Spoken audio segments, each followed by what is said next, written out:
head again. You had your heart set on me, but these feels, they come and go, and they come so easily. Tell me what it is about you that I can't forget, but you're breaking down my walls again just to set me free. Why do I, baby, why do I love the way you always leave me? Why do I, baby, why do I love the touch but never love the feeling? Why do I, baby, why do I love the way you always leave me? Why do I, baby, why do I love the touch but never love the feeling?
baby, come and show it. Tell me what you feel in your heart and your soul. There's nothing I would take for granted. With me, we'll make it through. Takes two hearts to fix heartbreak. We grew apart, I made a mistake, but I'll try to make it up to you, my darling. Ooh.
All right, I'm just gonna bump in here.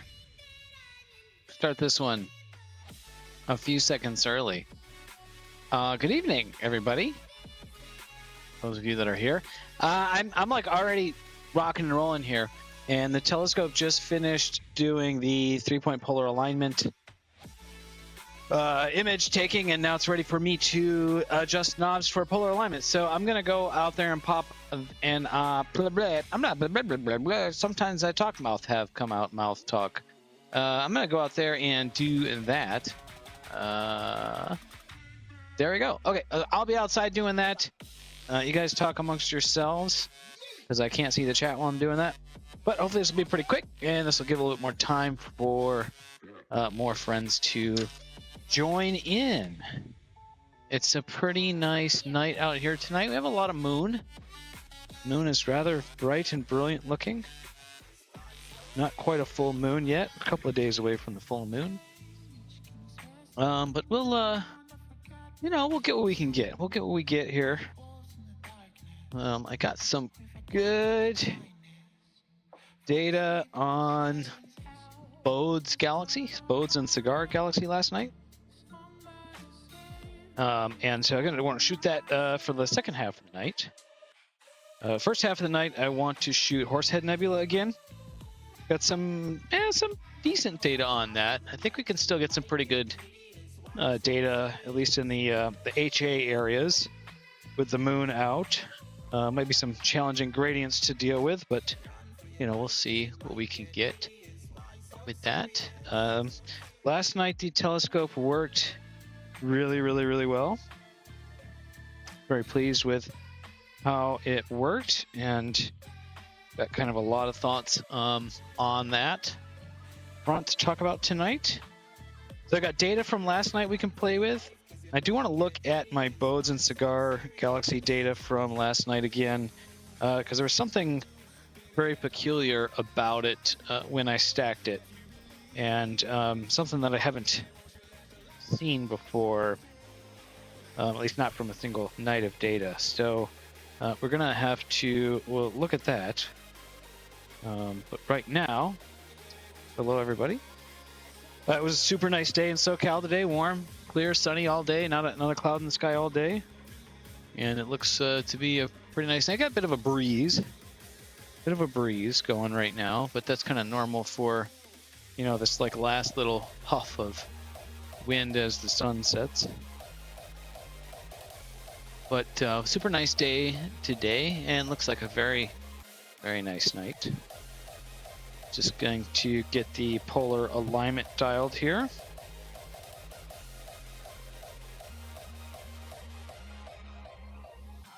Last night, things worked really well, although I did kind of screw something up. I think the daylight savings time cost me an hour of imaging time, not because of the time change, because, you know, the actual number of hours of night and darkness and daylight had nothing to do with what our arbitrary clocks say, but because I think I told it to stop imaging. I told it to image until 3:30 in the morning, but I think that is looking at like system clock time, and so then it changed, you know, at 2 a.m. or whatever when the clocks changed. So I think I lost an hour of imaging time because of that. I think it prematurely put itself to sleep. So that's a little bit bummed to lose out on an hour, but that's okay. Especially if I can do it right and I can get a good full, like five-ish hours on that target, then that would be pretty cool.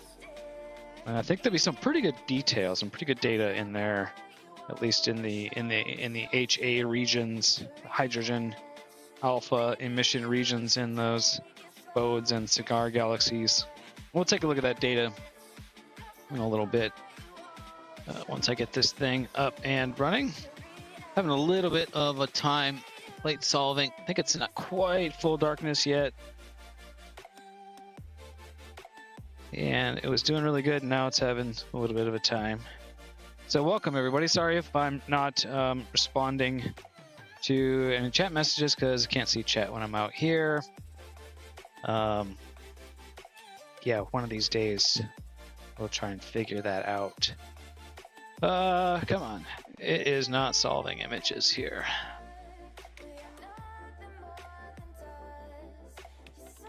Is it solving? Maybe it's solving.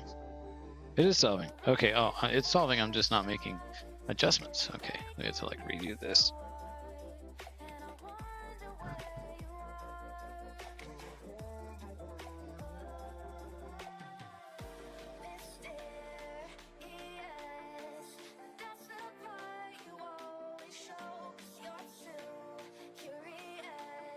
Oh, now it's failing. Yeah, it's kind of intermittently solving and failing. And solving. There we go. Okay, we got a number there. All right, that's what we want to see. Altitude for arc minutes of error.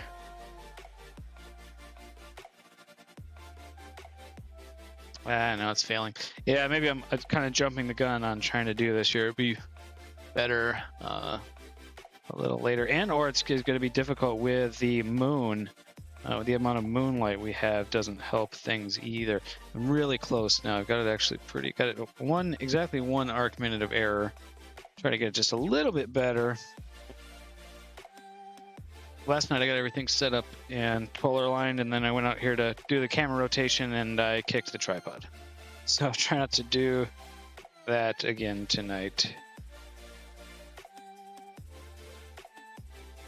Okay, let's see. I think hopefully that will do it.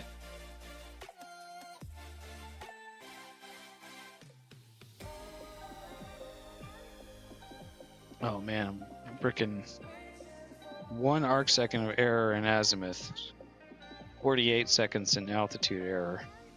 Just make one more little adjustment. I think that's probably going to call that good. And getting a new solution. All right, we're gonna call it 44 seconds. Good. I think that's gonna be fine.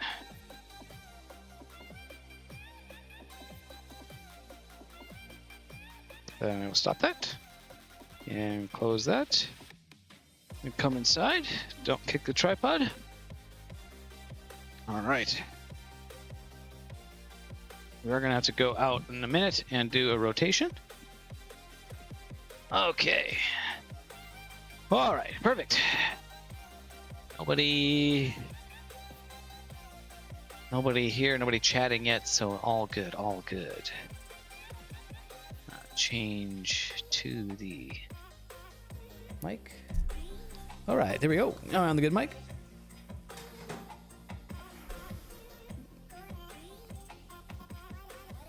Okie dokie, okie dokie. So we're gonna shoot Horsehead Nebula for the first part of the night, and then we're gonna switch to Bodes. Bodes Galaxy. Bodes and Seagar. Let's see. All right, looking at Nina. I got stars. That looks good. All right, let's go to Weaselbox. You're here. Cool, brother. Glad to have you here. Good evening. Okay, image source file. I changed a setting in the options, plate solving, rotation tolerance. I had the rotation tolerance set to the default. I think is 1 degree or maybe 2 degrees, and I increased it to 5 degrees so it would be easier to get the rotation of the camera. And I think that was a mistake because when I'm combining multiple nights of data, I'm ended up having to crop in a bit more than I would like. So I decreased the rotation tolerance to 2.5 degrees. So that is one change that I've made. So Horsehead Nebula, I'll bring up one of these and plate solve it.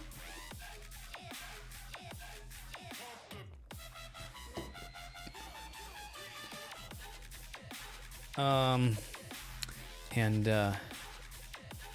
now I'm not really feeling those tunes. So we got some other mix to have here, like the chill mix. And let's see, let's just add that to the sequence.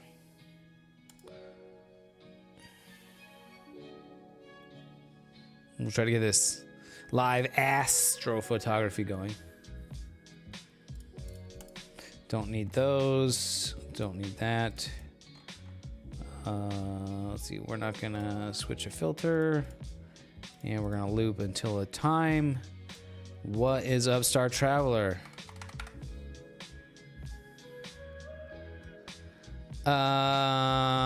ASIR has that setting on it. Which setting? I've never used ASIR, so I wouldn't know. So we can shoot this until about looks like we can shoot this about 22:30.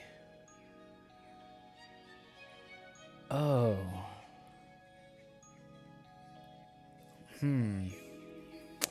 I wonder if... Well, I'll just stick with what I'm... That's interesting. 22:30. Oh, yeah. The angle tolerance. Do you mark that? Yes. So I have some marks where my tripod feet go on the yeah. The location of the tripod doesn't matter for getting the framing right, because you would have to be like millions of miles away for the parallax to be different, like trillions of miles away probably. So, but it's the rotation of the camera. But having the tripod in the same spot every night helps get the polar alignment.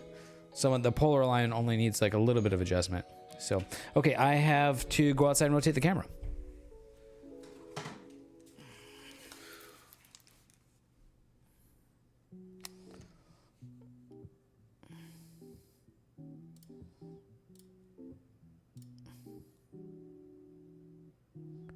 chat. It should be on the headset mic. Yeah. Okay. Yeah. From what I understand, Star Traveler, just from talking to people on the stream and out and about on the streets, as it is, it seems that the ASI Air software is a bit more limited than what you can do with Nina. And for some people, that's I can see that being preferable, being easier, more convenient to use, less of a hassle, but also less powerful, less feature rich. So let's see, I need 17 degrees. But I haven't used ASI Air, so I can't say for sure on that. So okay, so rotate, try to be very gentle so don't really mess the polar alignment up too much. And let's see if that's good enough.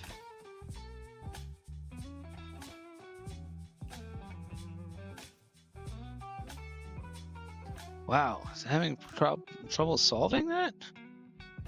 Why is it having? Did I knock the focus out right then? That is strange. Huh.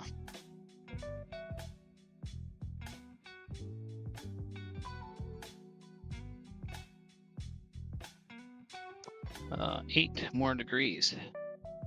Kind of weird. Okay, fine.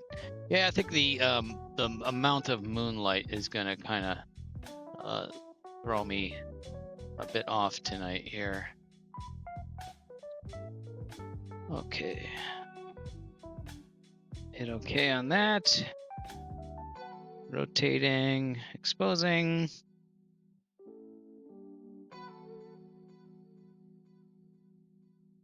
Okay, 4 degrees. Fuck this. I only moved it. I needed 8. I must have moved it 4. I needed 4, so I'll do about the same. Seems that getting that rotational framing accurate from night to night is more important than I thought it would be. Solving.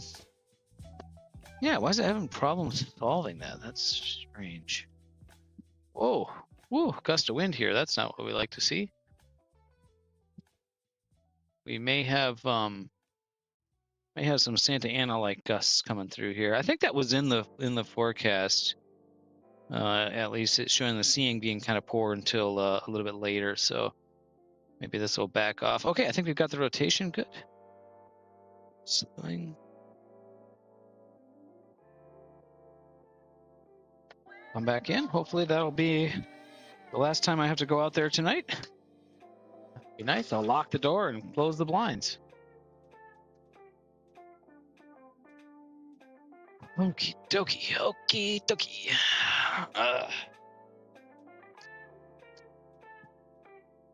Alrighty. Troubleshooting. Yes. Troubleshooting. It's a lot of trouble. All right, should be on the good mic now.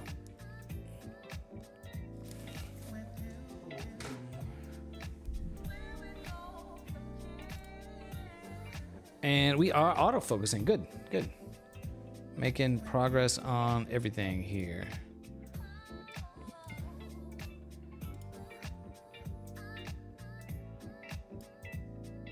Oh, yeah, oh, I think it was slightly out of focus.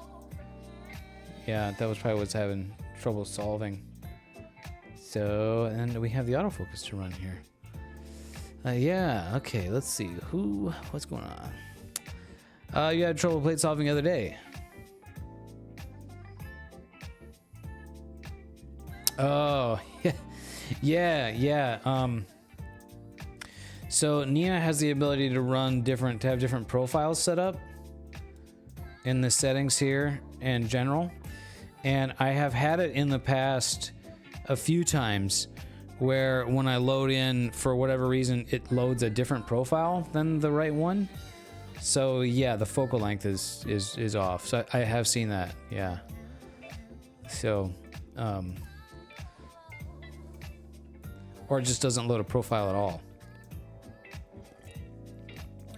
It's kind of, I've seen that just like a couple of times, kind of weird.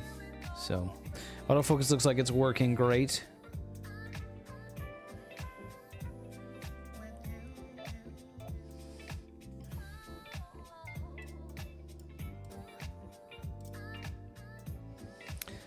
Lemon Baguette, welcome to the Discord. Glad to have lemon baguette, and that sounds delicious. By the way, yeah, look at that autofocus curve. That is kind of perfect. And we start up. We're guiding, and wow, look at that! Damn, I kind of have. I don't want to jinx things, you know, but man, it really seems like I've kind of gotten things to that sweet spot with this new scope where I can just get it out, set it up, you know, push the buttons, and then up and running here. What time is it? In the 7:58. So let's see. I really kind of started setting it up right about 7:30. So about 20 minutes. Yeah. You know, I hate that. I don't want to jinx it, right? I don't want to jinx things. But yeah, it's the last few sessions have been very smooth sailing, and so that's good. I don't have any beer, but I do have a little bit of wine left over from last night. So maybe I'll polish that off. Have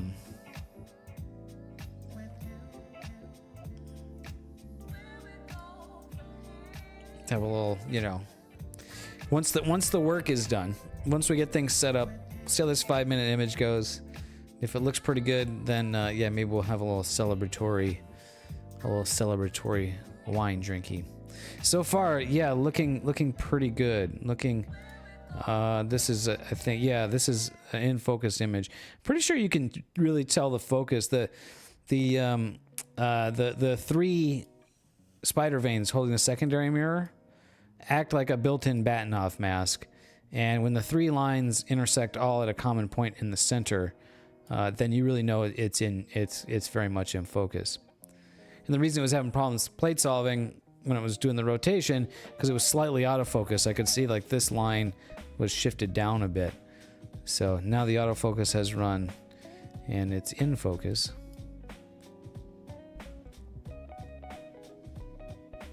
So we'll see.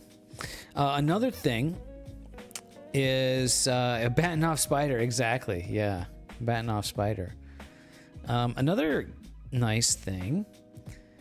It seems that the collimation on the scope is rock solid, at least in terms of not changing, holding collimation. So the last night I actually collimated it indoors, but actually the last 2 nights. Yeah, 2 nights in a row. Yeah, because Friday night we got it out, and then tonight, and then last night. So this is 3 nights in a row. I collimated it indoors, then moved the scope outside, and the stars were looking around, so I figured I wasn't going to mess with it, which is kind of against my better judgment. I always want to collimate it after things have cooled down. You know, outside it's at least 20 degrees cooler, or if not more, and you know, things can contract with temperature and stuff like that. So so I didn't. I collimated it indoors, moved it outdoors, did the imaging session, and then at the end of the night, this was actually Friday night, after the stream Friday night, I brought it back in, and before going to bed, I just checked the collimation, put the laser in it again. It was spot on, like it was still exactly where I set it. That doesn't mean it was right, but it didn't move. So that means like structurally, thermally, the scope is pretty good, I think. Weaselbox, collimation is the alignment of the mirrors relative to each other and to the camera, to the draw tube or the camera image sensor. It's the thing that you have to deal with Newtonian, well, any mirror based telescope is getting the mirrors aligned correctly. And the faster the scope, the lower the f ratio, I guess the higher the f ratio, the more critical the collimation becomes. And this scope is pretty fast. This mirror is f3.9, like 3.95. So yeah, f5 and below, definitely like f4 and below, it becomes very, very critical to have the collimation right. So I still may not be actually getting the collimation as accurate as I need to, but at least I know that mechanically the scope can hold that collimation pretty accurately. All right, so let's see. We got our first image. Let's take a look. Maybe, yeah, it's definitely trailing a bit. I don't really like that one. I've definitely had much better.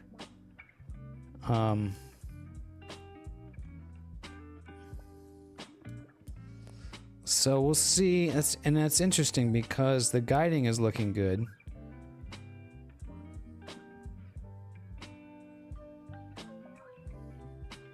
Guiding numbers are good. It could just be there is a little bit of breeze out there, so although I think I would see that in the guiding, but yeah, we'll let it go. I did have to throw away a few. I think I'm still throwing away a few exposures, so just overall kind of lack of stability in the system maybe is what's doing that.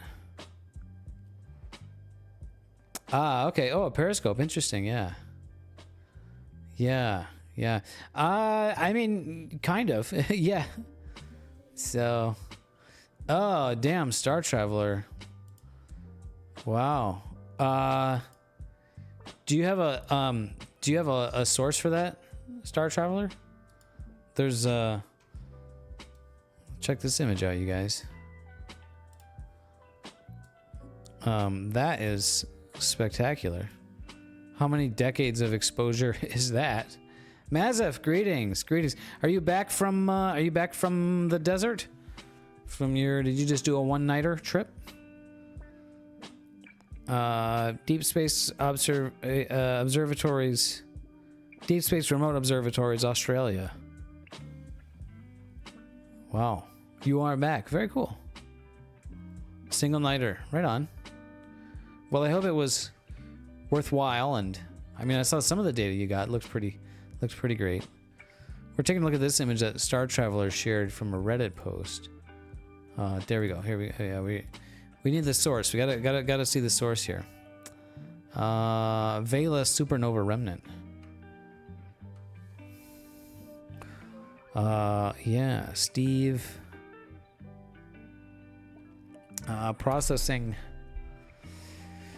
Looks like it's yeah, narrowband image. Wow. F3.6, South Australia.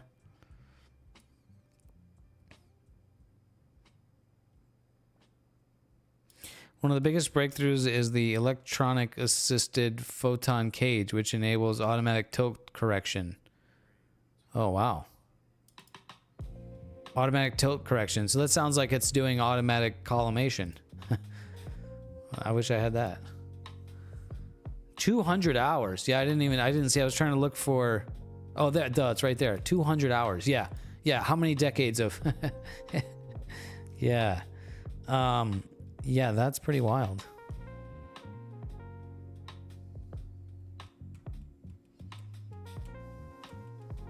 Wow.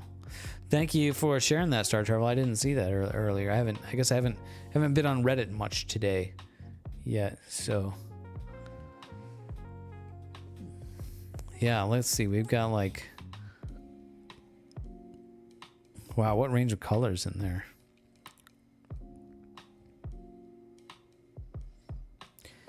Mark Steins, what's up, brother? I don't think I have a big enough telescope to see Uranus tonight. unfortunately. This is quite a bit more spectacular looking than Uranus, but this is not my image. This is a much more sophisticated equipment to get this image than what I've got. But we can find out where Uranus is, and I can tell you if it would be visible. I could get an image. It wouldn't be very good. It would be but a mere tiny blue dot, if anything. But we can see where,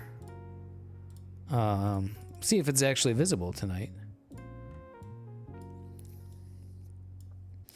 So we're not gonna, I don't think we'll get any Uranus pics, but we will get a horsehead pic.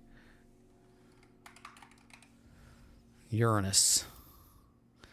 Uranus. Oh, it is. Yeah, it's above the horizon right now. But it is, yeah. I mean, like it would be in this scope. Yeah, it would be but a tiny blue speck, if anything. Rather uninteresting to see. Okay, we got another image just popped in here. Let's take a look. Does this one look more round? Yeah, that's a bit better. Okay, cool. Good to know. Yeah, so the first one, you know, I guess that's, you know, you have to throw the first one away. Maybe that's what you have to do. Let's get a live stack going. Those are fun. It is a pale blue dot, yeah.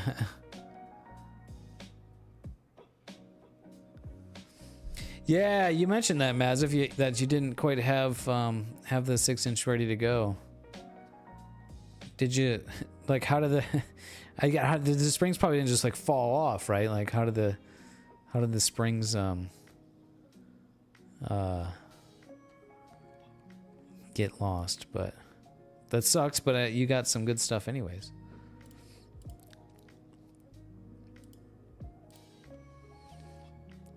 Let's get the live stack going so we can. Is it a good idea to start live stacks with flats? I don't think it. If you want your live stack to be, you know, more calibrated, sure. I don't really care. Since the live stack for me, I just want to get like an idea. I don't save the live stacks, you know, and use them or anything.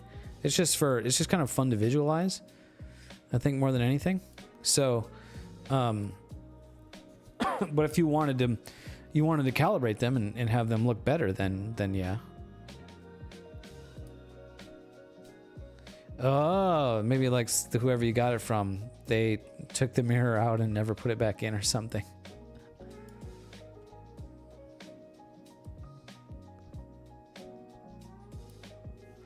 Star Traveler had posted a great image. Yeah, is your Whirlpool galaxy shot. This is looking pretty great. A lot of good resolution, a lot of good detail in there, dude. This is yeah, this is looking pretty great. I was gonna maybe shoot the Whirlpool last night myself, but I didn't because it's sort of between the trees and doesn't come up till later, and it's kind of in that spot to where I'm not exactly sure when it's going to be visible, or it's visible and then it goes behind a tree and then comes back. So I was just kind of like, I'll just shoot Bode's Galaxy because I know, you know, that one's clearly in the better, you know, visible part of the sky. What's up, Sid? How are you? I don't think I've seen you in a little while.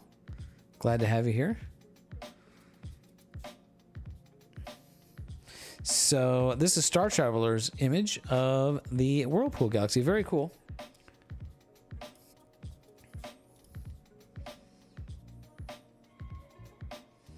Yeah, that's pretty crazy to get that amount of detail. I mean, you've got like really all the faint wispiness of the galaxy here. You know, the sort of like faint stuff around it. So you just need more integration time to pull that out. So very, very nice. Thank you for sharing.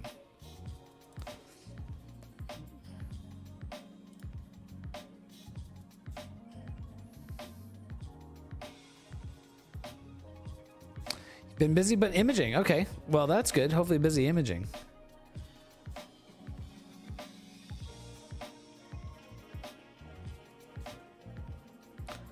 Cool, Mazif. Well, I'm looking forward to seeing that 6-inch newt and seeing what you do with that. We're a little under a minute away. We'll see how this third image looks, and if this one looks okay, then I think maybe we'll crack that little bit of wine open. Have a little tasty. But this is probably not even like a full glass. It's probably like a half a glass, but might as well drink it and not waste it.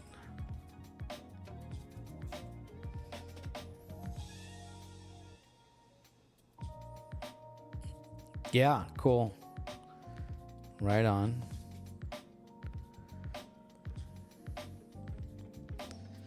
I may have a little bit of a pinched mirror situation going on.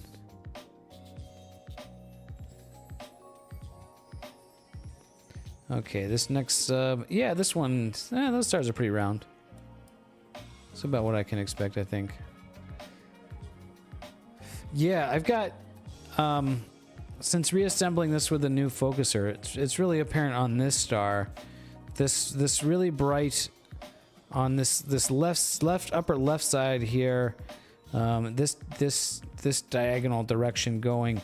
You've got this sort of extra flare going on, and you can see that in these other dimmer stars as well. So I don't know if that's a result of imperfect collimation, or maybe the optics are pinched a bit, or maybe the mirror is just not very good, or maybe the guiding's not that good. And I don't think it's the guiding, because it's pretty consistent on this side of the star. So I would like to get that sorted out. But I mean, overall, I've been pleased with where this thing is performing. Oh, cool. Right on, Sid.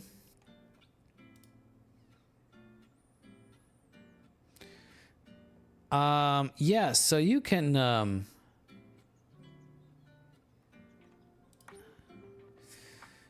you can share these in the Discord too if you want. All right, I'm going to, I'm set up. I'm gonna relax. I'm gonna go crack that wine. I'll be back. Give me 1 sec.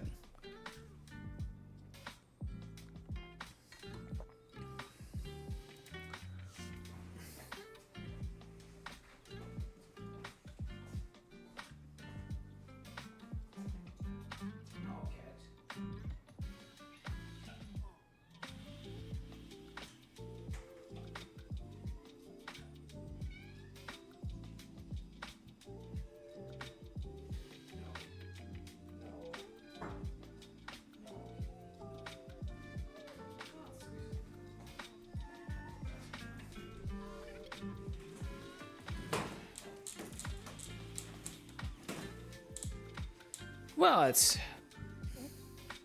kind of a glass of wine. And by glass, I mean plastic cup. I don't have any glass. That's actually not true. Well, I used to have 2 glass coffee mugs. Now I have 1, which is why those are the only glass things that I own. Because, you know, I'm going to drop them and break them. Why do you have glass when plastic will work, you know, just fine? So... Ooh, nice. Right on, Mazif. So let's take a look at our friend Sid's recent images. So we got a couple galaxies. I think this is, I think that's like M105. M105, M106. Oh, you guys can't see that. Because it put that away. I think I was thinking about shooting those myself, actually. I think there's some cool detail in this galaxy here. Very cool spirally arms. Very cool spiral structure. That's awesome. Yeah, Sid, if you want to share these in the Discord server, we would love to you know, see them and share them with others. The Owl Nebula and Surfboard, I think, galaxy. You got some like double diffraction spikes going on here.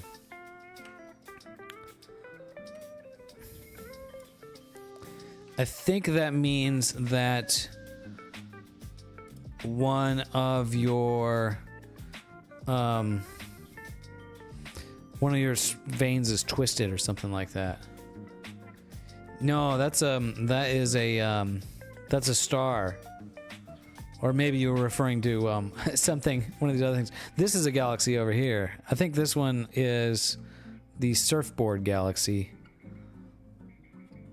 It's like an edge-on spiral galaxy. And I was commenting on these diffraction spikes. I had that on my Newtonian, my Orion Newtonian that I owned years ago. I believe that the spider veins got twisted a little bit, and then you get this. They get this like. That's why the diffraction spike has this like fan. You can see two spikes kind of splitting out. I don't know how well you can see that on the stream, but yeah, two spikes kind of splitting out. Oh, it's on purpose. Oh, okay. Okay, got it. Oh, okay, you shot that with a refractor. Gotcha. All right. Well, that looks cool. And then let's see, we got one. Yeah, we got Bodes. Oh, Bodes with that Bodes with this other galaxy over here. This little guy here. Yeah, I gotcha.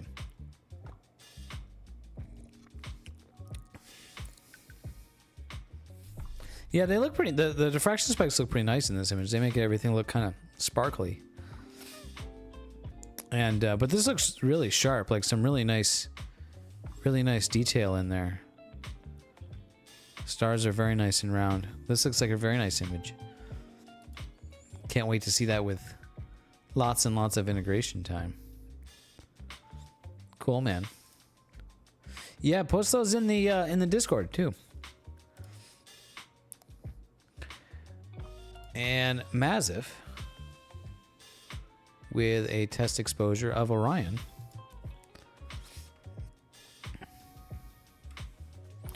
Looks pretty great.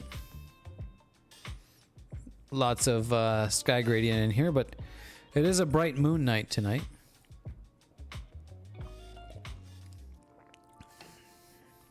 But yeah, looks pretty good, huh? Let's pixel peep on these stars. Of course, this is a pretty low resolution image, but yeah, so it's kind of low resolution and compressed. So, but the stars look quite round. So I'm jelly of that.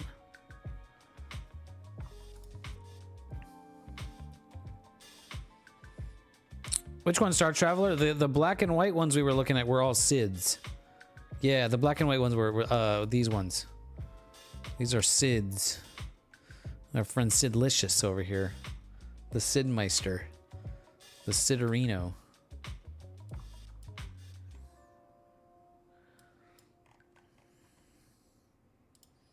His Majesty the Sid Master.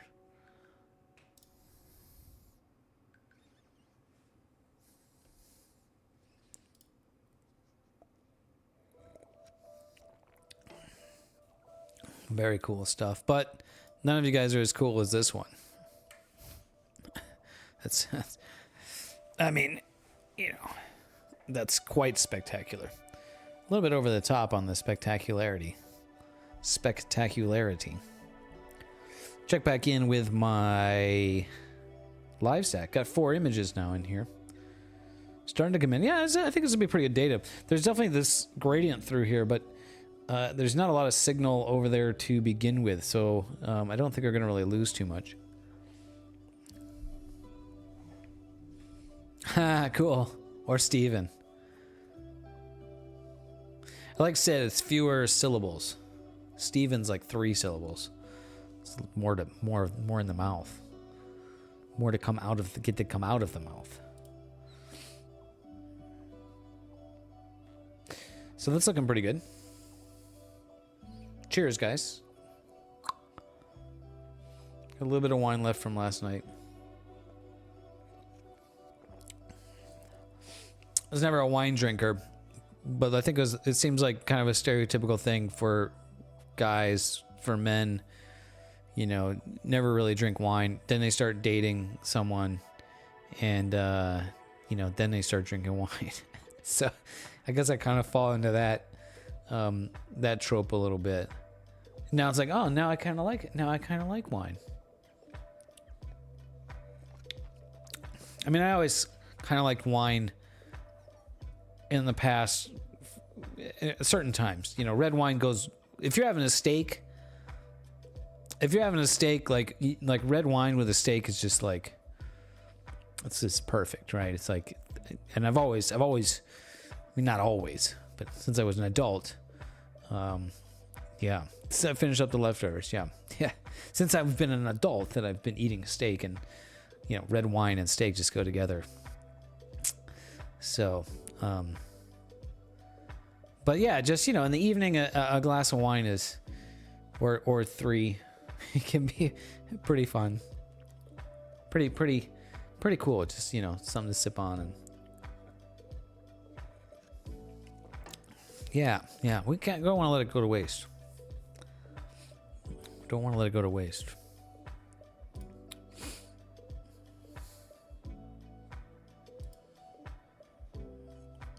Yeah.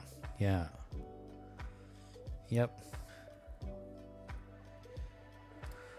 How's the guiding looking? Yeah, this is kind of about what I've been seeing for guiding. You know, it ranges from like 0.8 arc seconds total error to 1.2, 1.3 or so. Oh yeah, some dark chocolate and wine. Those are definitely a combo. That's for sure. Damn it. Now I don't have any chocolate. Now you're making me making me wish I had some chocolate. Okay, well we're imaging up and running. Yeah, I'm really stoked on like that. That is like you know, it's kind of the ultimate goal in you know, the ASStro gear is when you can just kind of set it out there, you know, boom, boom, boom, boot it up, you know, boot it up, focus it, couple of adjustments, bing, bang, boom, and you're imaging. And it's taken a while with this scope to get it to that point. But this is basically 3 nights in a row now that it's gone pretty smoothly. So, and the results I'm getting with it are pretty consistent. There's definitely some optical issues I still am not super pleased with, but I mean, for what it is, I'm getting some really nice results. I really wish I had a mono camera now so I could really, you know, see what we could get, right? Shoot some narrowband images, but you know, for now I think we'll just stick with what I have. Yeah, like see this star, you know, they're all blooming to one side, right? And so if I could figure that out, I do have a suspicion, and I was gonna tweak something before getting set up tonight, but I forgot. The collimation screws that I have, I can bring the CAD up. I can show that. The collimation screws for the secondary mirror, I've got some thumb nut heads on there, so I don't have to use a tool to collimate it. And I think those might be impeding into the light path, or maybe one of them is, and so maybe that's causing this extra diffraction on the side of the stars.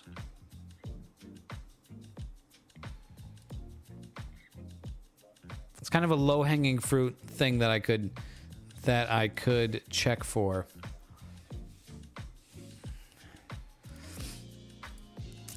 If I... So these pink thumb nuts, when I designed these, there's very little clearance between here and the side. And so perhaps, you know, the actual end up fitment of where this screw head lines up, this could maybe be sitting out over the edge here a little bit. And so these are in between the spider veins, right? Which is what we see here. Right, this extra diffraction is in between the veins. So that makes sense in my head, at least, that could maybe be a problem. And like I said, it's kind of a low-hanging fruit because I couldn't just replace these, just basically remove the thumb nut heads, and I could just remove the thumb nut heads, and now they're definitely not impeding. So I want to give that a try. I definitely want these still to be, you know, toolless.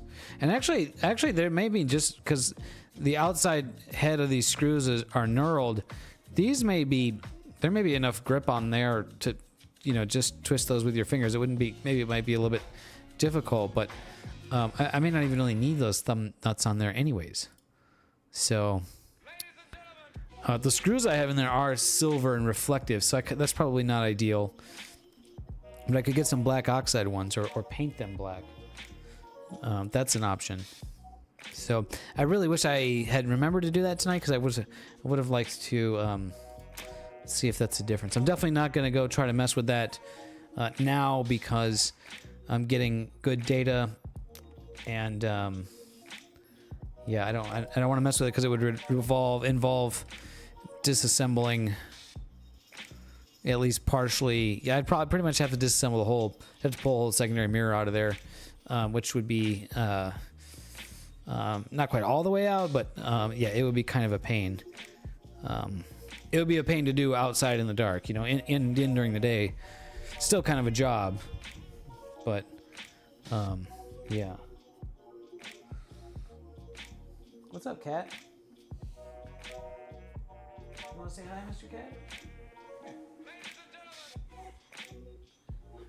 Mr. Cat wants to say hi. Hello, Cat. Say hi, Cat.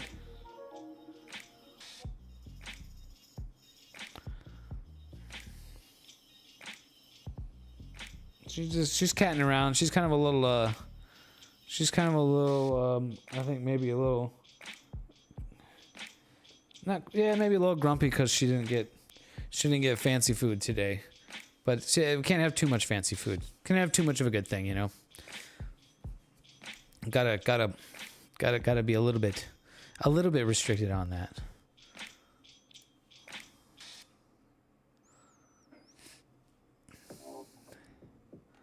Let's go back to our Star Travelers commenting on Mazef's image of such a flat field makes me want to take a look at the aberration inspector on this image and look for how round the stars are in the corners. Pretty good. And I think there's not really any stars, kind of just a little bit of a star. But yeah, I think my field's pretty flat also here, so.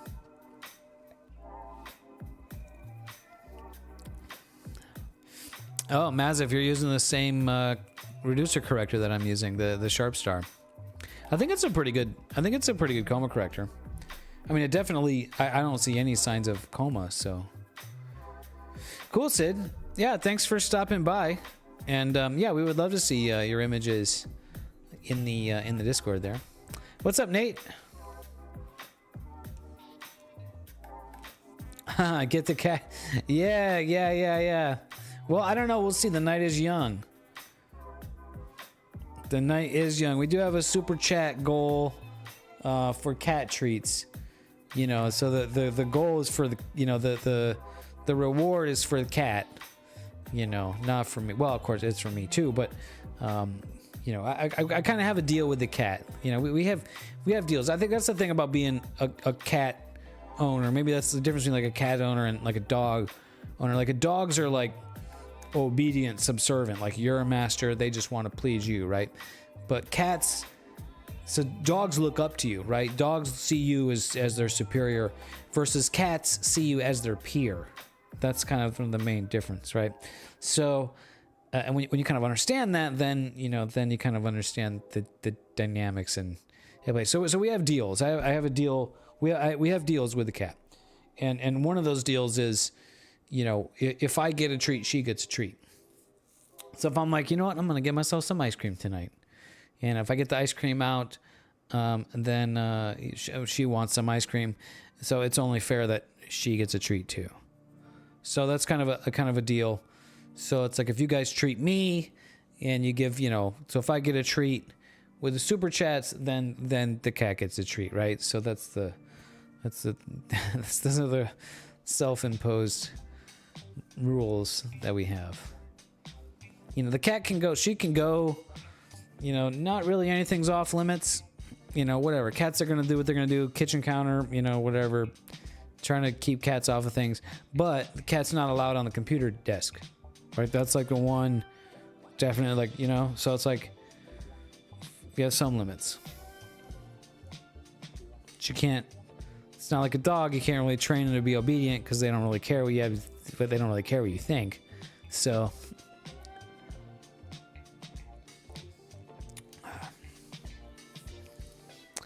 take a look at the live stack here. Definitely a lot of noise down in this area. Very noisy.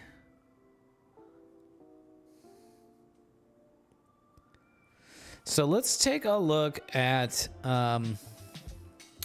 my data from last night. And I have this very interesting, kind of bizarre issue.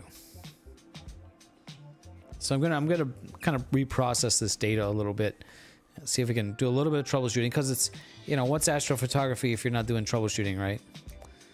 So, hey, there we go, Massive. All right, brother.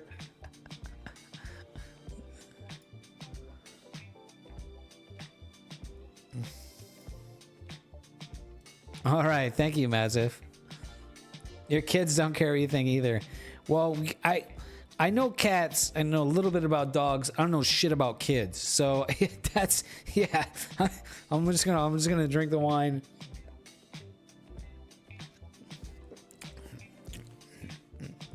Thank you, Mazza, for the super chat. That's 1 out of 5. The goal was 5. So, you know, I don't know. Maybe we may be a little bit lenient because that was a big one. So let's look at this data here. We'll see how things swing around. Yeah.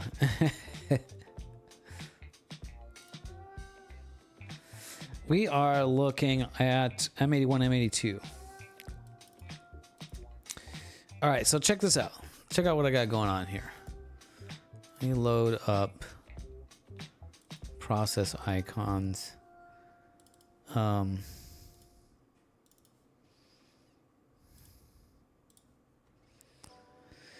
Okay, so it looks like these are stacking artifacts from like rotation. Like clearly there's like some rotation going on here.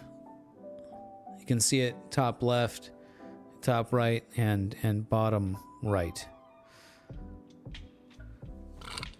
So the images definitely should not be rotating relative to each other. That doesn't make any sense. That would make sense for like a couple of nights of data if I didn't quite match the rotation angle, the framing.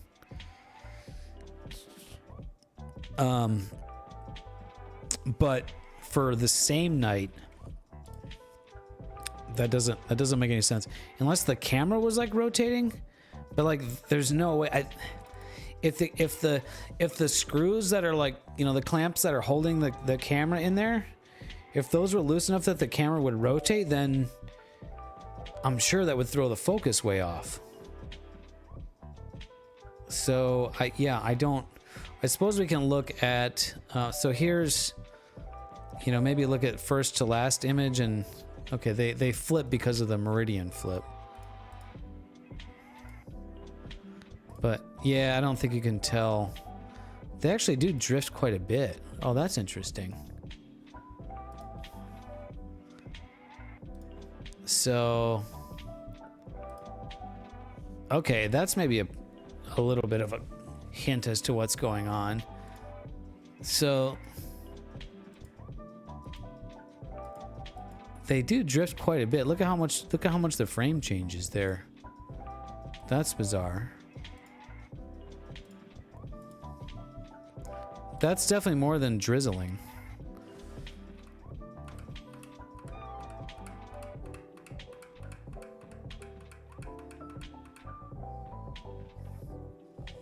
Yeah, but it shouldn't be that much. And you can see as I scroll through these, I'm using the keyboard to. As I scroll through these, you see that it should drizzle every 3 images. And so like there's a drizzle, 1, 2, 3, drizzle, 1, 2, 3, drizzle, 1, 2, 3, drizzle, 1, 2, 3, drizzle, 1, 2, 3.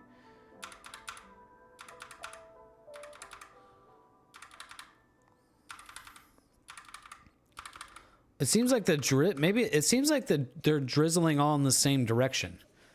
Not all, but like the last several, so like it went down. So did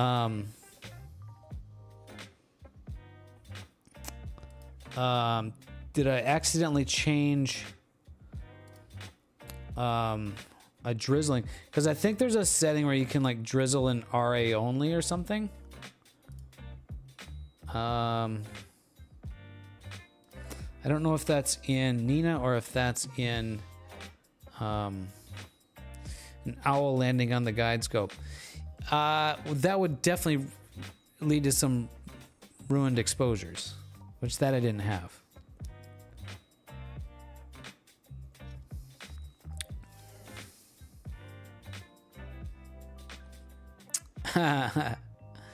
Yeah, that maybe that's the case, huh, Nate? So equipment and guider. Okay, so there's a setting in Nina, dither and RA only. Whoops. Remote desktop. In Nina equipment guider, there's a setting for dither and RA only. That's turned off. So it should dither in both. Is there a similar setting in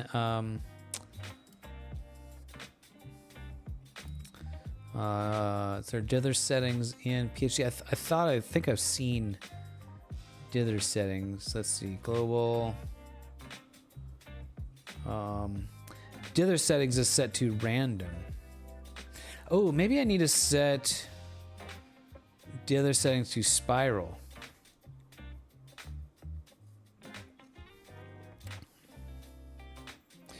Maybe what happened was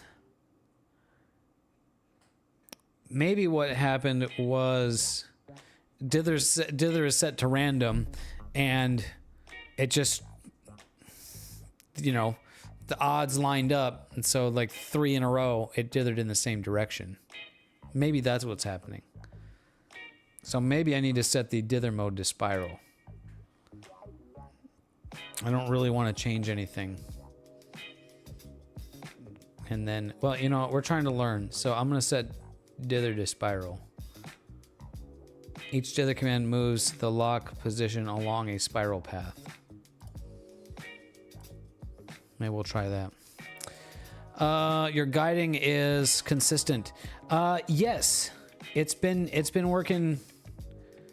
It's been really consistent tonight, hasn't it? It's been like right around one arc second of error, averaging probably just a little bit over that. What's crazy is fuck, I wish I had more of that. What's crazy is it was the guide scope was grossly out of focus last night, and it was still guiding pretty good, at least for the first half of the night, pointing at the Horsehead Nebula. And then I went out and adjusted it, and but I don't know how it got out of focus. That's pretty wild.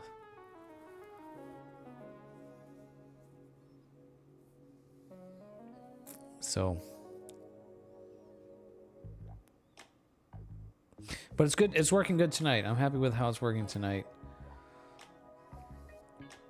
Yeah, it's been... You can see my HFR trend is like, you know, it's dropped a bit, and then it's been like right at 2.4 here. And stars are round.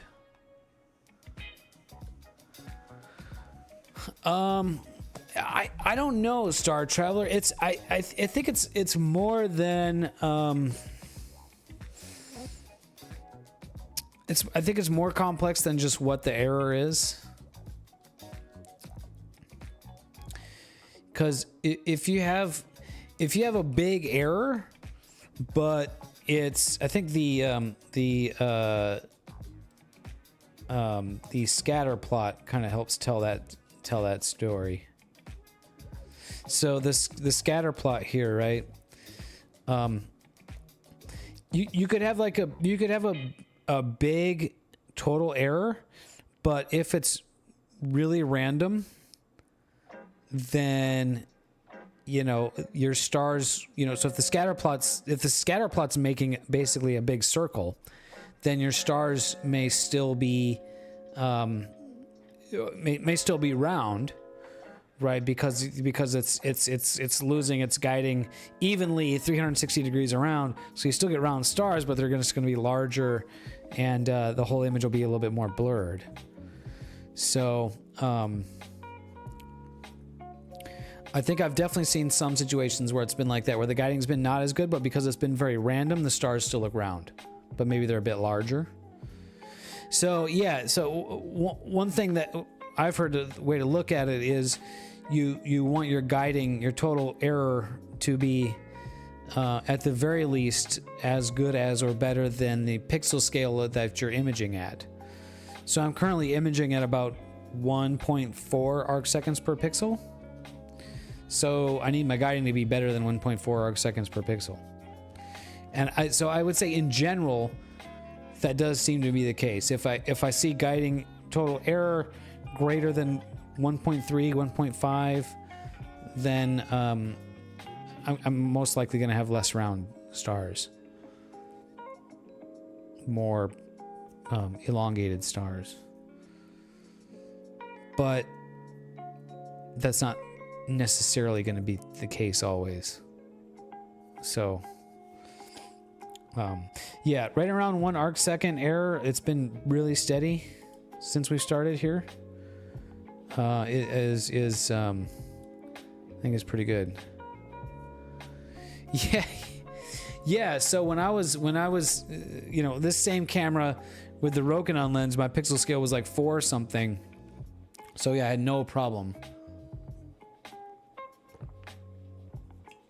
Although I did actually have to guide. I wasn't able to get really more than it was not consistent. But that was before I reworked the mount. So I wonder now if it would work good enough. But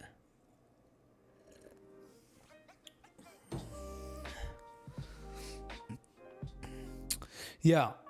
So we're looking at this this data from my Bode's Galaxy image. So I guess I was wondering if I stacked this with, like, the flats I stacked it with or something were causing this, if this was like calibration issues. But yeah, it's weird that there's this like rotation in here. I think that maybe that is just due to that issue with the dithering. But we can stack it. I'm gonna do another stack with no calibration frames, just to rule that out.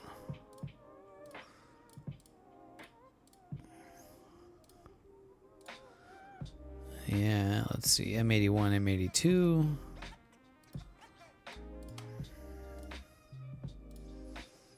And I'll make a new output folder.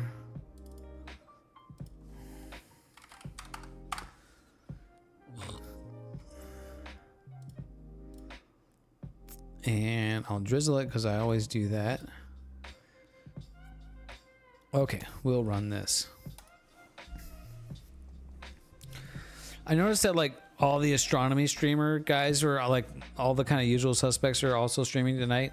Like I think Chuck's ASStrophotography's on and Random Airhorn on is on. I think I saw a couple others. So it's probably like kind of a lot of competition for astronomy streamers tonight.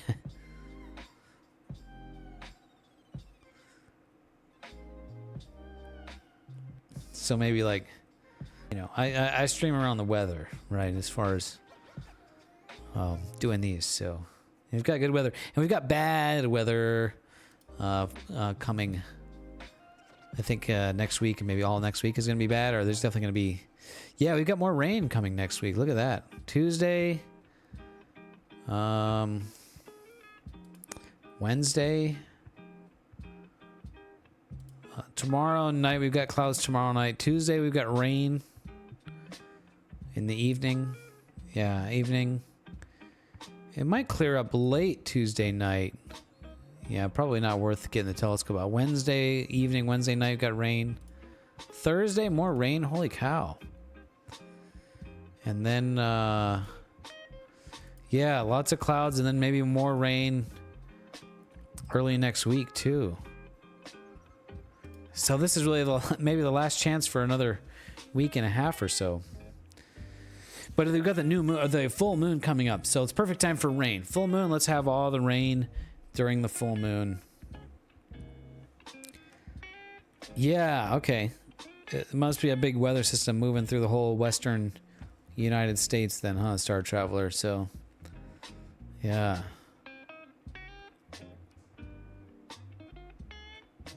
Your cheap refractor, you're getting triangle stars. Triangle stars usually are a sign of pinched optics, from what I understand.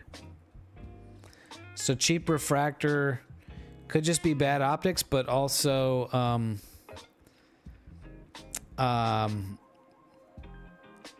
if one of the elements is a bit too tightened down a bit too much.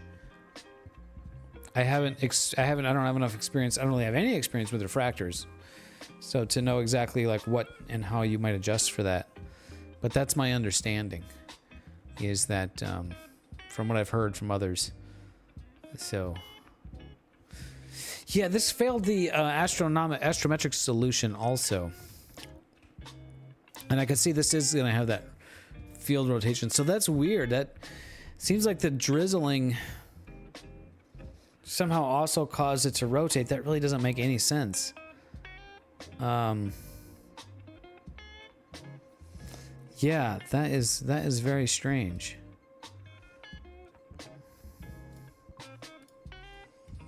Let's take a look at what we got here.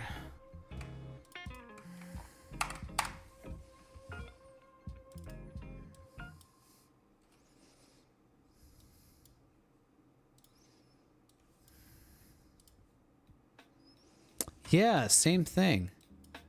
It looks worse because we have no flats. Oh, did that not? Oh, I drizzled at 1x. That's. But yeah, look at, we definitely have this weird rotation situation going on. That is very strange. How did that happen?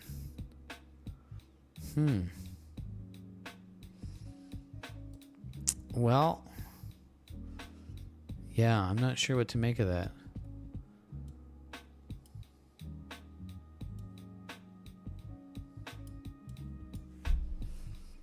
Yeah, check this out. You can really see it here.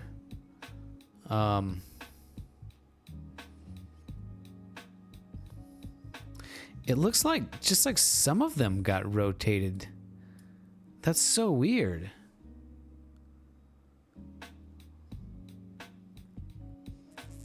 Oh, I wonder if it looks like there's like two images that are rotated. I wonder, because it did a meridian flip. I think it did like two exposures and then it did a meridian flip. So let's try something. I think we can narrow down. So if we go through them, we should find 4, 5, 6. So the first 6 images, and then you can see it reverses, so it meridian flips. So I wonder, maybe if I just get rid of those ones. 1, 2, it was the first 6, right? 1, 2, 3, 4, 5, 6. Yeah, the first 6. So I'm just gonna put those into a 2, 3, 4, 5, 6. I'm gonna put those into a separate folder. Bad.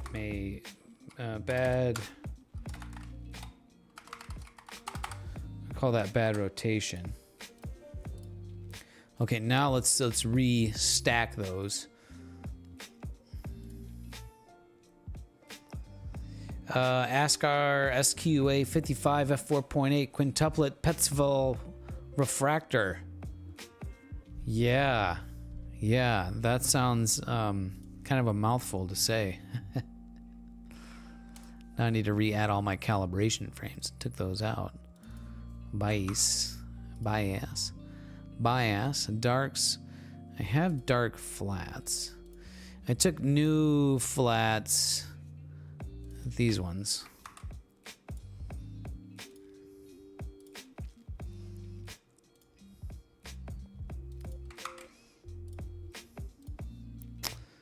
Let's clear and add my lights.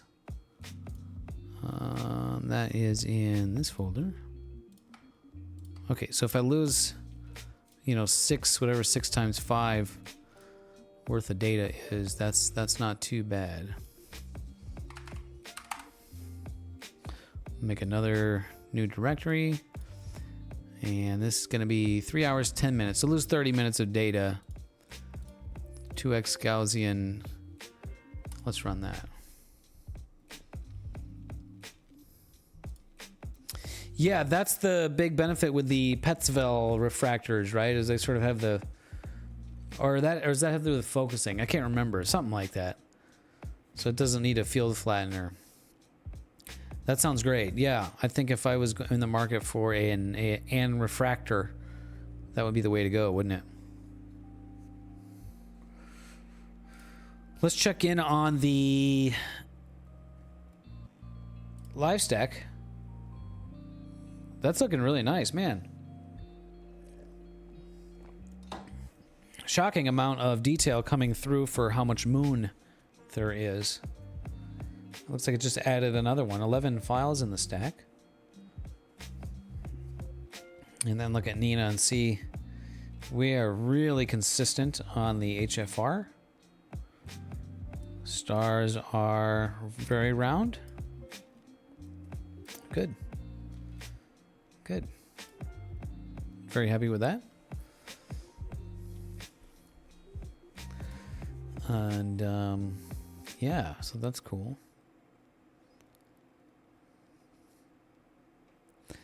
Then while this is stacking, I also want to show, maybe if you guys haven't been here before, or if you're kind of new. So our Discord server, we have set up member ASStro galleries. So we have a ASStro images channel where we're just kind of throwing our images and discussing the astrophotography images we make into here. Fun stuff.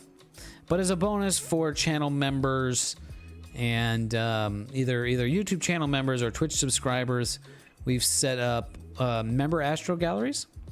So if you're a member, like our friend Mithridites, you can have your own personal gallery that only you will have permission to post to. Others have permission to comment on, so you can tell them how awesome their pictures are. But it's just like a little thing to do to help recognize and appreciate our channel member support here and subscribers. So that's just a little bonus. We've been trying to think of ways to have. We've been trying to think of ways to have. What sort of rewards or benefits, that we can have for channel members and things like that. And so this is just one of them. So it's kind of fun. I think it can be fun to have, you know, a lot of us have your own. For me, I plan to use mine as a repository for, like, these are all my best images, right? And actually, some of these aren't quite my best images, but I'll plan to add some more. Yeah, mostly I want like this to be a repository of my best images, and then just the main like images category, images channel will be things like, you know, we just throw up a quick like, oh, here's what I'm working on kind of image, and then like the galleries for like, this is like your art gallery, this is like the finished, you know, the finished images. So that's going on in the Discord. Exclamation point Discord in the Twitch will get you the Discord. Oh, ooh, ooh. Excuse me. On YouTube, the Discord link is pinned at the top.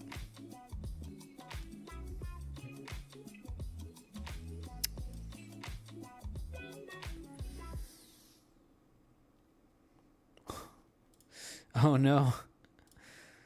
Hefe says he found out he can remote desktop to the mini PC from his phone. Logged in and realized Nina crashed an hour ago.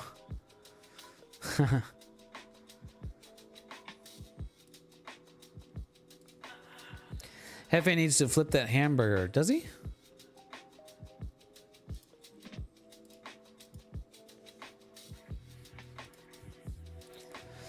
Okay, that finished. It did fail the astrometric solution, but I'm pretty sure that this fixed the this rotation issue. So that is good news.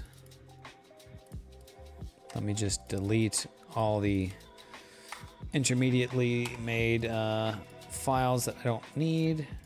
Whoops. Don't delete the stacked master files. Yeah, I think that did fix that. All right, very good. Okay, so yeah, for some reason, when it meridian flipped, the image got rotated a little bit. That's very strange. I don't know why that would be. Oh, Miss Leo triplet. Oh, did he have that reversed? Oh, yeah. Just rotate it 90. His field of view needs to be rotated 90. Yeah, I know what you mean. Yeah, rotate that 90 and he needs to rotate the camera 90.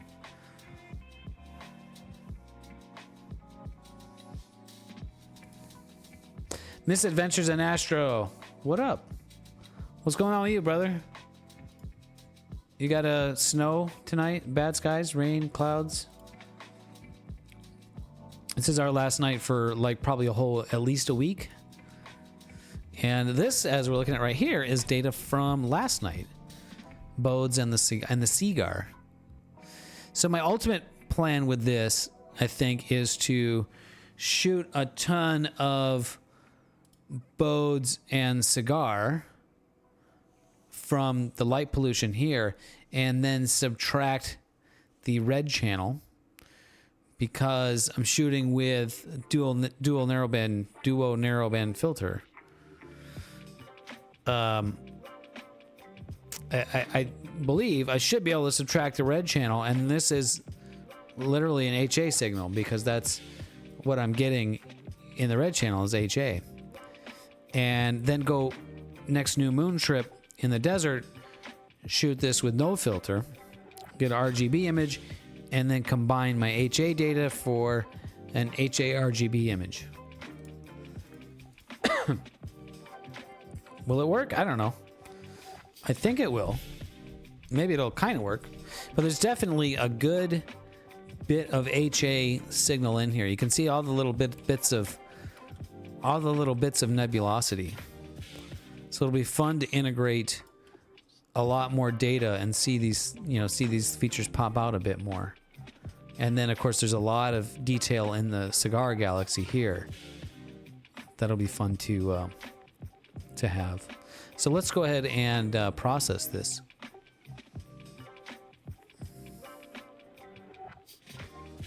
Why does Twitch say I'm offline? That's weird. Okay, just refresh it. It's fine. So we're also imaging the Horsehead Nebula tonight, Misadventures. I'll end up getting about 3 nights on this. Obviously, just a fantastic target. And the telescope's been working really good. Yeah. The last 3 nights in a row, I've been able to get the telescope out, and everything's been working. Everything's been working really well, really smooth setup, except for last night when I accidentally kicked the tripod a little bit. Just had to redo the polar alignment. But it's been just kind of like pick it up, set it out, boom. Like collimations, it's been holding collimation perfectly as far as I can tell.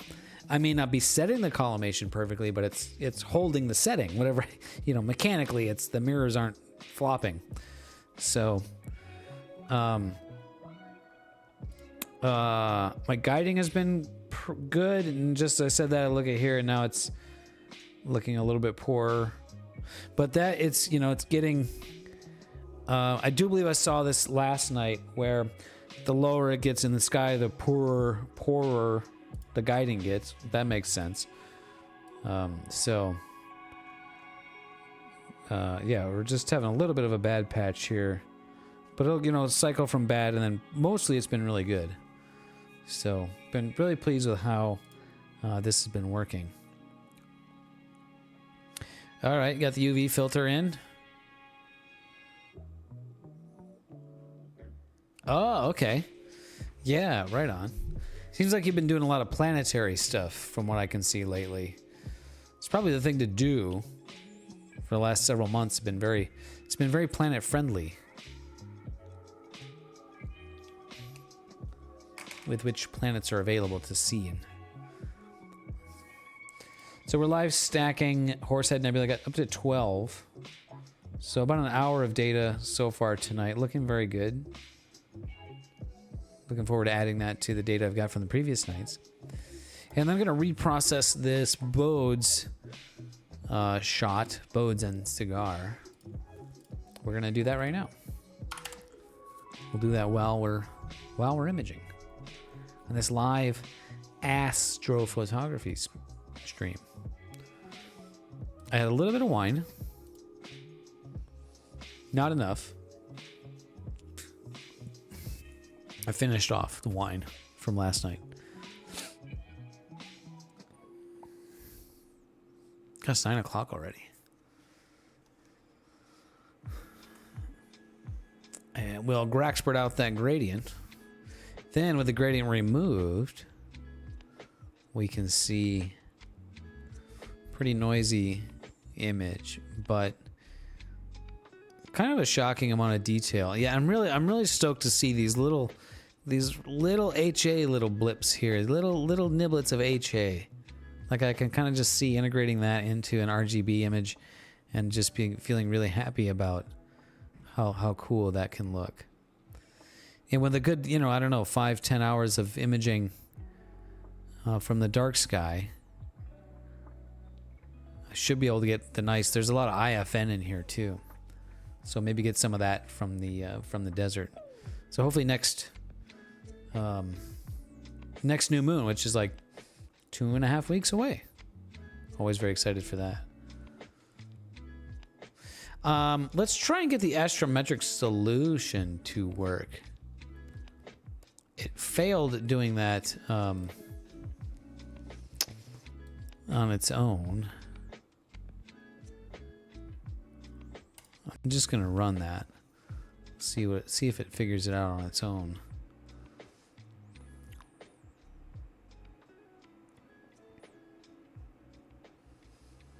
Any of you guys watched the sci-fi show The Expanse? Started watching that show again. I started a couple years ago, kind of didn't get into it, but recently started watching it again, and almost through the first season. Pretty freaking cool. I'm kind of into it. Interesting concepts. I love sci-fi that's based on like what, based on like levels of scientific, you know, reality. Gotta get to bed. Oh man. All right, Nate. Have a good night, my friend. Thanks for being here. Let's see. So let's try M82.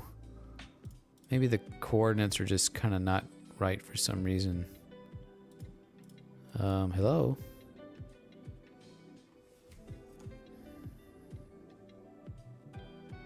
So I was watching The Expanse, but part of the reason I was thinking about this. And there's, you know, spaceships flying and a little bit of space combat, space torpedoes and stuff, scenes. And, you know, so there's a starscape background. And you can totally see the Orion constellation in the background. So I thought that was kind of fun. I'll have to try to spot some of that. Maybe share some screenshots in the Discord. This is freezing. That's a new one. Okay. I haven't seen that before.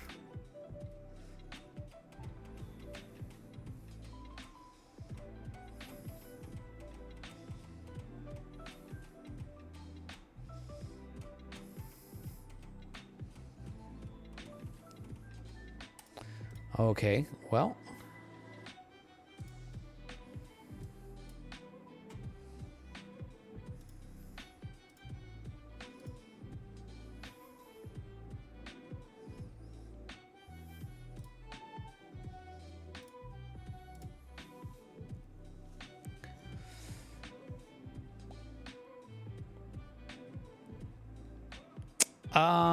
Did I see that video posted that referenced the Expanse for relativity and propulsive travel in the solar system? I don't think so. When did you post that, Star Traveler? That does not ring. That doesn't ring any bells. And I would not have not seen it out of a lack of interest. It definitely sounds like something I would be very interested in.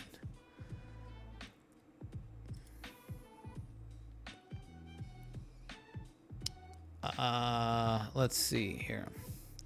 Okay, we're trying to get the image solver to work, but it was not even searching M82.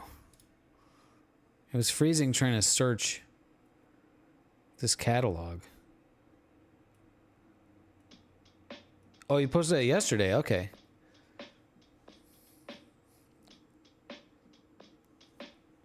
Well, maybe we'll take a look at that. Yeah, there's been a lot of chatter, so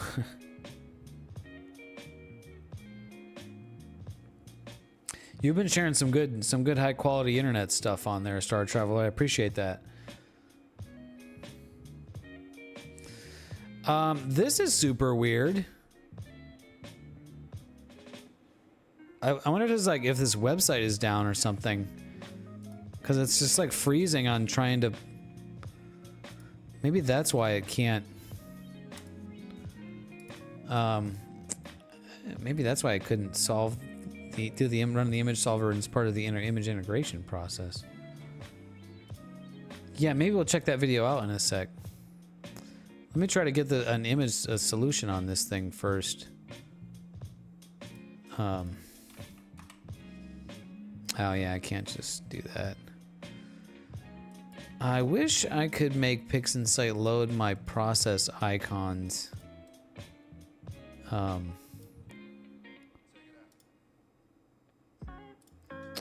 By default. It's kind of silly. I have to do so many clicks to get to this one feature here.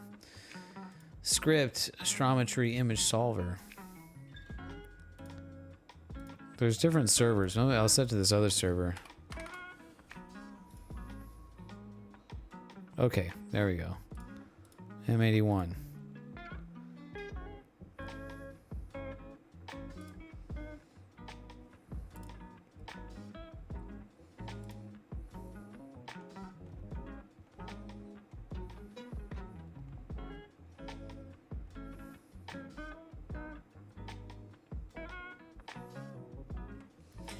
Oh, you also shared a royalty-free music site And oh yeah, okay. What? I didn't watch this. I don't know why I didn't.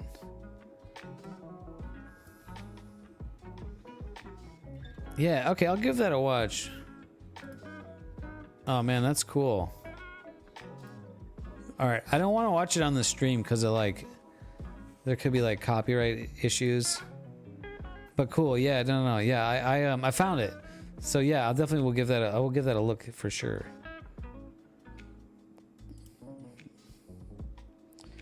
And I'm just looking now. My my guiding has improved. Went through a little bit of a bad phase, and now it's settled a bit. But image is still looking good here, so we're up to 14 images in the live stack now. And we're gonna go back to my Bode's image. So this worked. It must have been just a problem with that the online repository I was trying to look up. Like, I don't know, maybe that site's down or something. So we'll Graxpert this background out of there.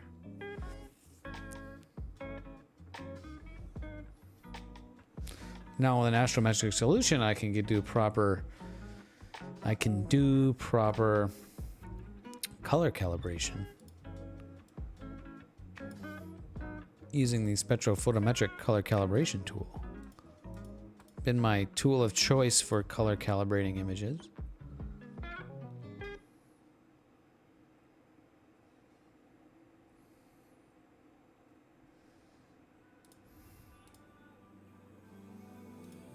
And then we can do a linked auto stretch, and those colors look right.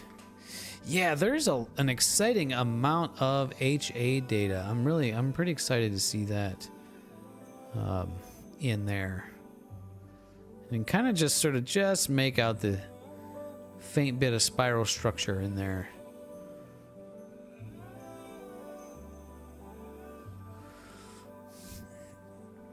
Blur exterminator time. Do a bit of additional sharpening.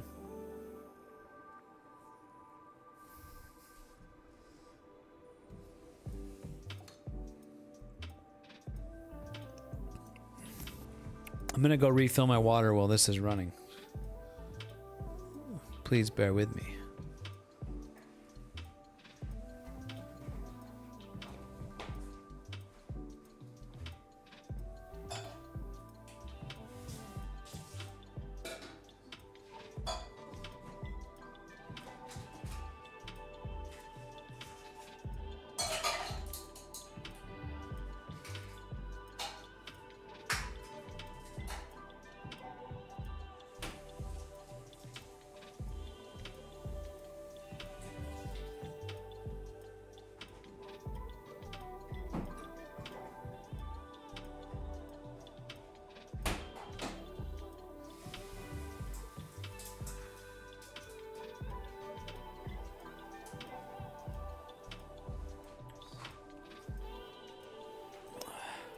Okay, all of my blurs have been extermed.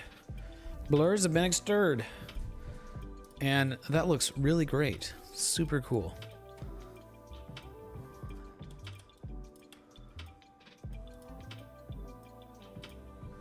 Although actually, I wonder if that's even... Huh. That might be kind of... That might be kind of... But that might be kind of not great. Because it looks like it's sort of interpreting, you know, these blobs of HA data. Notice it kind of turns them into stars. And that may be kind of not accurate. I wonder if Star Exterminator is going to subtract that now. I think we don't want it to do that. Like all these little bits here. Yeah, see? So, yeah, that may be not a good thing. Let's see what Star Exterminator does, because if Star Exterminator subtracts those, that's kind of a problem. May need to Star Exterminate first and then Blur Exterminate.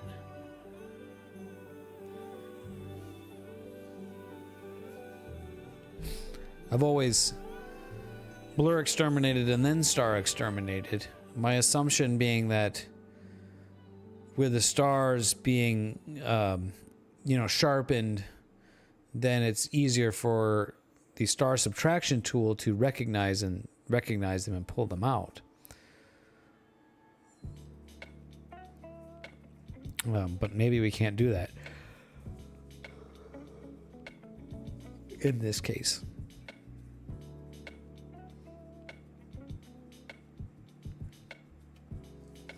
So let's see. It did. It totally subtracted. I don't think we want that. Yeah, these little bits here.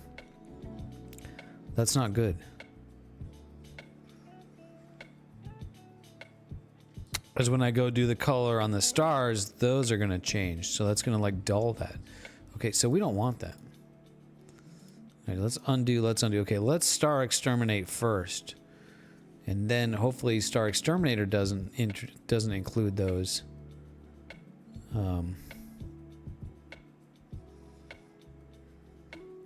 We could probably manually draw a mask. That would work.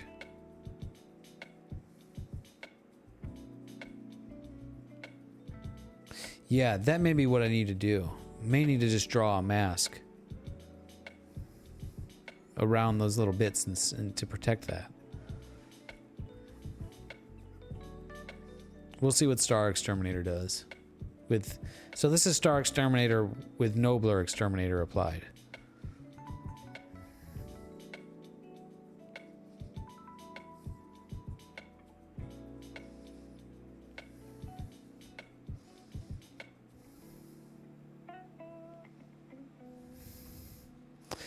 No, look, it still pulled them out.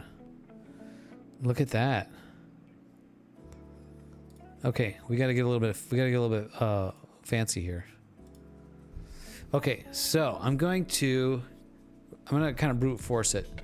Since there's few enough stars, I'm gonna draw a mask and protect those areas. So we will use ASStro's Fame script.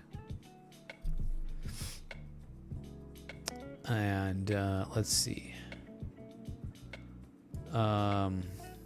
Oh yeah, okay. So I need a non-linear. Oh wait, no, auto STF. Yeah, okay, we're good. Okay, so trying to zoom in. It's kind of awkward.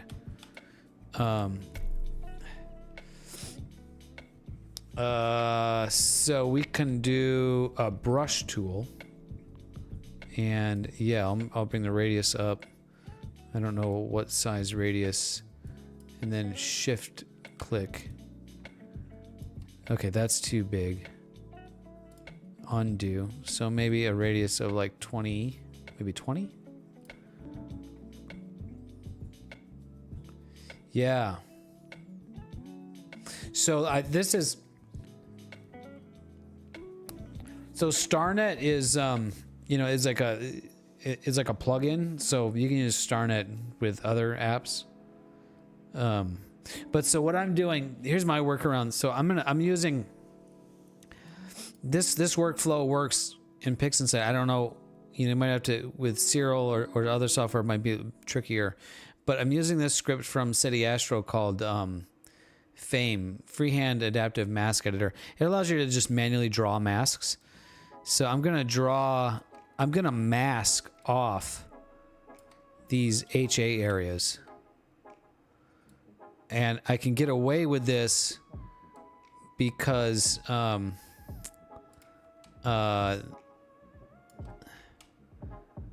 there's relatively few stars in this image, in this field of view, right? So I'm masking off everything that I know has HA data in it that I know I don't want it to remove. So kind of just all around there. And then yeah, let's just hit execute. So this will make me a funky looking mask. Yeah, so there's my mask. I appreciate the alert, Misadventures. Oh, Mono Mars. Okay, so then I'm going to invert this mask. Okay, this kind of didn't work. I'm partially masking these stars. So I need a much harder mask. Okay, that's no good. I need a much harder mask. So I gotta go back to. I don't know if it's gonna work. It might cause weird things to happen with like Blur Exterminator and Star Exterminator. So we'll see. I don't know how well it's gonna work. It's definitely an experiment. I'm gonna turn the blur amount down to like 5. And zoom way in here. And I think I want to use the freehand lasso tool. This allows me to draw. Yeah, this has a bit more control. And that, I think I can draw like a bunch of these shapes here. Anything that I know that I can recognize is like little red bits, but not stars.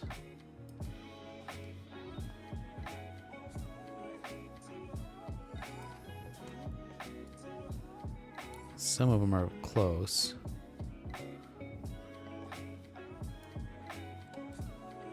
Think that out there. Yeah, so the spiral arm's going out here. So there's probably like some more out here we don't want it to grab.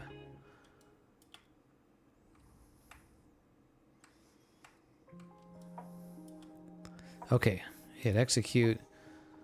And yeah, okay, so we'll see how well this works.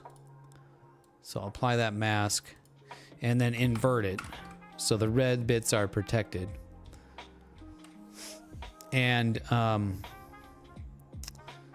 let's try Blur Exterminator. And I'm gonna leave Sharpen Non-Stellar at 50.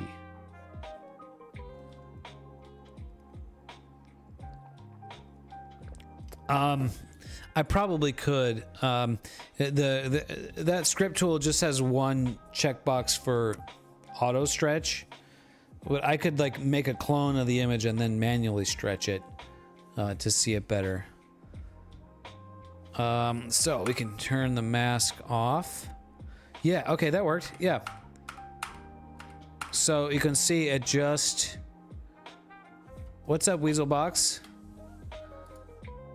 Perfect. Look at that. So see, it just sharpened the stars that we wanted to sharpen, and doesn't look like it did anything weird.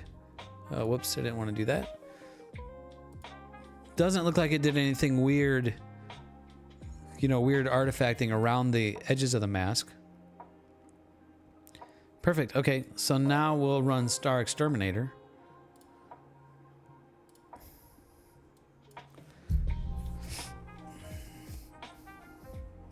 So now we'll see. Maybe see if Star Exterminator has a problem with that. The biggest unknown is running these tools when there's a mask. Is it going to leave like artifacts around the edge of the mask? So Blur Exterminator did not. So we'll see if Star Exterminator does something like that.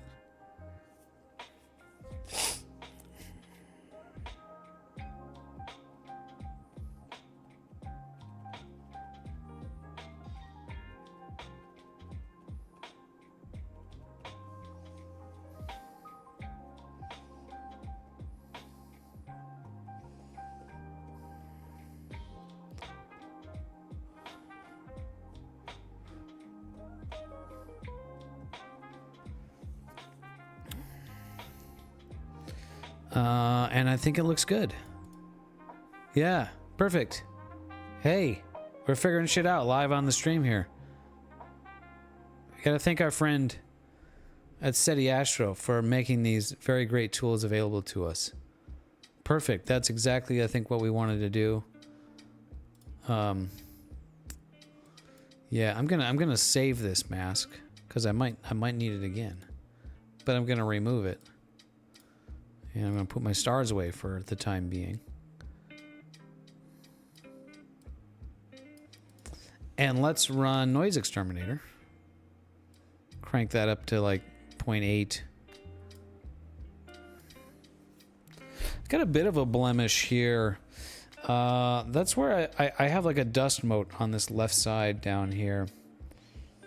And seems that my flats didn't fully correct it. So not quite sure why that is.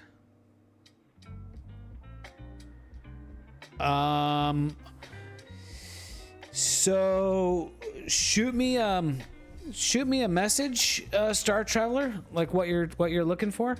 I can generate new links. I definitely appreciate that. I think if you use, like, if it's an Amazon purchase, I think if you use like any affiliate links, it like writes a cookie, and then any purchase that you make, like within a certain amount of time, like I'll get credit for that, right? But I think if you click on the exact product link and then purchase that product, then I think it's worth more. So yeah, let me know. And especially if it's astronomy related stuff, it'll make sense to add in. But yeah, the affiliate stuff is something I mean I've known about obviously for a long time. But that actually seems to be like a pretty decent revenue generator. Like the commission on sales is like kind of a lot, like more than you would expect. It's like 3% on Amazon. It's like, that's like not bad at all. So I definitely appreciate that. This is perfect. This is looking so much better than what I had before. And look at with the Noise Exterminator, look at how much detail shows up in there.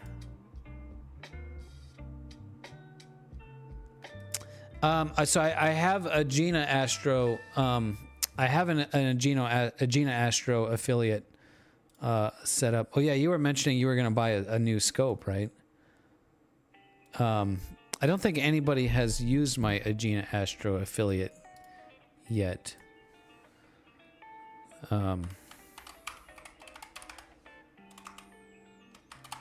But most of the stuff, oh, these stupid captchas. Most of the stuff that I have,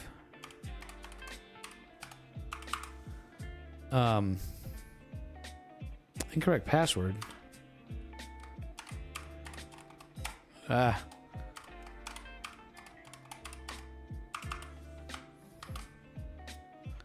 am not a robot. Click on the pictures of cars.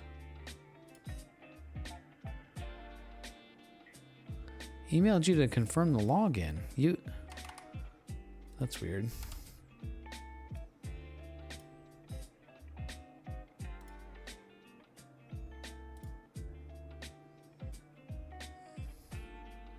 Yeah, nobody has used any Gina ASStro links yet.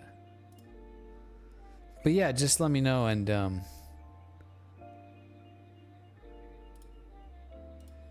happy to yeah, on AliExpress it's like 7%.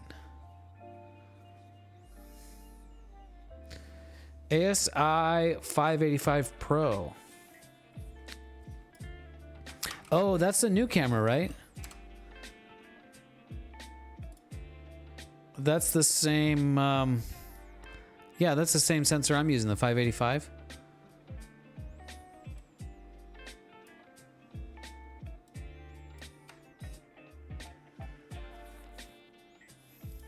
Yeah, Pro, cool. Yeah, right on. Yeah, so that's the same image sensor that I'm running.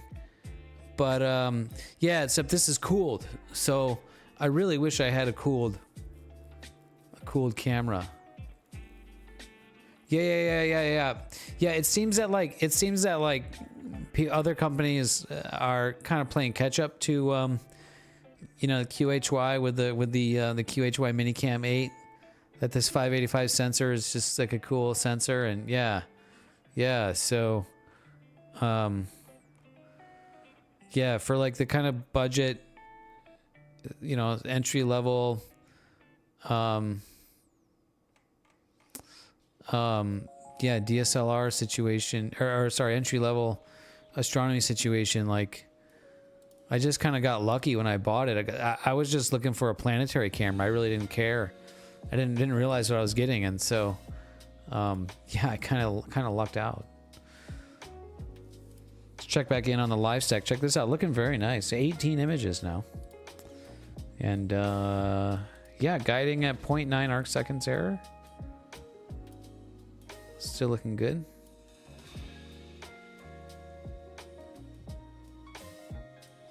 Man, I guess, huh? I do kind of think like I kind of sort of wish I had a square sensor. Our friend Jay Bigley has the, you know, the square sensor that he has is about it's the same width as this sensor, but obviously more height because it's a square. I think that makes it easier to kind of frame targets, you know, and less important to sort of the rotation. But yeah, this is pretty cool. So I think full frame seems like more of a hassle when it comes to you know, image circle size, because I know a lot of telescopes, you know, will advertise like, oh, will cover the full frame, but you can still have vignetting issues. So I think full frame is kind of, unless you like know for sure you're going to be doing like wide field or wider-ish field stuff, and you can get like really high resolution, maybe then it kind of makes sense. But yeah, I think if I was going to get a larger image sensor, like an APS-C size sensor is kind of where I think I would go. Yeah, on the 9 1/4, this image sensor gives you a very narrow field of view. Very narrow indeed. God, I'm kind of shocked at how great this is looking for how much moonlight there is right now. This is looking really nice. Yeah, a few years. Red Cat 71. I think I was kind of looking at maybe getting that. I definitely was looking at like a medium to short focal length refractor in the past, but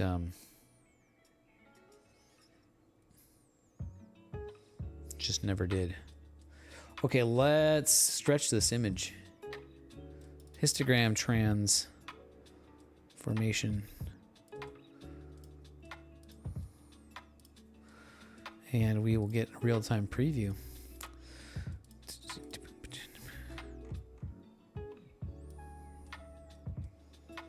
Darken that up. So kind of a lot of smudgies in here. We might blemish blast those away. Wow, there's a ton of detail in this galaxy here. Oh, the red bits are so good now. Man, I processed this earlier and I made that mistake. It subtracted the little HA bits out of there. So I'm much happier with how this looks right now, which gets me really stoked to go to the desert and get the RGB data. Yeah, all the HA bits in here. So this is shot with a dual narrowband filter. So anything red's gonna be HA, right? Oh yeah, shit, with that 9 1/4.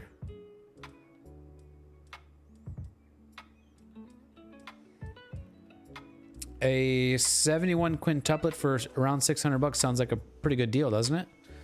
I don't really price refractors that much. But when I was kind of looking, it seemed like everything that I would kind of want to buy for a refractor was like about $1,000.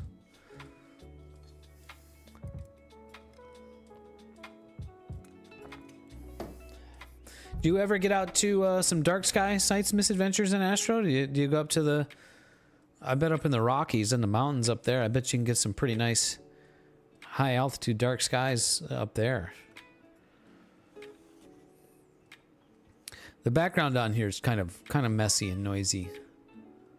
But, and then there's a lot of little blemishes from these stars. So maybe,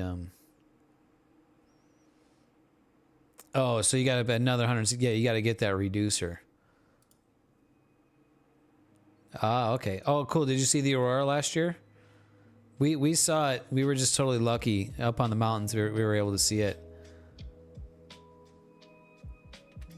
Yeah, get your shit dialed before you go out into the desert. We've definitely been there. Should I blemish black? Yeah, probably I should. I should also save this. Because remember how I was talking about that I never save projects? 3 times a year? Oh, that's not enough. Those are rookie numbers. You gotta bump those numbers. You gotta bump those numbers up.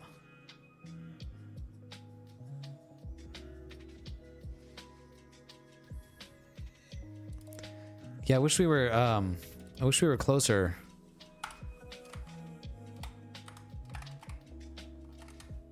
Be cool to have like a, you know, more of a meetup, you know, our own kind of little mini star party, which has kind of been that way every month, you know, but have more people out would be super cool. Okay, I'm gonna run Blemish Blaster on these blobs here. I think once I add the stars back in, you won't really be able to tell, but maybe we can make it better. So we use ASStro's Blemish Blaster script, which this can make your PixInsight freeze. So that's why I saved before. Bortle 5.6. Oh, okay, yeah, that's not terrible. A little bit less incentive to get out, like when you're in Bortle 8.9. Yeah, Blemish Blaster with the really large. If you're trying to do really large areas, it seems to freeze. Just trying to do a little bit too much. Like I think maybe he could use have a warning message that's like, hey, careful, you're trying to do something really large. This might make your computer freeze.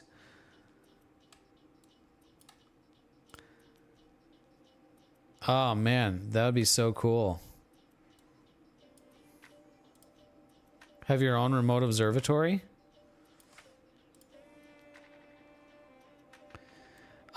Yeah, that's a good point. Star Traveler.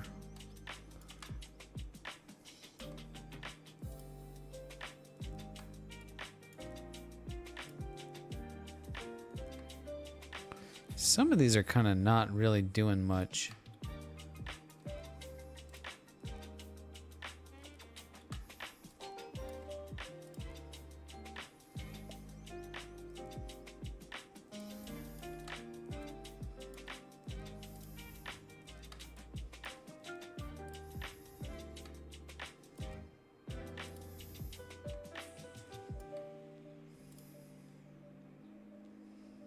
Ha. There you go. Well, hey, I mean, literally could be both, right? Oh God, don't do that one.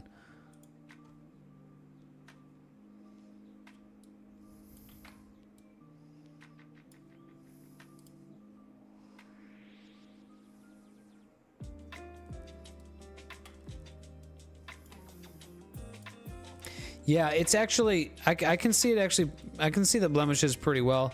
I think the smaller resolution and the compression from the stream, you probably can't, yeah, I'm sure you can't see them as well as I can see them. So, but I do hear you. Damn, look at how much detail there is in the cigar here. That's so cool. Man, I'm gonna have maybe 5 more hours tonight on it. That would be pretty sick.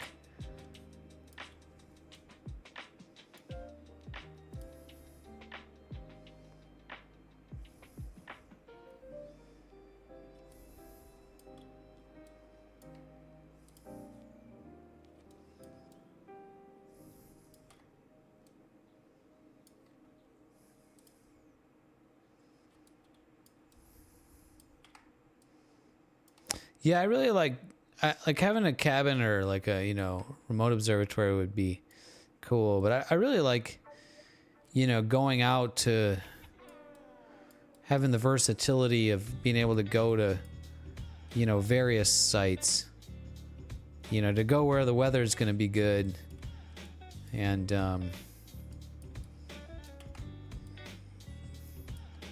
you know, so if the weather's not good at one site, we can go to another. So just being able to have a, you know, mobile setup, you know, camping rig is, I really dig that.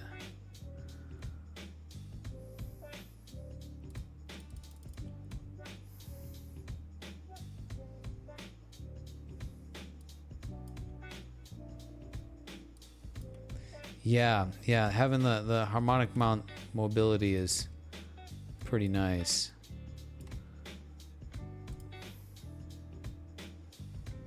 Although that AVX mount that you got is pretty mobile.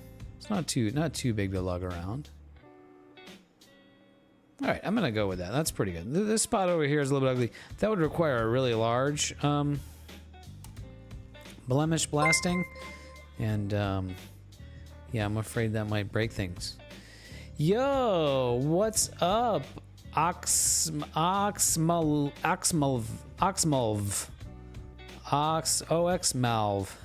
What's up, brother? How are you?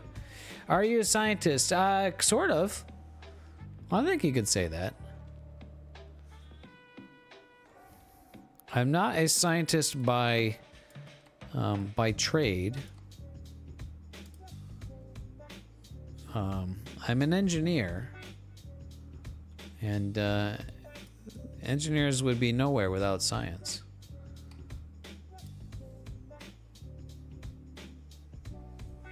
So, I'm definitely a science enthusiast.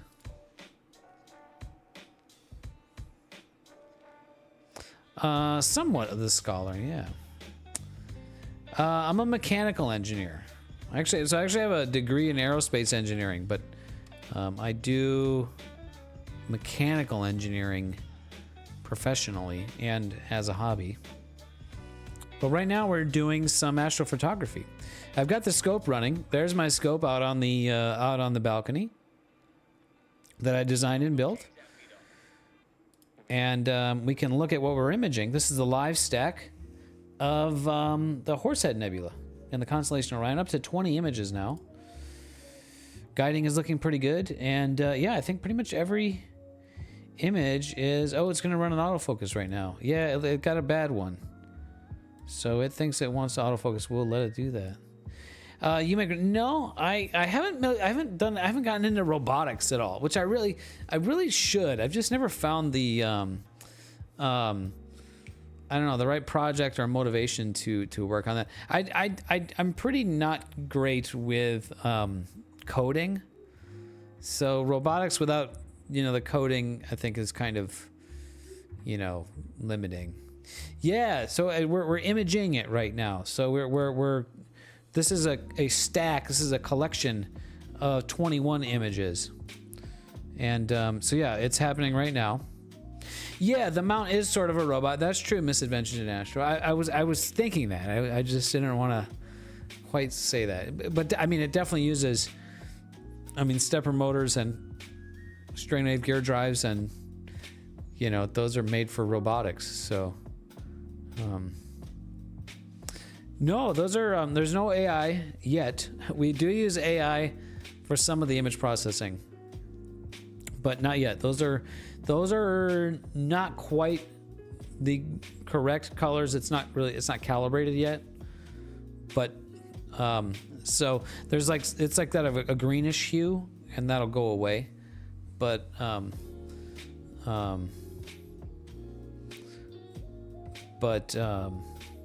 yeah, mostly those colors are definitely real colors. Probably my 3D printers are more advanced robots than I would say than the telescope mount. There's, at least software wise, there's a lot more kind of stuff going on. Pre-processed, yeah. Yeah, this is just a live stack, so we're up to... And it finished the autofocus run, so... I can take a look at... Yeah, look at that nice autofocus curve. This is what we were joking...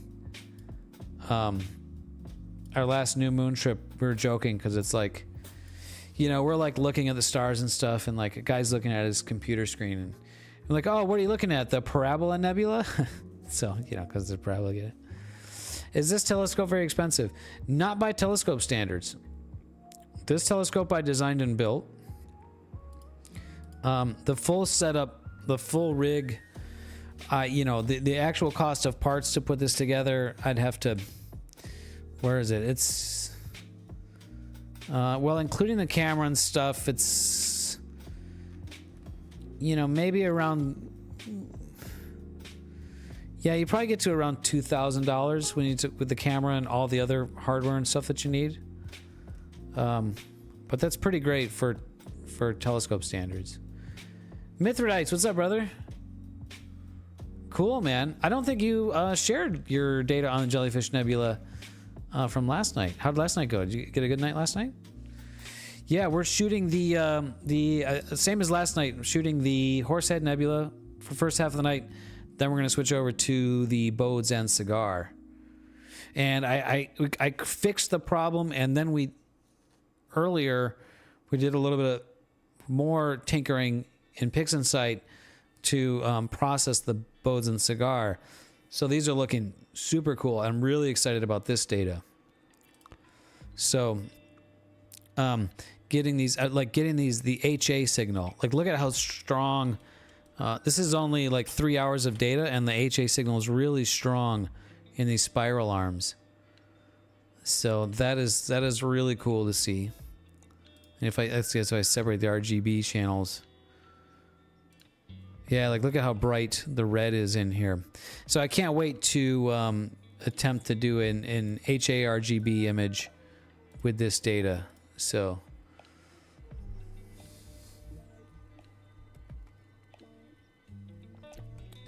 Yeah, cool, man. Right on. Right on. Yeah, and then like the detail in the cigar is pretty great as well. So this is has been non-linearly stretched. And I'll start playing with some curve to try to kind of bring this out a bit more.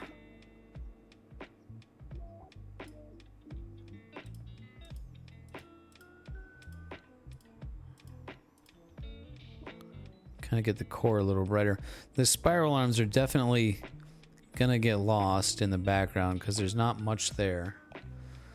That's expected. And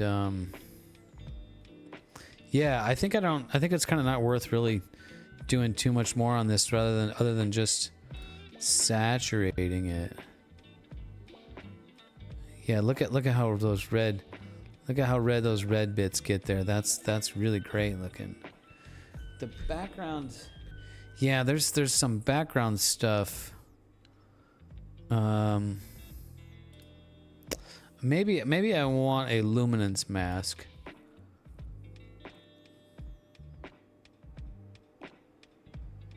When someone asks you what you did last night, how much do you...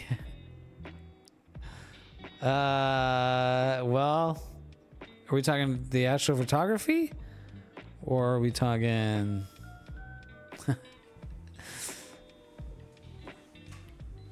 Yeah, no, we got a telescope out last night.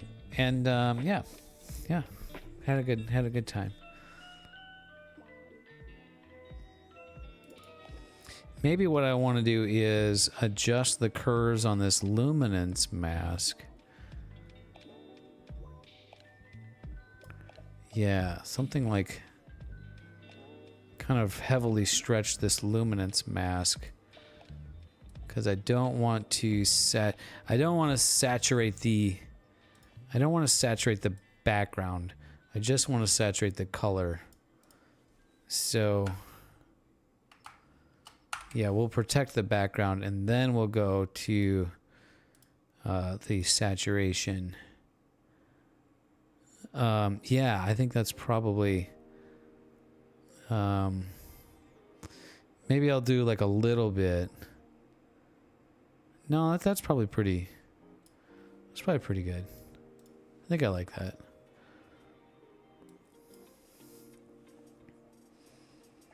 Yeah.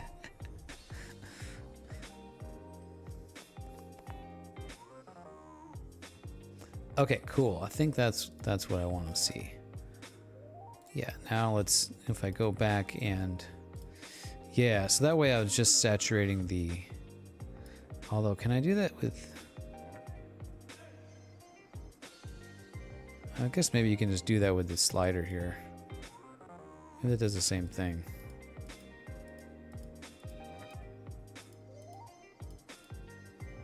Yeah, okay. Well, I think that's pretty good.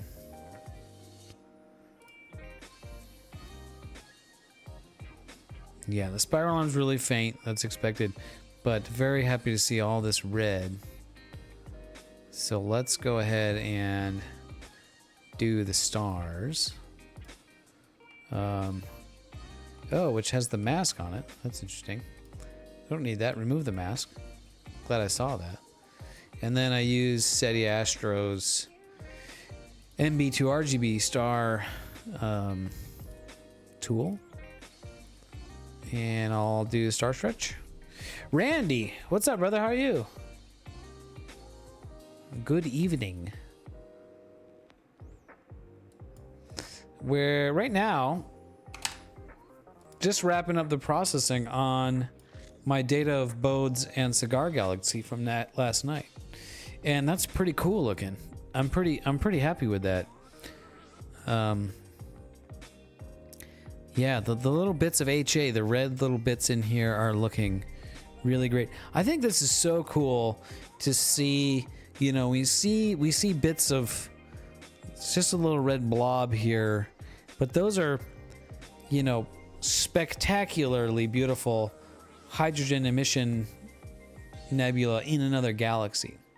So when we see in our galaxy, when we see these beautiful emission nebulae like the Heart and Soul Nebula, for example, you know, we see all this detail because they're relatively close to us, but this, right, all this spectacularness is what we're seeing in here. That's what that is, right? That's so cool to see the same thing happening in another galaxy so far away. And wouldn't it be brilliant if we could have a telescope that could image this nebula, you know, in the kind of detail that we see here? That would be so cool.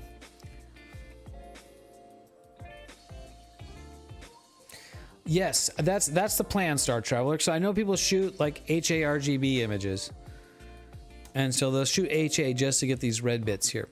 So basically, if I take the stars back out and I separate the color channels,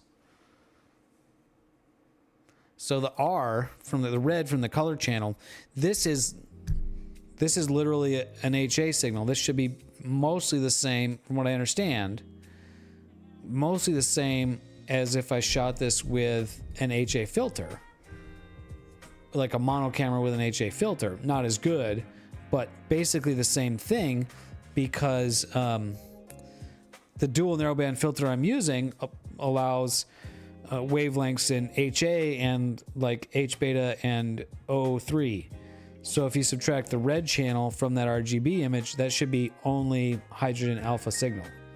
So this should be HA that we're seeing here, from what I understand. I could be wrong about that, but that makes sense in my head. So my head canon. Cool. Yeah, right on, Myth.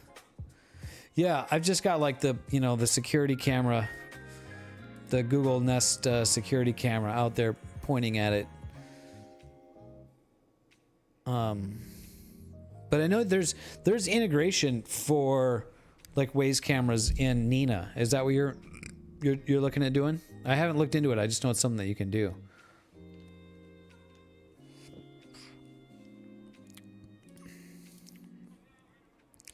We are almost at 2 hours now on the Horsehead, and looking cool.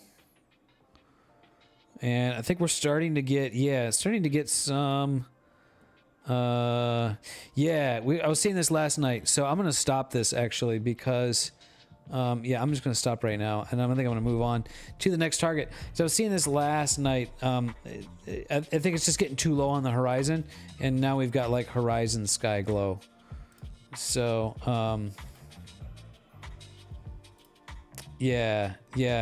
So this most recent one, I'm going to dump that one, and then the one before it, that one's probably okay.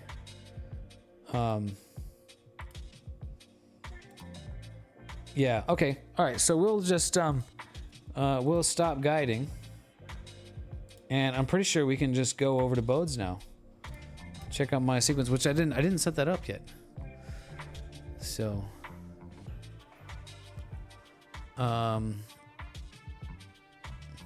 don't know what level of integration there is, Myth. I just know that that is a thing.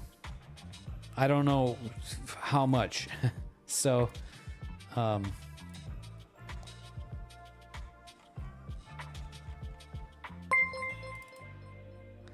S2M Green. What's up, brother? Thanks for the follow. How are you doing? Welcome in. I mean, that's one way to describe it. It's I would say it's interesting. I don't know if I would say that's cool.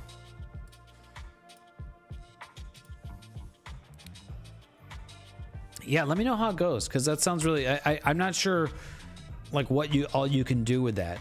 You know, the Wazecam integration might be really awesome. Oh shit! I might have just deleted something I didn't want to delete. Add target to sequence, basic image sequencer. Another thing, Myth. While you're here, I realized. I advised you in the past when it comes to the image rotation setting. And Nina's settings, plate solving, the rotation tolerance. I advised you to increase that to a lot, so it was easier to get the rotation down. With some of my most recent images, so I had that at 5 degrees of rotation tolerance, and in some of my most recent images, I've had to crop in like a lot more than I would like to account for that. So I've reduced it to 2.5 degrees. So just be aware of that. I think maybe I was a bit too aggressive with at least for my taste. So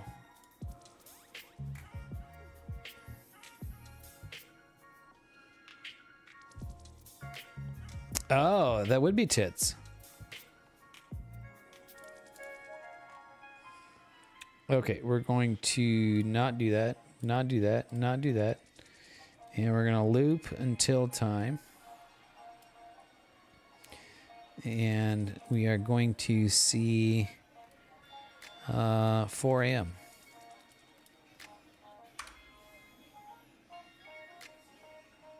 And I think we're good to go. So I'm going to hit start, and we should slew over to Bodes. Let's get the security cam up. You're welcome. You're welcome, Green.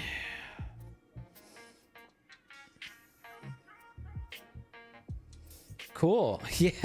Yeah. This is definitely one where you get caught up, and it can definitely be a money pit. Yeah. If you're interested, if you want to discuss more, we can discuss on the stream.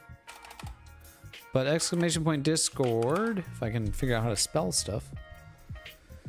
Join the Discord server if you want, Green. And we're kind of a growing community of astronomers, astrophotographers at various levels of experience. We've got really experienced guys in there, really experienced telescope builders.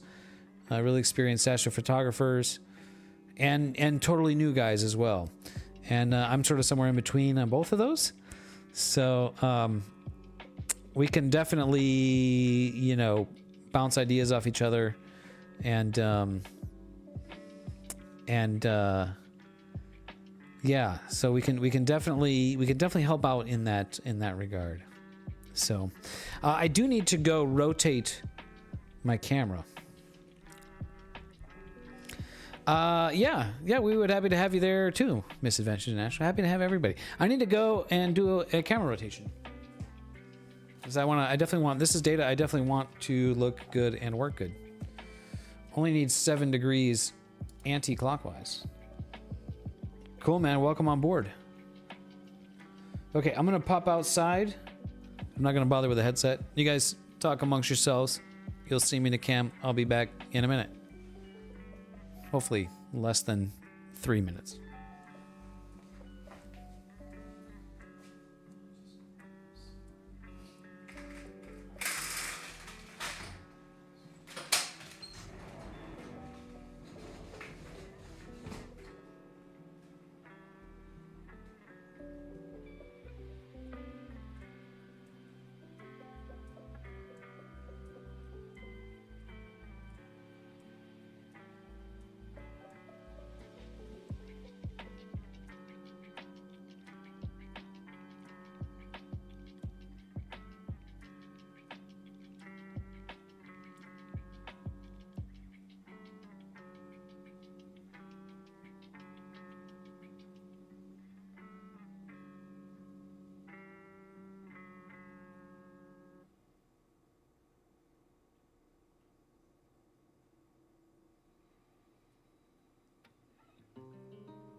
All right, I think I nailed it in one rotation.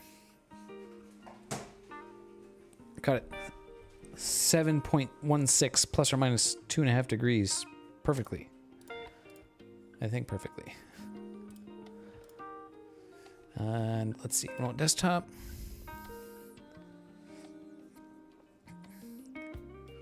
What kind of skies do you have where you live, Green? Or do you have dark skies? Do you have lots of rain? Do you have lots of weather? Do you have a spot like in your backyard or a balcony or a patio where you can set up a telescope? What's your ability to do astronomy? That's kind of one of the big, for me, definitely is one of the big determining factors, right? It's like where are you going to be able to do it? How you're going to be able to do it? You know, if you don't have a view of the night sky from your home, it's going to be a lot harder. You're going to have to go someplace. And being able to do at least something from your home, you know, at least a little bit of practice or a little bit of setup, a little bit of calibration allows you to figure things out and do troubleshooting while you're at home. So then when you go out to the dark skies, you go out camping or whatever, then you can make the most of your time out there and you're not frustrated, and you know, get all the frustration stuff dealt with when you're at home. So that's partially why we do these streams. It's why we do the troubleshooting here at home. So then when, you know, once a month when the new moon rolls around, we go out to the desert or up in the mountains and hopefully don't have to do any troubleshooting, unlike that one time or those other times. Look at that curve, man. Ooh. Autofocus is just working great on this scope. Super happy with that. And we'll start the guiding. Even in the like 5-second setup images we have, we can see both of those galaxies. Okay, guys, I gotta go for a pee break. I'm gonna run. No, I'm not gonna run the Twitch ad because it won't let me. I guess I already ran them. Let me go for a pee break. I will put a BRB message, and you guys can watch this. Watch my guiding graph come in. There's a big, interesting. Looks like it needed a little bit of time for RA to settle a bit, but still not looking too bad.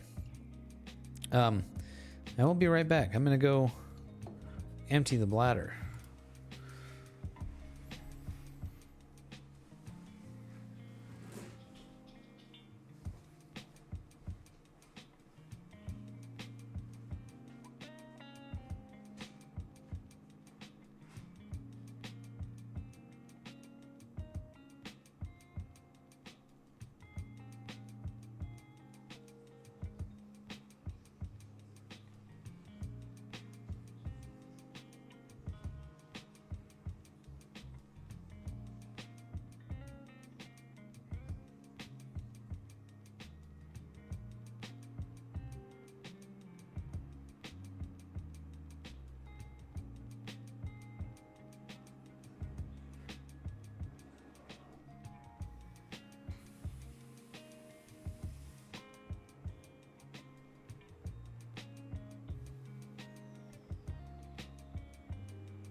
Right on, Myth. I saw that just as I was getting up. Yeah, that's kind of a. It's kind of like a break your neck perspective. That's interesting. You guys can't see that because that's showing. Look at that! Look at that moon. I like that you can see stars in there, though. That's cool.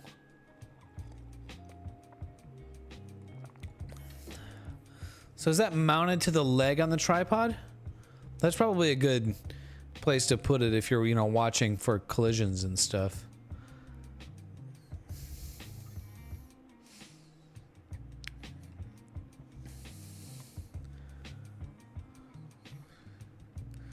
Cool. Oh, okay. Yeah, that's great, Green. Yeah, most of us live in bright light pollution, right? I'm in you know, like I'm in Southern California, so it's like as light polluted as it gets. Plus I'm in these apartments and there's bright lights on, you know, the apartment buildings right next to me. And just like you see in our friend Mithridate's, you know, so he's got a patio, and so obviously there's a ton of light. I mean, that's the moon, this bright light here. So he's got the same kind of thing. But so you can do a lot now that we have cool filters. There's cool special filters, so you can do a lot in your, you know, from the light pollution. So you don't have to have dark skies. Still, the darker the skies, the better it's gonna be, right? So, okay, perfect. I think that's the biggest thing, is that you have a view of the sky. Because there's a lot of places that don't. You know, you might have a lot of trees, or you might live in an apartment where you don't have a place you could set up. So yeah, being able to set up at your house, in your home, in your backyard, is great. So yeah, that's awesome. Yeah, so you know, the way a lot of us do it, the way I really enjoy doing it is, you know, I got the scope set up here on the balcony, and we work on, you know, troubleshooting, calibration, setup, getting things working right, and a bit of imaging, you know, or visual astronomy from here. But really, we want to get the gear working good and get the bugs worked out, get everything reliable, so that once a month, when the new moon rolls around, we, you know, pick a window like Tuesday, Thursday, you know, Tuesday through Thursday, or Saturday, Sunday, or just Monday, whatever's going to be the good days, and we go and try to make the most of the really dark skies, you know, when we go out there. So, because I'm in Southern California, so it's really bad light pollution where I live, but we don't got to go really too far to get to some really spectacular dark skies in the mountains. It kind of sucks to live with all this light pollution, but we don't have to go too far to get really, really good conditions. So we've got our first image of the night of the cigar and bodes, and this one is looking a little streaky. Yeah, I'm gonna throw this one away. But yeah, when I first started imaging, it was like trying to figure itself out in RA. The guiding is looking great right now. I'm at 0.87 arc seconds of error. So we'll toss this exposure, and then hopefully all the rest of them will be good. With this, the guiding looking like this, as long as it stays, then we should, yeah, we should be in really good shape. Are you trying to do astrophotography, Green, or are you thinking visual astronomy, or both, or? Oh, you're in the Bay Area. Okay, yeah, right on.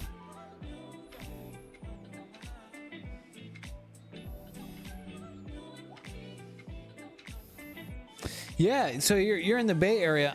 We've got a few guys in our astronomy group that are from the Bay Area that travel to the dark sky sites with us. They tend to only go out, you know, for a week at a time, so it's a longer drive. But light pollution wise, yeah, we're definitely in similar situations. Boy, I just got a huge spike of RA madness in guiding. Again, it was going so good, and then brrr. What's up with that? That's weird. Maybe a gust of wind or something. I don't know. It looks super calm out there. Weird. Well, might have to throw away another exposure. You'd like to do both, yeah. I think in the ideal world, that's what you do, is like you get the imaging rig, you get that set up, and then once this thing is set up, it runs all automated. So this thing is set up, you just let it go, and then you go over and do visual astronomy. So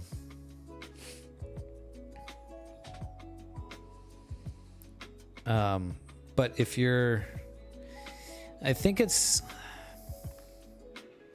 I want to say that there was an earthquake earlier today, Star Traveler. And it's pretty fun. This has happened a few times, actually, where there's been earthquakes where I've been playing video games with my friend Scott, and he's like 30 miles from me, like 30 miles away from me. Doubles the seismograph, yeah. It may actually be like an aftershock from that earthquake earlier. So yeah, my friend Scott's like 30 miles from me. So we're playing video games and we're voice chatting on Discord, right?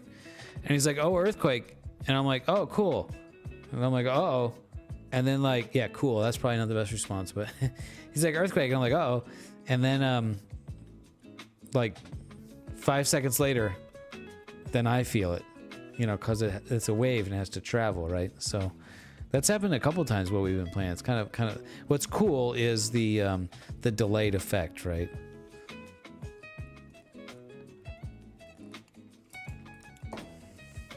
If you're a math type person and you were keeping track, you could very easily calculate the speed that the wave is traveling based on, you know, the distance and the time between when he felt it and I felt it. Obviously. But we are streaming in the science category, so talking about something like that is very appropriate. It's very interesting to experience. Yeah.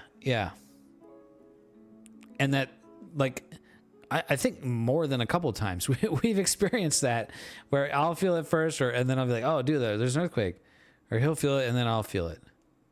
So, I mean, really, really minor earthquakes, you know.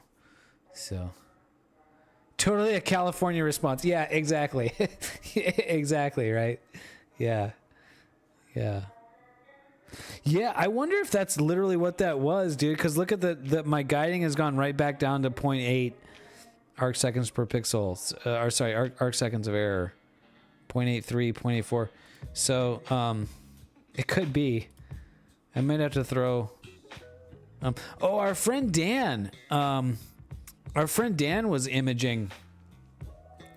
I wonder if I can find this picture. But our friend Dan was imaging the other night, like a week ago, and there was an earthquake, and you could definitely see it on his guiding. I'll try and see if I can find that. See if I can find that post of his. Yeah, I'll probably throw this one away as well. Yeah, that's not looking. I'm pretty sure we can do better than that. Yeah. Let's. Hopefully, we'll stabilize here. Let me see if I can find that post of Dan's. There's a couple of new people joining the Discord. That's cool. Welcome. Let's see. Did he post that in general? Let's see. Search.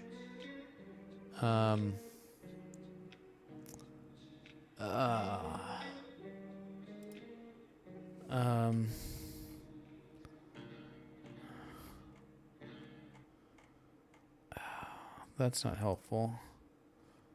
How do I search by user?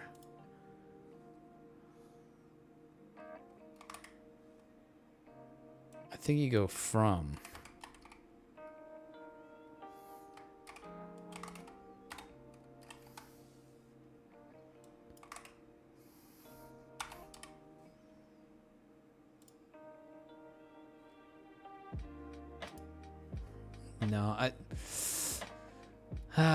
No, I'm not gonna. The search on Discord just kind of freaking sucks.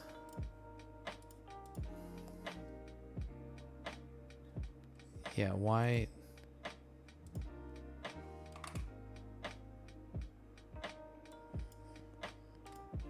Yeah, I don't know. Anyways, well, I'm not gonna mess with that. Hopefully, I can find it another time.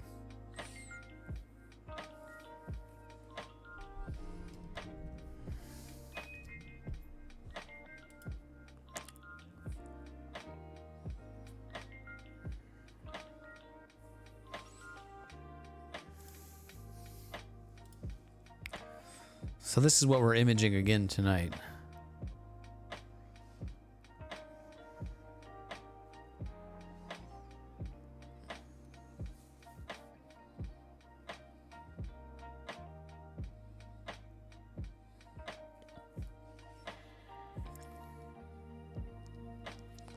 What time is it? Holy crap, it's past 10 already.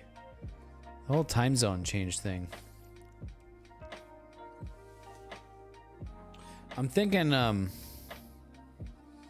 you know, we might have to, our friend Mazif,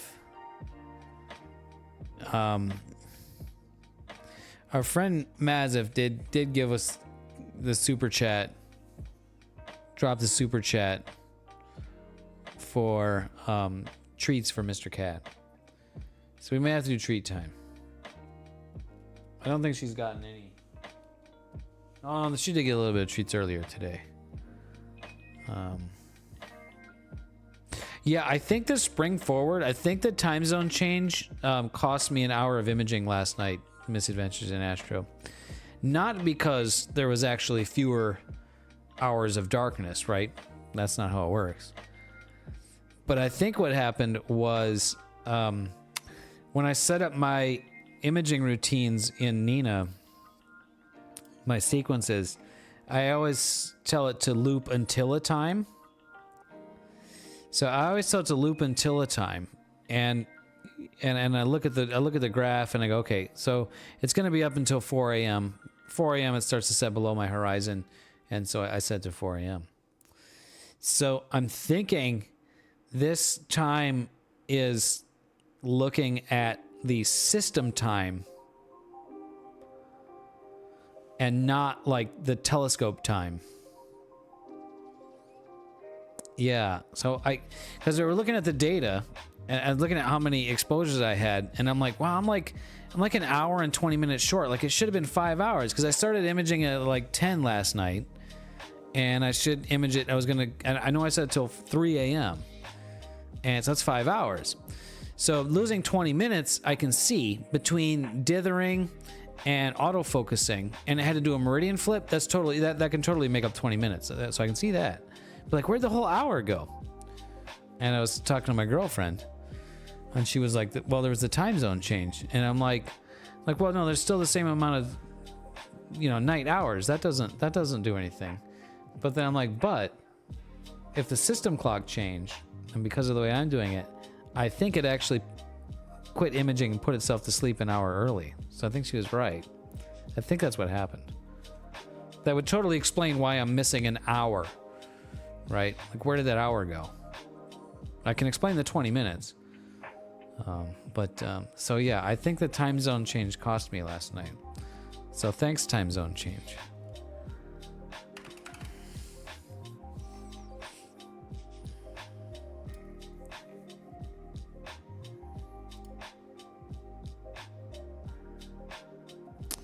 Okay, did we get... Yeah, we got another image. And there we go. Okay, I think we're looking good now.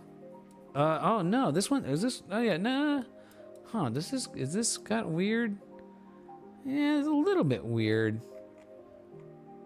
I think we'll go with it. Yeah, that one's... I don't know. Huh. It's kind of not quite there.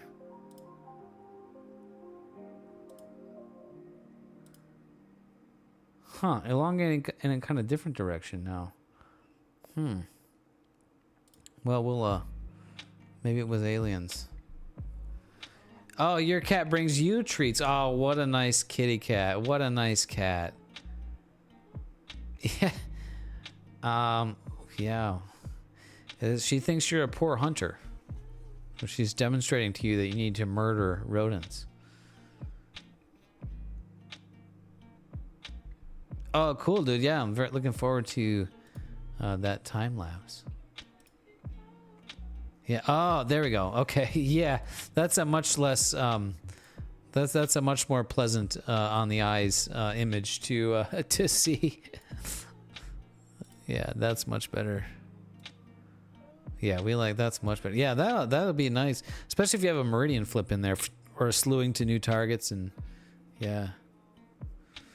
Look at the restrictions that our guy's working with here. He's got this overhead here, and then the wall here, and there's like a tree. You got just a little sliver of sky. That's impressive that you can get anything there, man. That's great.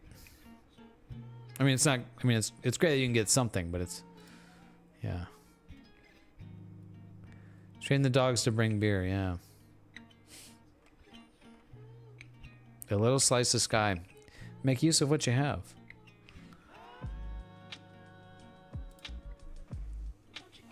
All right, let's have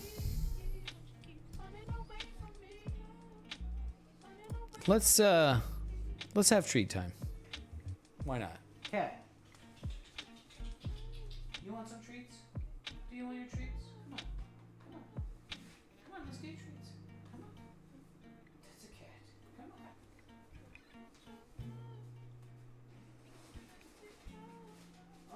Our friend gave you some treats. You want some treats? Want some? Come on.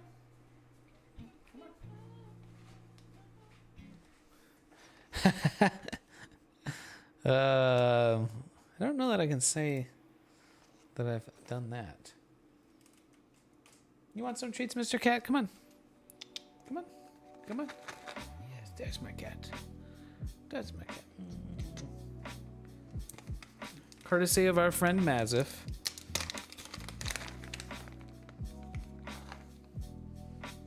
Hold on, we gotta get better. I gotta get a better camera angle over here. No, that's not. Hold on. Sorry, sorry. Hold on, cat. Sorry. There we go. There we go. Here we go. What type of dog is this? What type of a dog is this? Is this a cat in the hat? Is this a cat in the hat? Want some more? Oh, those are so good.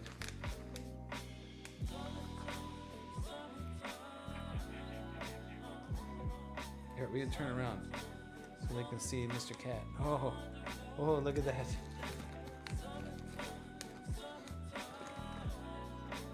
Oh, we dropped it. Where'd it go? Where'd it go? Here it is, here it is. What? We dropped it again? Here, I'll get another one. You're too excited. Too excited. Nom, nom, nom, nom. Nom, nom.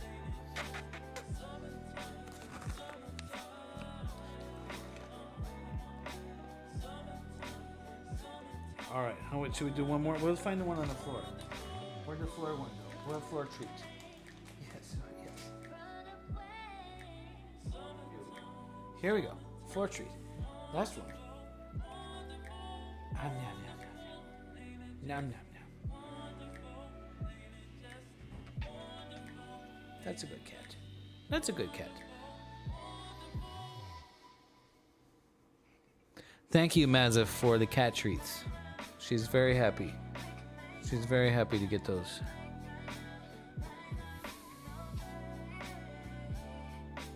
She's very happy.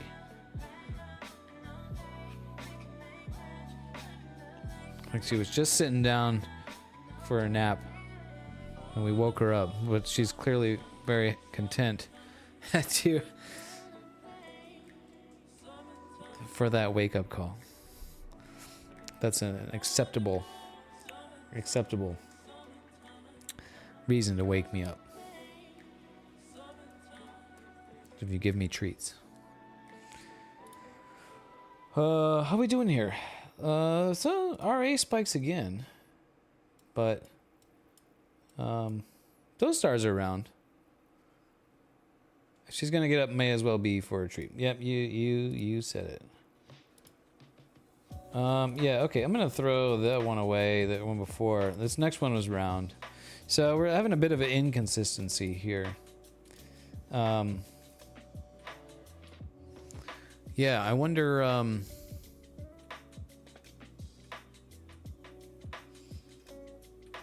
if the mount's just not really working consistently on the west side of the pier. I think it's on the west side of the pier right now. And so maybe it's just a little bit less consistent. It's gonna meridian flip pretty soon. Oh, like in an hour. Yeah, so we may not get... Yeah, if we have to throw away some of these earlier subs, you know, we'll do that. Very good, Star Traveler. That's reasonable. That's reasonable. I'm gonna put these away.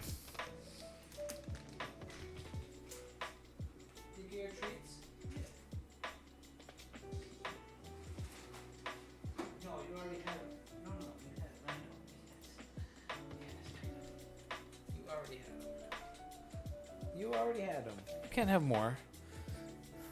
You cannot just have all treats all the time. Not even people can have treats all the time. That's called addiction. Addiction is bad. Yes. We don't want addicted kitties.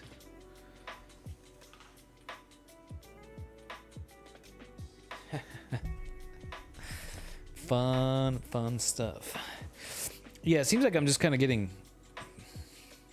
just more inconsistent on that side of the pier. I wonder if there's what's the ASStrospheric say right now for the seeing conditions? Kind of average seeing conditions. But it doesn't look like there's kind of anything weather related. Wind seems super calm as to why I might be getting inconsistency here.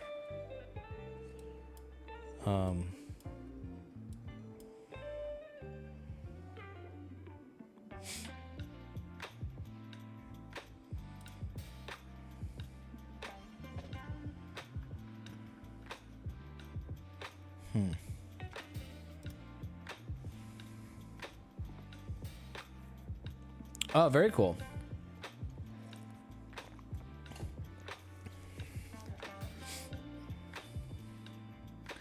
Yeah, I'm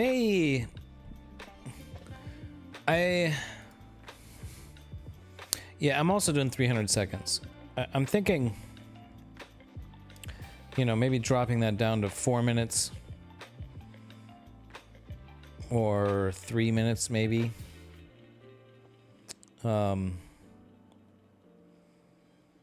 Less of a chance of throwing a sub away with shorter exposures. So let's see how this one does. Got a few spikes kind of right there at the end, as this one is. We'll just zoom in and watch this one come in here. I dropped like 3 in a row when I switched to yeah, no, that one's okay. Yeah, I think I dropped the first Horsehead Nebula one, and then that's it. Yeah, I dropped the first Horsehead Nebula. The rest of them I think are okay. Except for the ones that I dropped, like the last one on the Horsehead Nebula, because it was too low in the sky, so that wasn't guiding related. That was too much sky glow related. But then it switched to Bodes, and then I dropped the first 4 in a row on Bodes. And now I've got 2 good ones in a row. So yeah, we'll see. I don't want to change things. Last night I think it was. I think I saw this last night too. When it, right now it's pointing to the telescope's on the west side of the pier, so it's pointing east, but only for like an hour, and then it's going to meridian flip. And then most everything I've been imaging has been with the telescope on the east side of the pier. Yeah. So maybe the guiding just doesn't work as good for me. Maybe there's something mechanical, maybe balance related. I don't know, but so I think I saw this last night too, where when the telescope was on the west side of the pier for like the first hour, it was inconsistent. And then after it meridian flipped the rest of the night, it was just bang on. Well, that's not true. There was a couple random ones in there that were maybe not great. So I don't know. I don't know. But yeah, I just got a couple another like big, just random big errors, just random blocks of error. So that's, and now I'm showing 1.8, 1.9 arc seconds.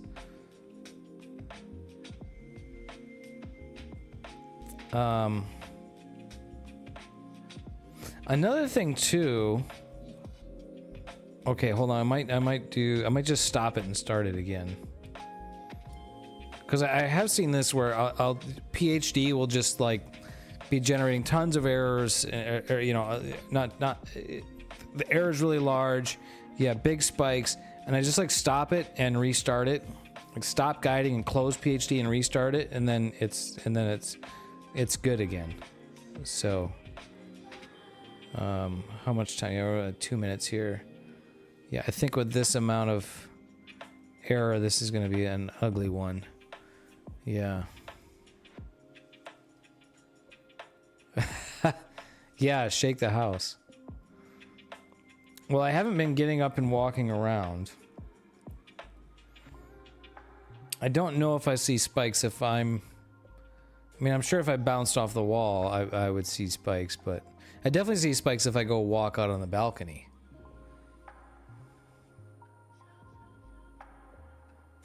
Yeah, wow. Do you have like you're on like a patio, right? You have like a concrete patio? And then you're probably using those vibration isolation pads as well.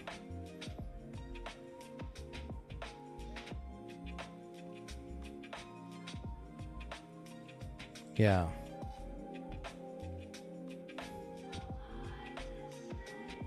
I'm sure if I like jumped up and down in here, it would show out there. But I also don't want to do that because there's, you know, the neighbor below me. And he's cool, so I don't, you know, I don't want to fuck with the neighbor.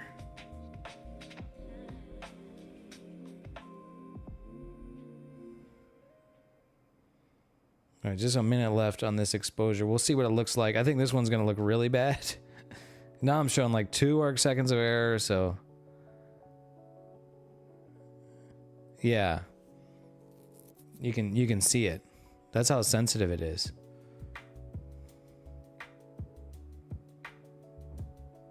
Yeah, we don't want to be doing that.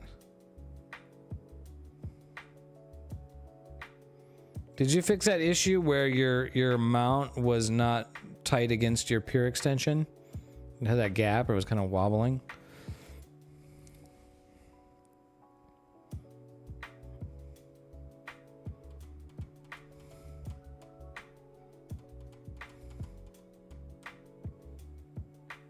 All right, 2 seconds. Oh, it's gonna autofocus.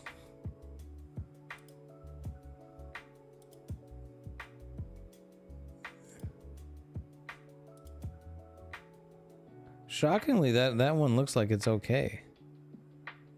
But it wants to autofocus, so we'll let it autofocus. The guiding will be bad while it's autofocusing. But I'm still gonna stop.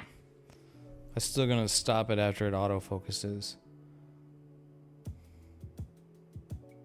Ah, yeah.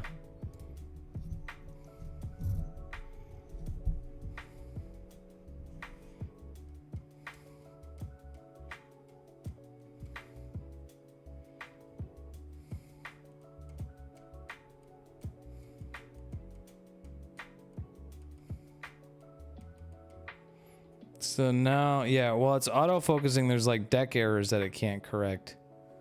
Is this telling me anything? No.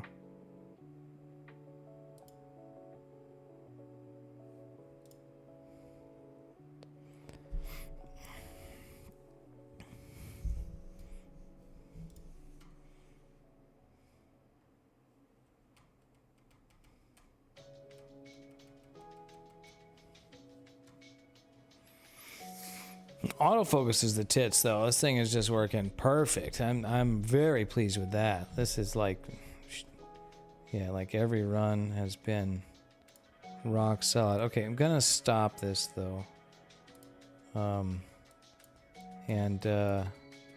Yeah, so this one's probably just large bloated stars, randomly bad error all around. So maybe it's I'll keep it because the stars are kind of round enough, but yeah, let's stop guiding. Stop guiding. I'm actually gonna close PhD and reopen it and restart it.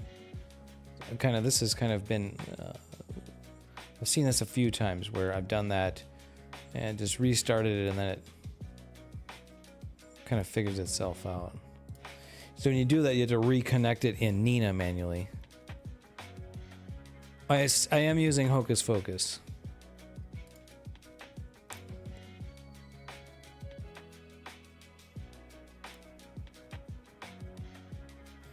Now this is kind of weird. Like, so you select the stars, and then like, it's not selecting. Like, why are you not selecting the really bright stars? Like, look at this really bright star here. Why are you not selecting that one? I don't want to do this because then I'm just guiding on one star. When it auto selects stars, like, why does it not pick the brightest stars? Like, why would it not pick that one or that one? Is there like a setting for that? I know there's multi-star guiding. Let's see. Use multiple stars.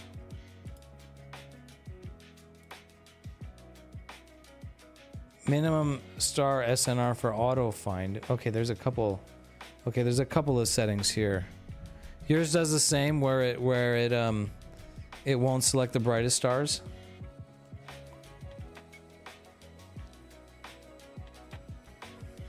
Okay, there's a maximum star HFD. Maybe that's it.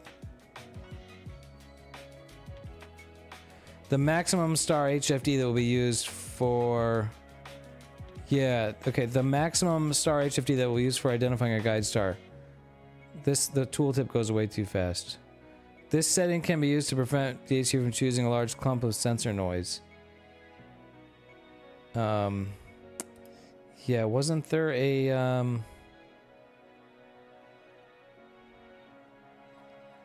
Okay, I think we want to increase this.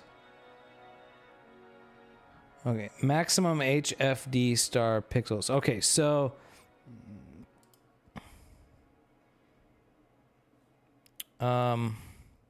No, so this says, when I click on this star, it says HFD 6.4.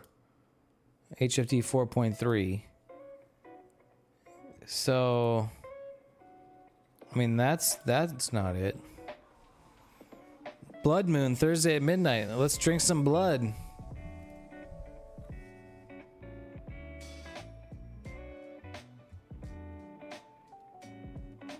Minimum star SNR.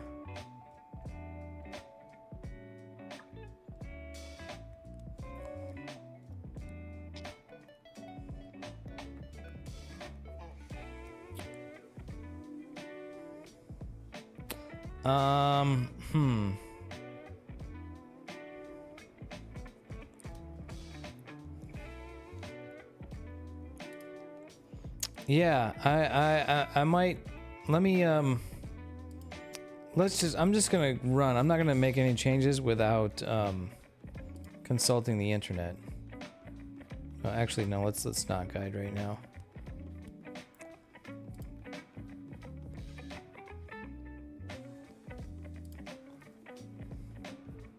Okay, now it's selecting them.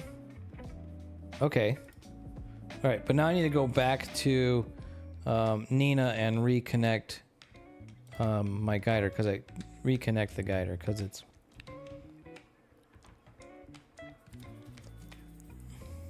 Okay. Now let's start guiding again. So okay, now it's selected the bright stars. So I don't know why it was not doing that.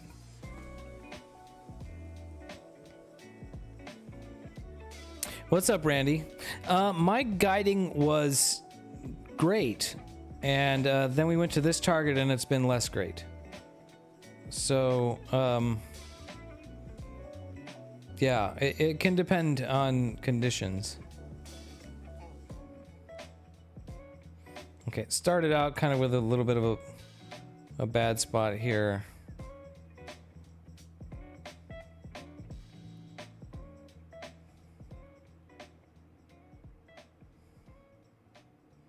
It's having a hard time getting deck under control there. I am running longer exposures than I know is ideal. At least for this this mount. But okay, let's just run it.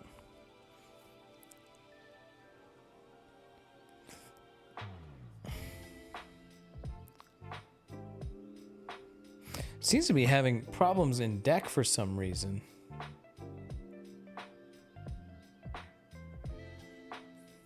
Yeah, it's having a real hard time in deck all of a sudden. That's probably the main... Yeah, most of my errors are in deck, actually.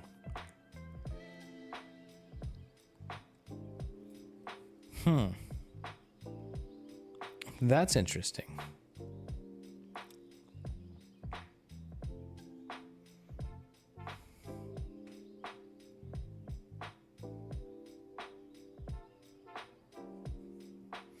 usually errors in RA.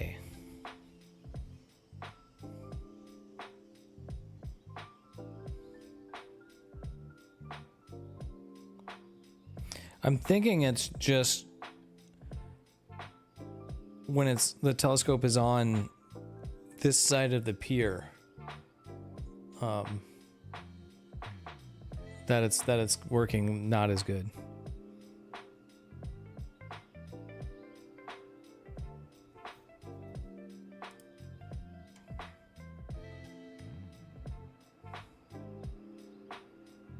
Yeah, it just is not able to get deck under control. I don't really want to change settings because it was working really great before and last night when the telescope was on the other side of the pier, so...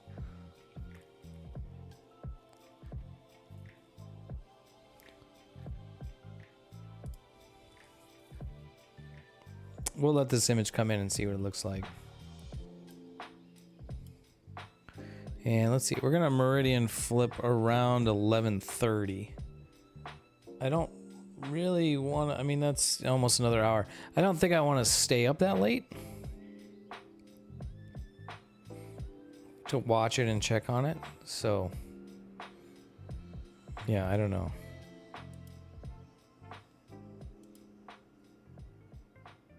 Might just let it go and hope for the best.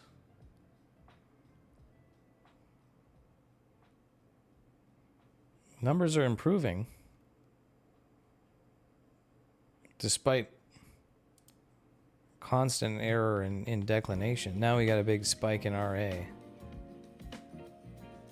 The total error is still not that bad.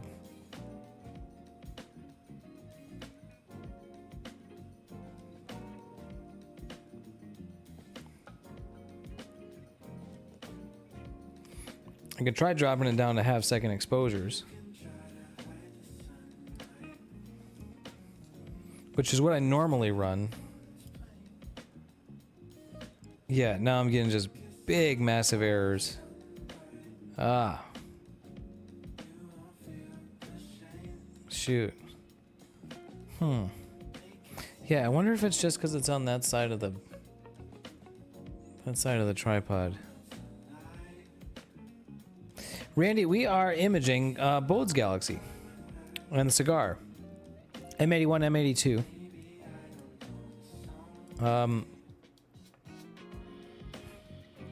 I imaged this last night, and I'll show you. If I can find it. Where's that thing? I'm going to turn off the remote desktop. So this is my data from last night.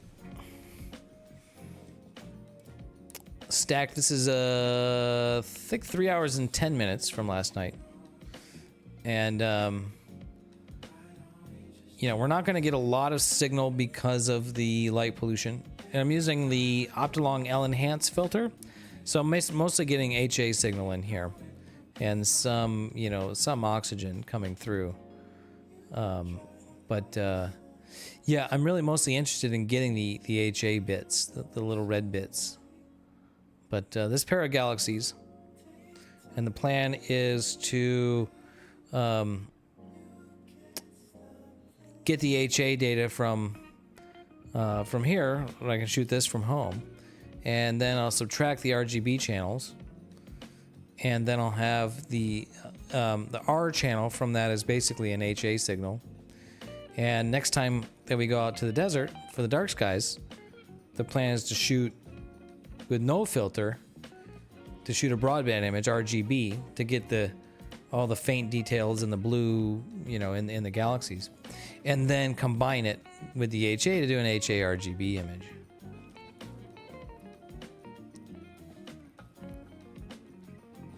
And that image just finished. Let's see. Does that look like muddy garbage? If the stars are round, I think it's just because they're getting a lot of error. Yeah, the HFR is really large. So it's a lot of error, but it's random enough that the stars are still round. I'm gonna drop this down to half-second exposures and see if that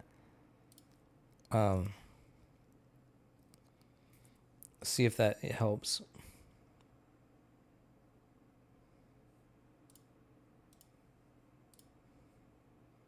I'm thinking gonna have a minimal effect, if anything. I know faster exposures are better with harmonic drive mounts. So, but yeah, it's like it's just having real problems with declination here.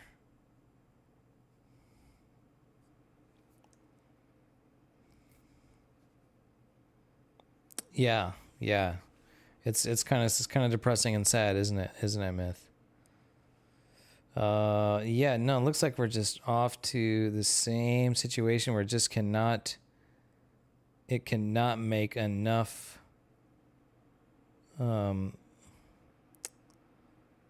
corrections in declination are not nearly enough.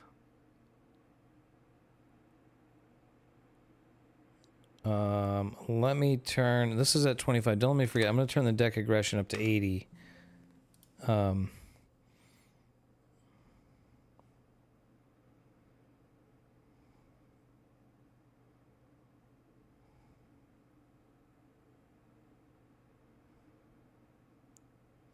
See if that, like, we're just not, yeah, it's just like we're not getting deck under control.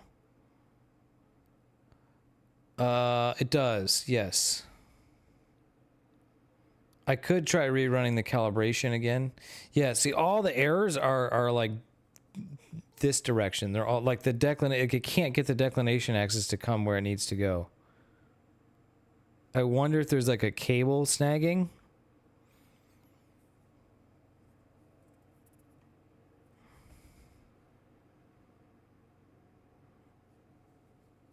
Okay, maybe we're starting to get it under control here.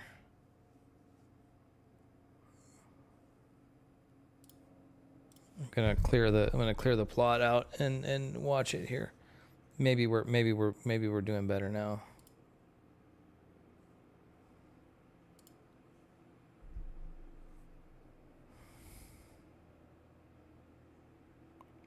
I increased the deck aggression back up to 80. It was at 25.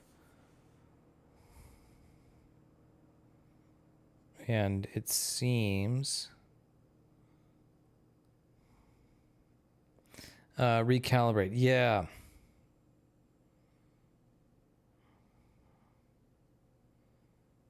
That may be yeah, all the errors are still, it's all on this like one side of the declination axis.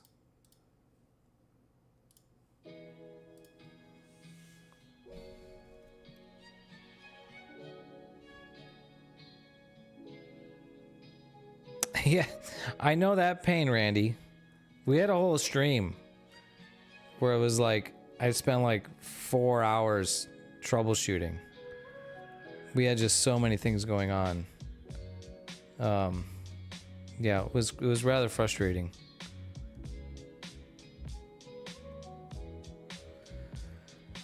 My total error now is around an arc second, so total error is looking okay, but you can see it's still all the errors are favoring, you know, kind of this one area down here.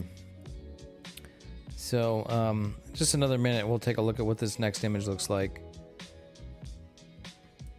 I think it's just on when the scope is on this side, it's just not able to keep up in declination.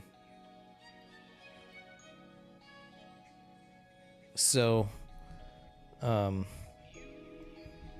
yeah, so yeah, we'll see.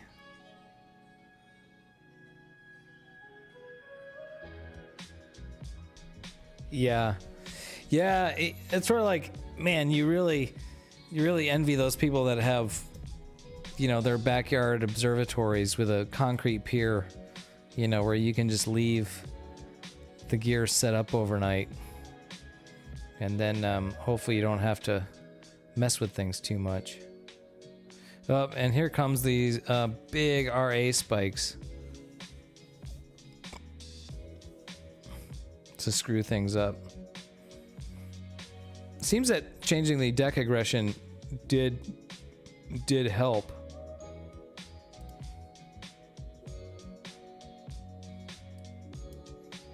So this one, these stars are a little bit, I think we're probably better. It's a little bit oblong, a little bit out of round, but the HFR is better, so this is a bit of a tighter image. So it's a bit sharper. Then we get these big spikes in RA.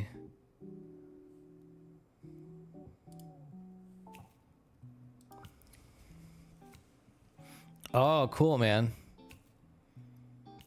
Ah, that's awesome. Yeah, I feel like that's kind of the dream, is to have a, you know, a pier and, you know, an observatory.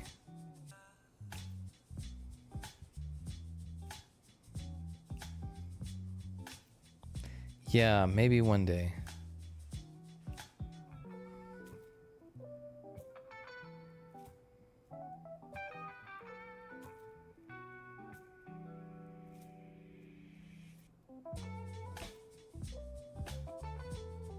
Nope, nope, me neither.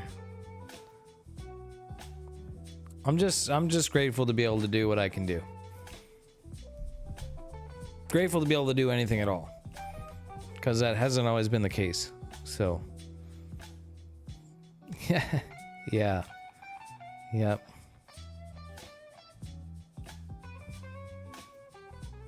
So weird that it's all these errors are just all on one side of the deck. Like deck just can't keep up.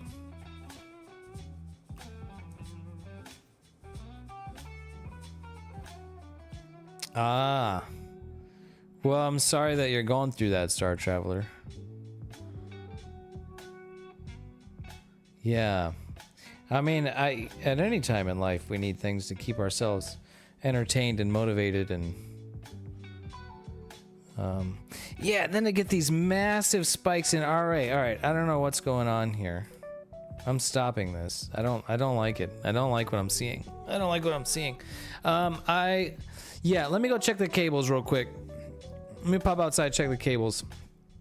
And then maybe we'll run the calibration again. So I'm gonna pop outside.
Did you guys see that?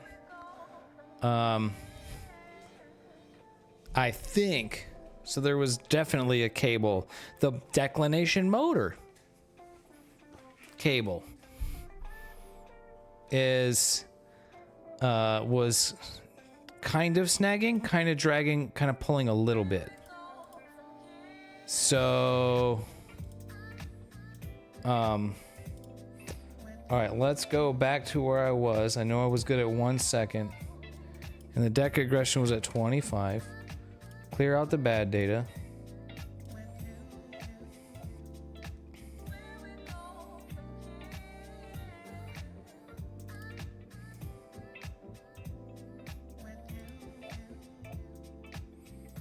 I don't know why it's not selecting the good stars. So interestingly, it looks like you can just keep clicking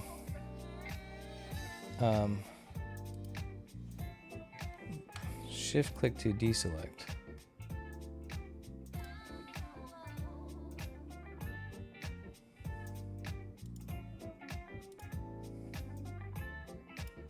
If you keep clicking this button, it'll cycle through. Okay, there we go. Use those stars. All right, begin guiding. So there definitely was the declination motor cable runs around, and it did definitely get snagged on the on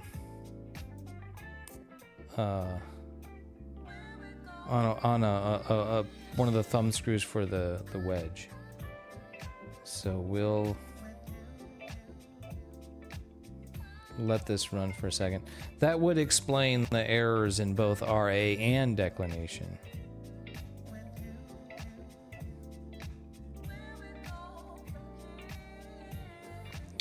So not exactly looking amazing to start out here, but sort of close to within reason.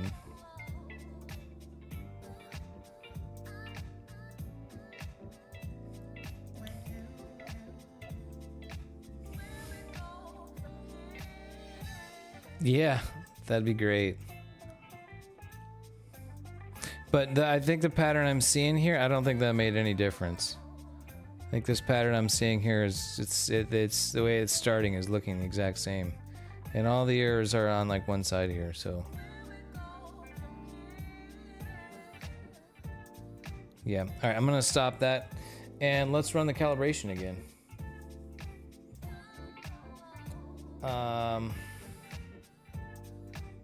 Guide, calibration assistant. And we need to bring up the security cam. I'm gonna watch it because we're gonna slew it to a new position.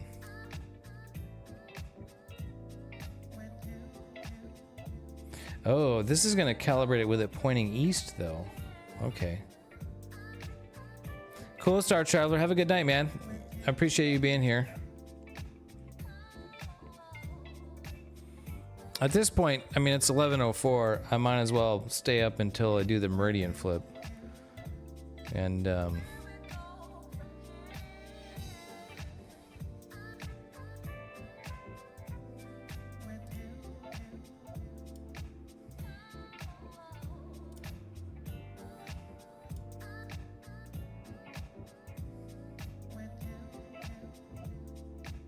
it only takes a minute to calibrate, so we'll try it. Crap, it's late. I know, huh? All right, I'm gonna go, this is calibrating. So I can start on my oral hygiene routine.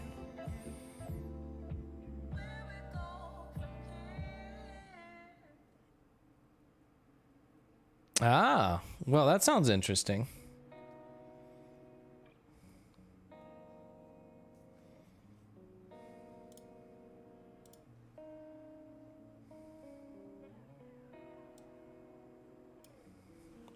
Okay, I'll be right back. This is doing its thing. It's calibrating.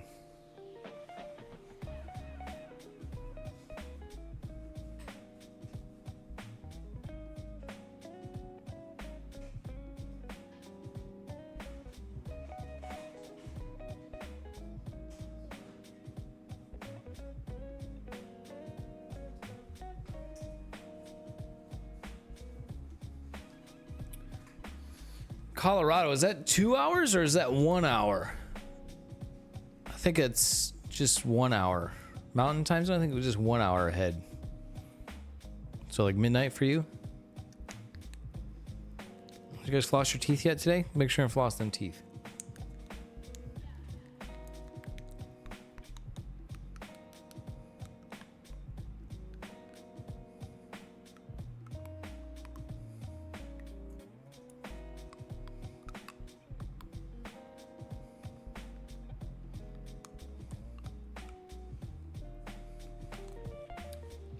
One hour, got it.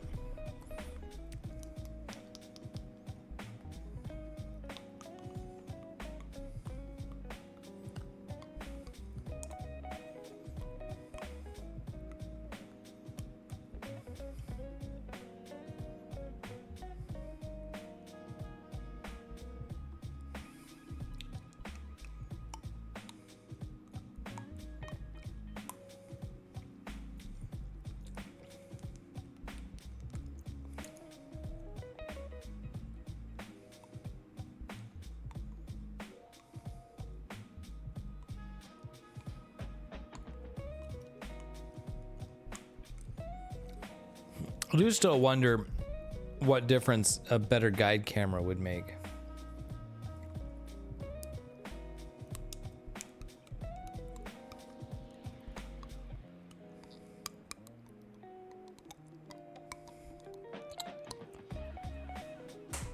I have kind of the worst possible guide camera. It's a color camera. I know mono cameras are better. So I wonder if it would make sense to have a better guide camera. Calibration is going as expected though, so that's good.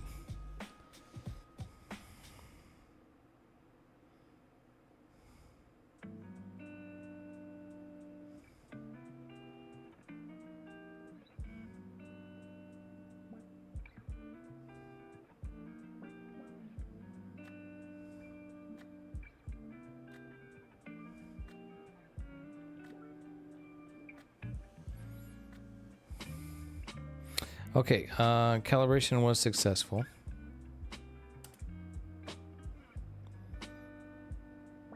And immediately after calibrating, the errors are now on the opposite side of the declination axis, so it's at least it's maybe that's improved things.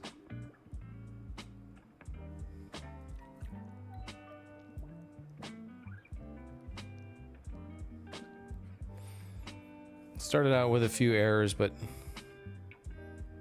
yeah, maybe this is better.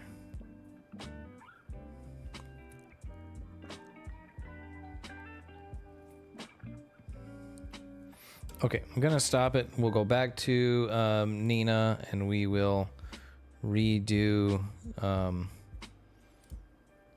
we'll reset that and we will reset that. I don't think I need to do a autofocus again. We're gonna meridian flip pretty soon. Let's reset that. Let's just reset everything. Okay, all right, here we go. And we'll slew back to where we need to go. What's up, Don? What camera do you use outside to view your scopes? This is just a regular Google Nest security camera. You know, the little white plastic dome shaped looking security camera. It's a Google Nest camera. I don't particularly I mean, it seems fine. I think any security cameras will work because they're, you know, they use infrared light, so that's how it can see in the dark. So, but yeah, it's a Google Nest camera. It makes it easy to get the feed, you know, so I can share it with you guys too. You're at 1.3 to 1.5 for your guiding, yeah. Okay.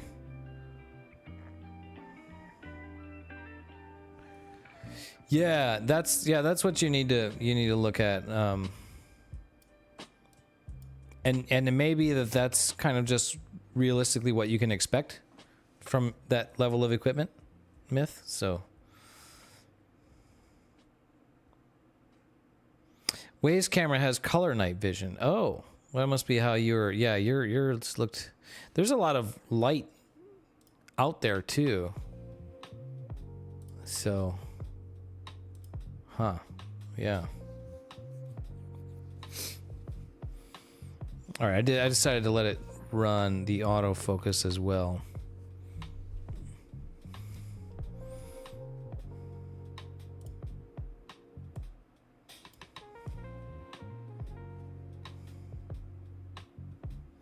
Yeah, I kind of assumed that was the case, but that looks pretty. I mean, that looks pretty good for what it is. Yeah, yeah. We're talking about our Myth has since Don was asking about security cameras. So our friend Myth has the Waze security camera. color night vision. So, yeah, that's pretty nice.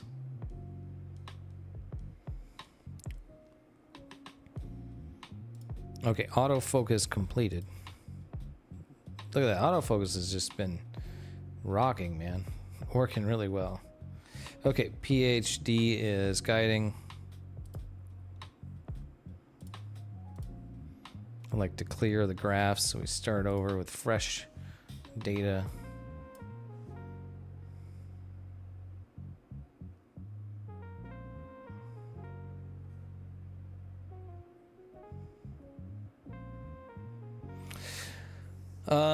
Yeah, that's with security cameras, yeah, needing their app. God, that's just potentially absolutely horrific.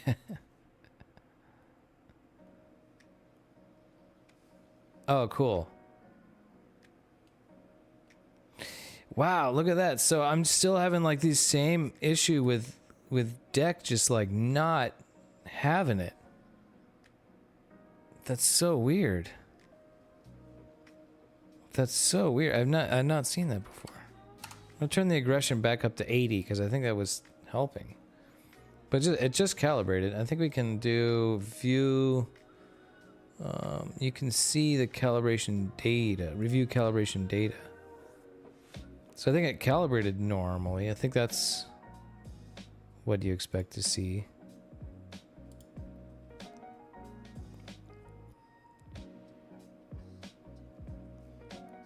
Dang, I might just kind of throw away this whole hour here until the meridian flips.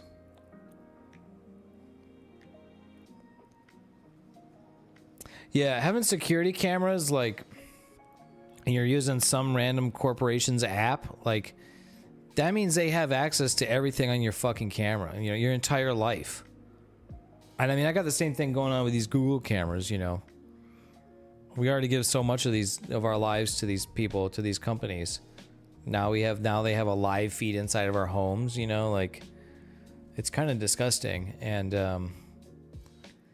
there have definitely been situations with, I don't know if it was Waze, it was one of these security camera companies where, like, whoops, they accidentally, like, they had like a bug and it was showing like the thumbnail of like other people's camera feeds on like other, like, so like I log into my dashboard or whatever and I was seeing like, you would see like other people's camera feeds, not like a feed with like the thumbnail of the feed, but still. So it's like, that's not acceptable. Yeah, cloud services. So yeah, save all your, you know, private in-home things on our cloud servers. It's secure, yeah, until you get hacked, and guess what? Everybody gets hacked. Yeah, yep. Yeah, I keep meaning to set up my own security camera NAS situation. I just never got around to it. Look at this extremely cyclic looking nature of error in deck. This is wild.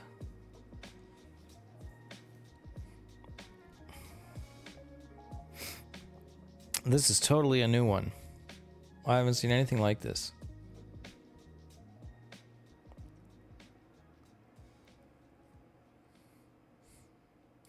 Deck is usually really consistent with my guide. It was looking great earlier. People were complimenting me on the stream before I switched to this target on how good my guiding was. And now it's not. So, thanks to whoever jinxed it. What's this meridian flip time? 11:36. So, still got 15 minutes or so. I would agree with you, Myth. Yeah, yeah.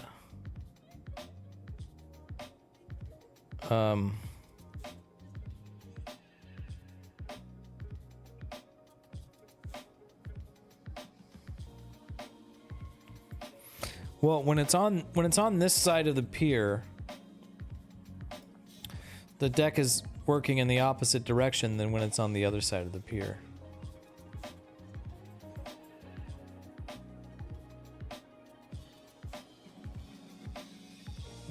Something pulling on the guide camera cable? Could be. The total error actually right now is not too bad despite these deck issues. It's showing one arc second. What's the scatter look like? Yeah, look, it's the same situation. All the errors are on this one, or they're all down here. They're all, it's trying to correct it past, you know, to the center point, but it can't.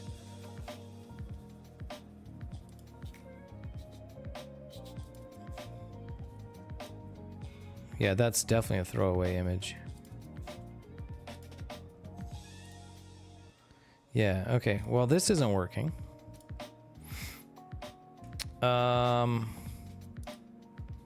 Wow, what's the deal? I mean, I might slew it to another target.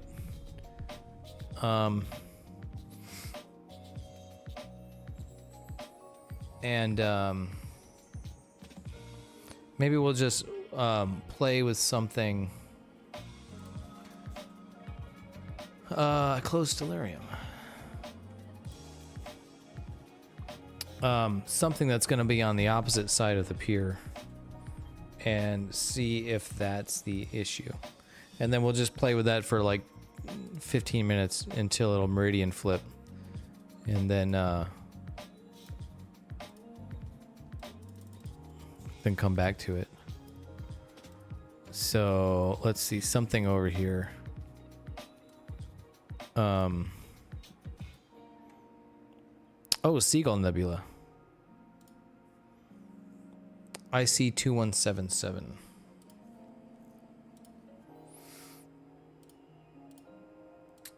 So let's go. Yeah, offline sky map. And then I see 2177.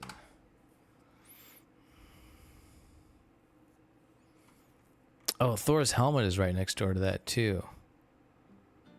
I don't think we can see too much of that, so.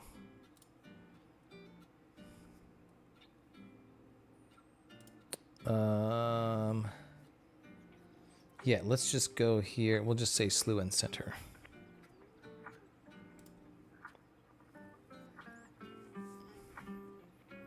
So it's gonna meridian flip.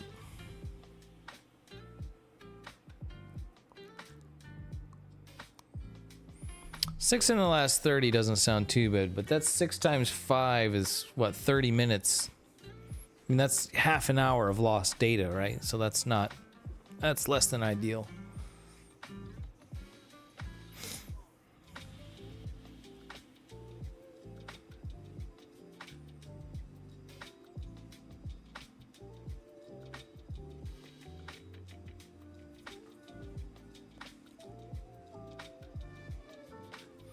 So I'm not going to set a sequence up here or anything. We're just going to slew to the Seagull Nebula, and just so we can. I might redo the calibration actually now because it's on the opposite side of the pier. But I think I'll just get it on this, point it at this target, and then just run the guiding to see how it's going to look.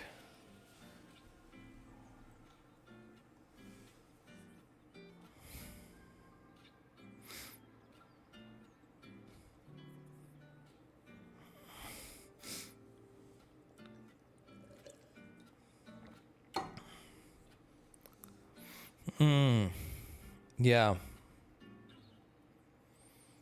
I would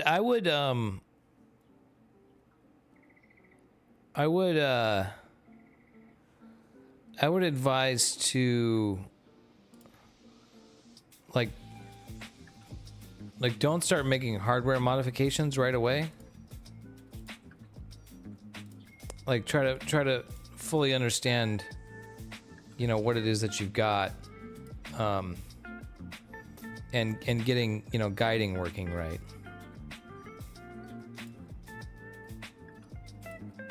You know, work, you know, get your, understand your guiding software, you know, the guiding software and tuning PhD and stuff.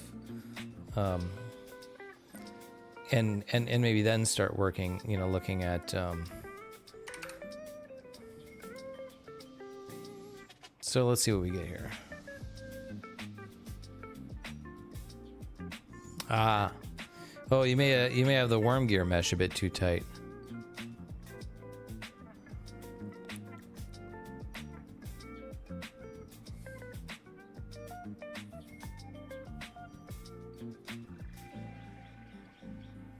Yeah, yeah, and if you go digging around in hardware, you could, you know, make something really bad. You could break something.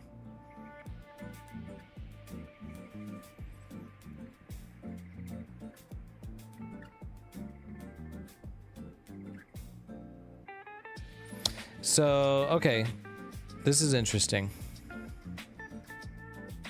It seems to be the opposite of the case now. Now, its deck is also not keeping up, but it's all on the opposite side now. Now it's all on the top of the graph instead of the bottom. So that's kind of telling.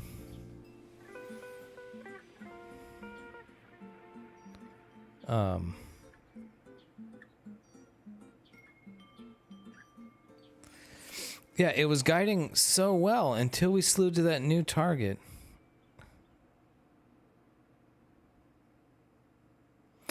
It did meridian flip when we went to that new target, and then that's when it went bad. I've now meridian flipped back, right? But this is with different calibration data, so I'm gonna stop this. And okay, now let's run the calibration assistant again. Tools, calibration assistant. And yeah, we're gonna point west. And I'm gonna slew. Oh, sorry, you can't see that. I just have the security cam showing, but I wanted to switch back to that so we can see it slew. Yeah, exactly. So it's weight shifted.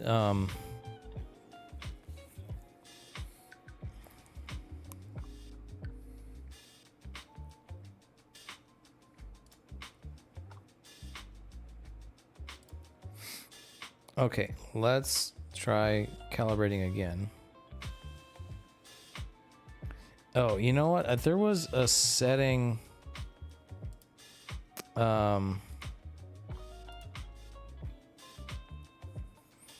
Calibration step. I think this needs to be really low too. I'm gonna set this to 450. I'm gonna lower this. I think that needs to be low. All right, now I'll calibrate again.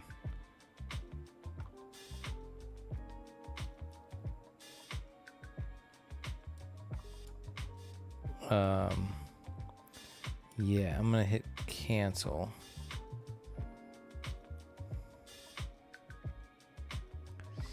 Yeah, I could.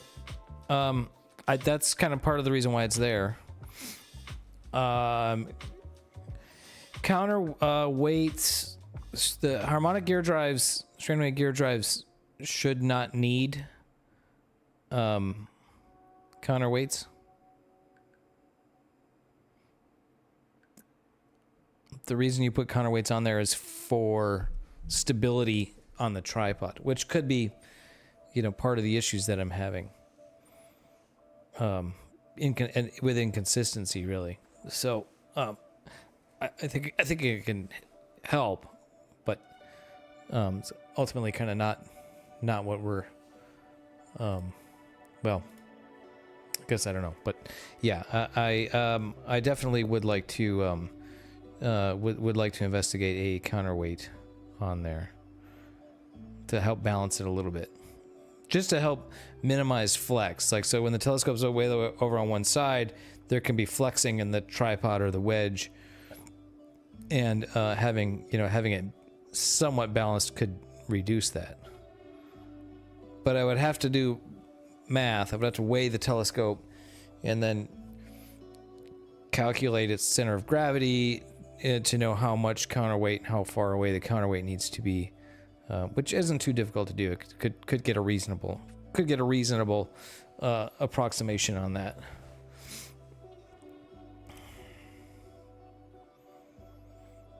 Yeah, it's something that could help, but yeah, it isn't. Yeah, right.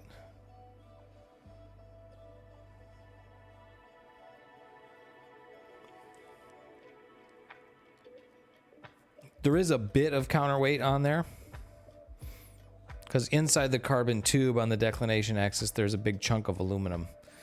But it's probably not, you know, enough.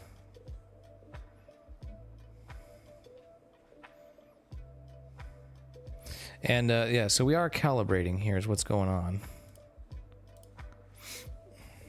It's very exciting.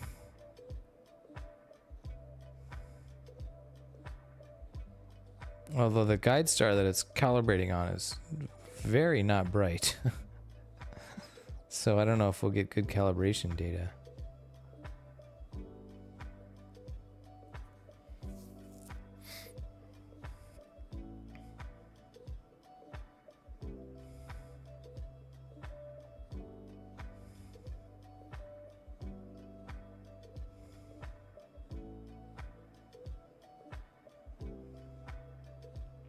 Yeah, it's just the weight times the moment arm.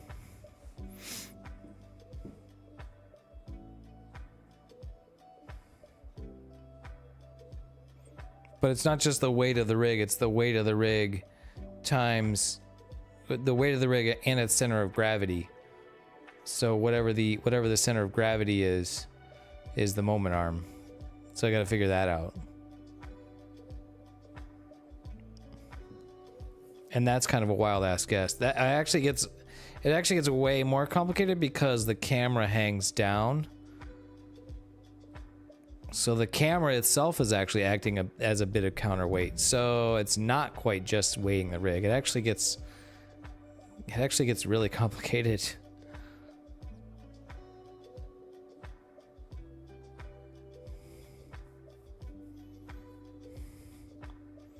We're still calibrating here. It's doing its north step. Seems like this calibration is taking longer.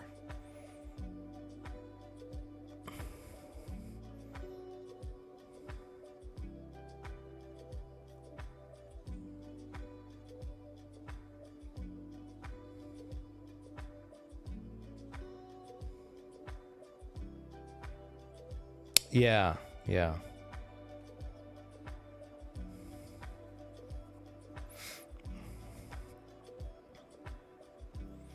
Some of the moments.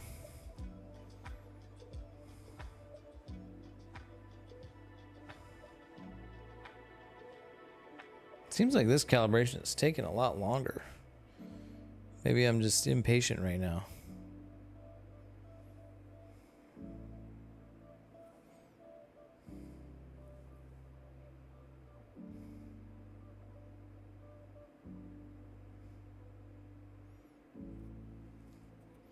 Or reducing that, that's changing that setting that I changed. Maybe that makes it take longer. Yeah, I feel like there's like a guide star that's kind of going in and out. So I feel like it's not really tracking it that well for the calibration. So like, is this going to be crappy calibration data?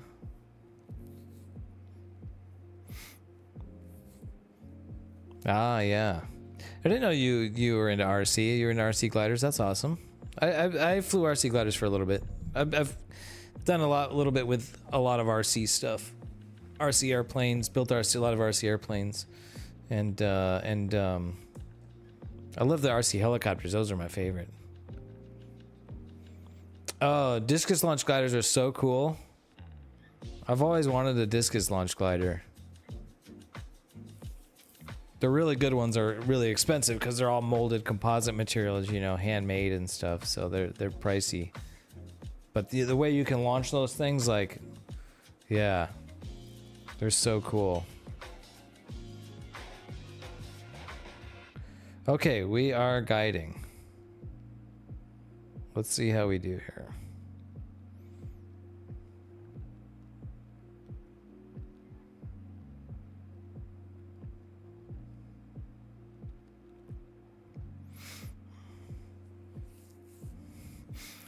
That sounds low. Yeah, maybe. Yeah, probably just for the airframe alone, right? Yeah. Yeah, yeah. And yeah, you'll smash them up.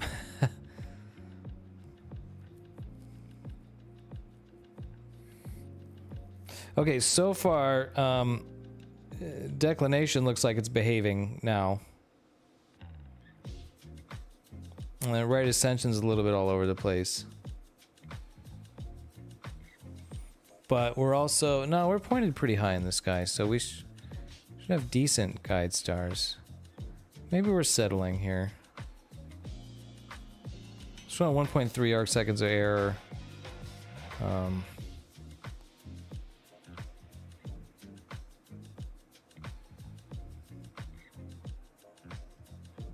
Okay, maybe this is looking okay.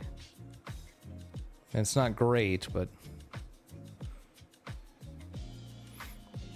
and let's see.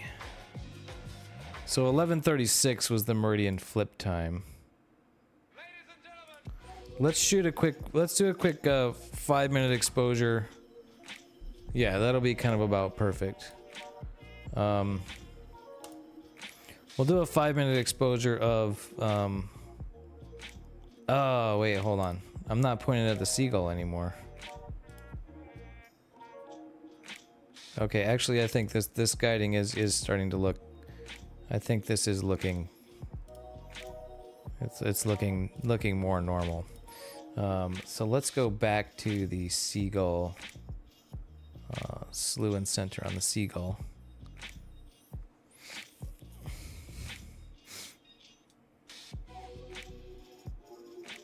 I love building balsa wood airplanes. I miss that a lot. Yeah.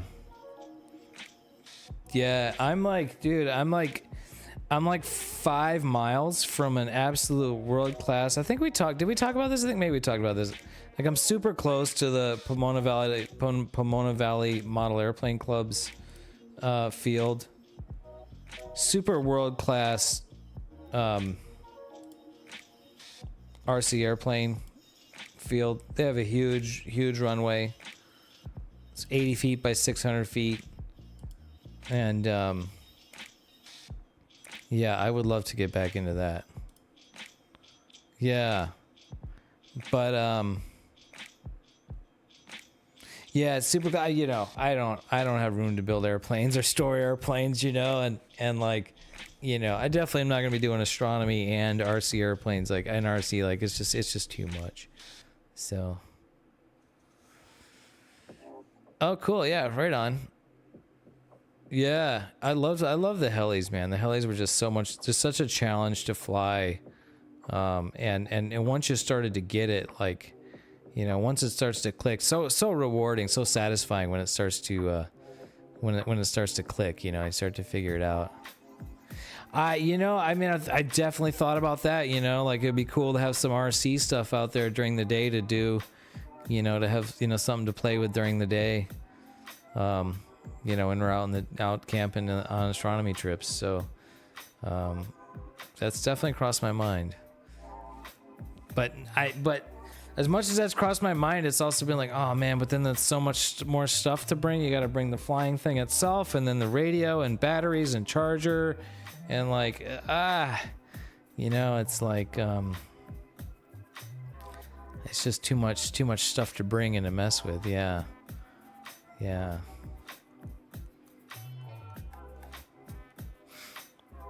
Oh, my guiding numbers are still looking okay, but yeah, deck is just not behaving all of a sudden. It's all the errors are on one side.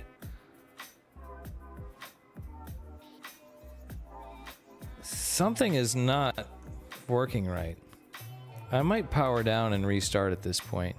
Because, yeah, look, see, all the errors are on this one side here. It's like the deck motor is not able to handle it.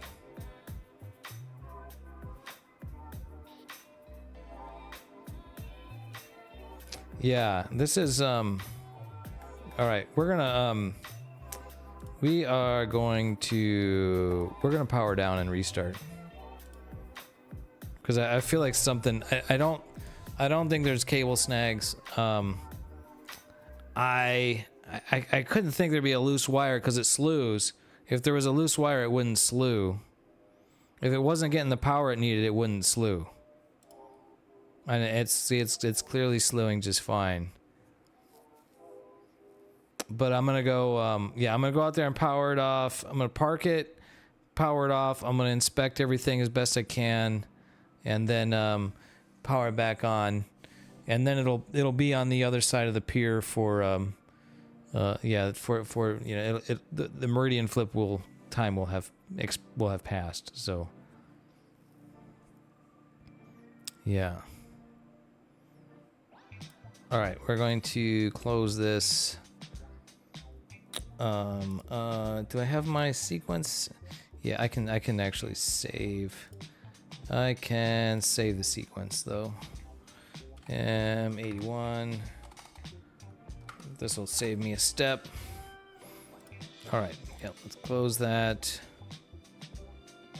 And close that. Close that. Gonna shut down. Okay, I'm gonna pop outside real quick. Give me just a minute here, guys.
You know, I realized two things while I was out there. One, I turned the power off and back on, which means you guys couldn't see the camera while I was out there. But it looks like it came back on. And two, I realized I didn't check the polar alignment. Possible if that cable was snagging when it slewed, that could have moved the wedge a little bit. It might have messed up the polar alignment. And I think the polar alignment out would explain why the deck was off in one direction when the telescope was on one side of the pier, and then off in the other direction when it was on the other side of the pier. So, oh, cool. Yeah, okay. Well, we can definitely have fun making empty beer cans.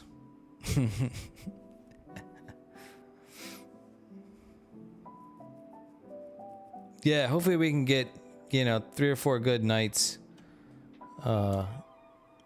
next new moon. Okay, so I'm gonna check the polar alignment first here.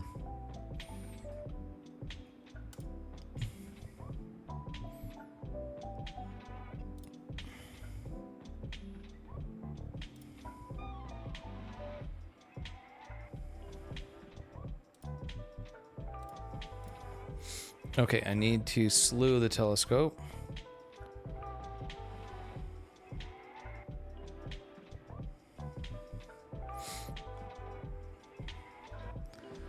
Let me bring that view back up. This might be kind of a thing because the moon is pointing over there, so I might have a hard time getting plate solves during my normal polar alignment routine here. So we'll see how it goes.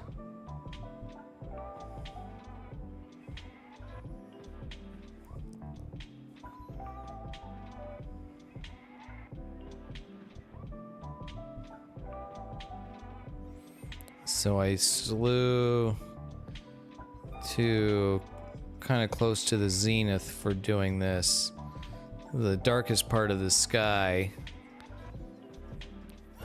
So it can get the most reliable plate solving. It's dark enough so it'll see more stars, and it's darker up there, it sees more stars, it can more reliably plate solve. So let me just shoot a 5-second image and not save it.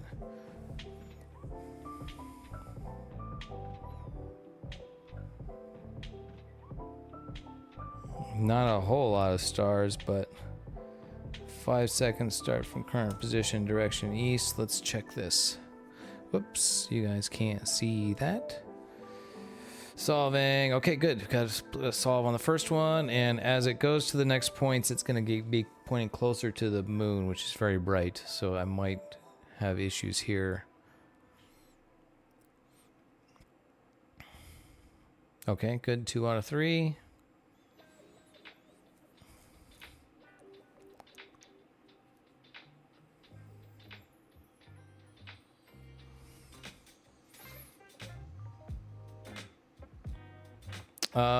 Okay, well, I'm definitely showing an error. 7 minutes, so yeah. Maybe that was it. Hopefully. Sometimes it's nice when it's simple stuff. So I'm gonna pop outside, talk amongst yourselves. I don't want to put the headset on, but you guys can watch me. So I'll be out there doing that. Hopefully just take a minute.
What's up, Benji?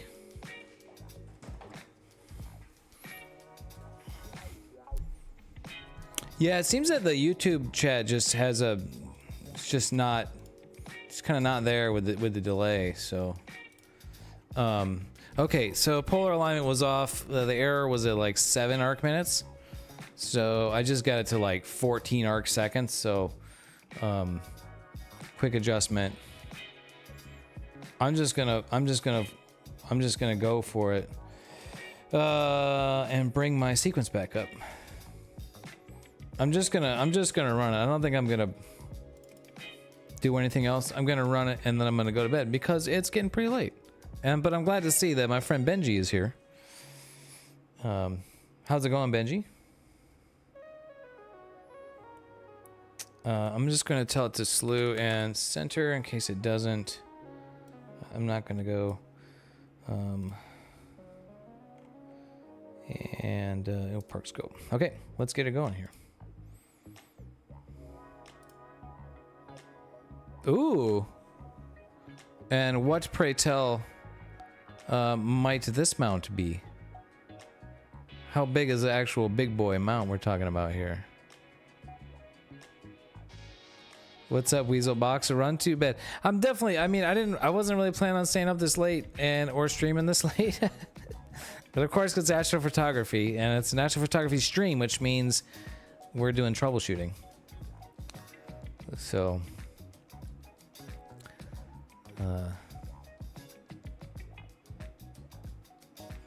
sometimes I've seen the delay on the YouTube chat, like maybe like 2 minutes or more. Like it can be pretty delayed.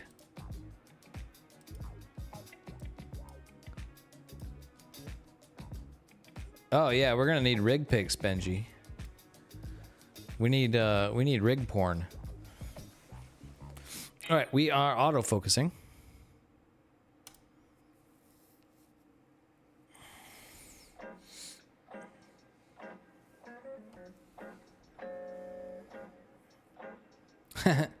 Rig porn, yeah.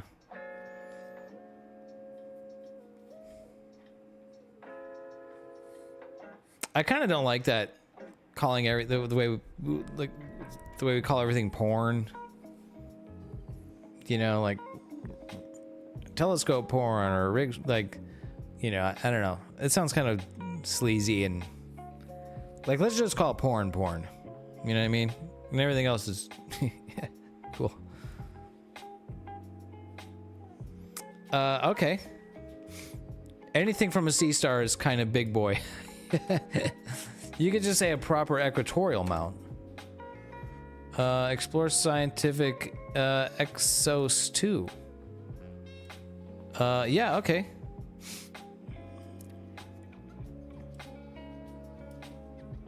You got it for $440. Okay, so this thing is like $1,000 mount. So that's probably a pretty good deal. Right on, man. What kind of rig are you gonna put on it? Do you have a telescope and stuff to go on there? If you're upgrading from a sea star, you probably need every piece of the puzzle.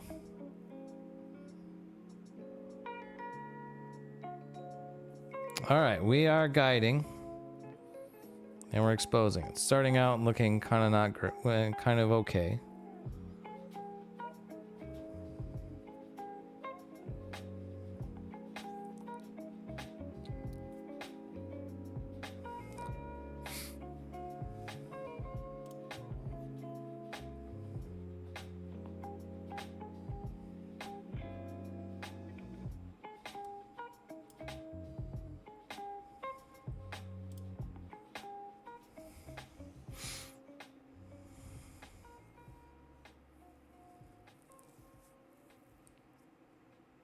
Put some beef on that. Well, keep the beef on the grill, if you would. Okay, so far, looking much better. Damn, dude, was it just that I've knocked the polar alignment out? I did go out there and have to rotate the camera when it slew to that new target. So that could be what was causing me issues.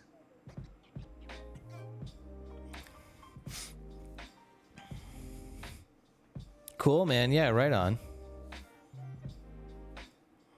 Definitely doing stakes, New Moon. Yeah. Hell yeah. The color mini cam 8. Okay. Yeah. Yeah.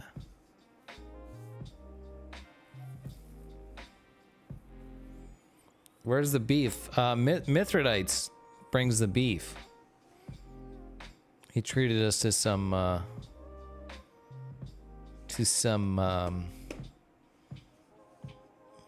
tri-tip last time.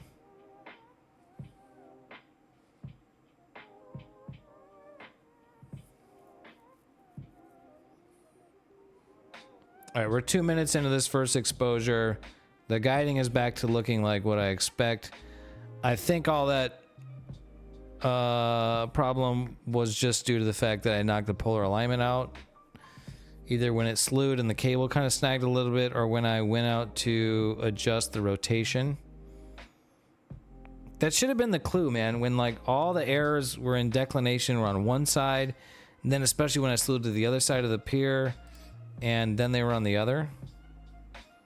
Although that's actually kind of what I'm seeing again here. So maybe I spoke too soon. I don't know. I don't know. We'll see what how this image looks. And then, yeah. I think I should go to bed. And the total error is good. Under an arc second total error. Yeah, that is same thing. Like everything's kind of on one side here. I'm gonna have to look at that. Yeah, I'm gonna have to do some Googling on that.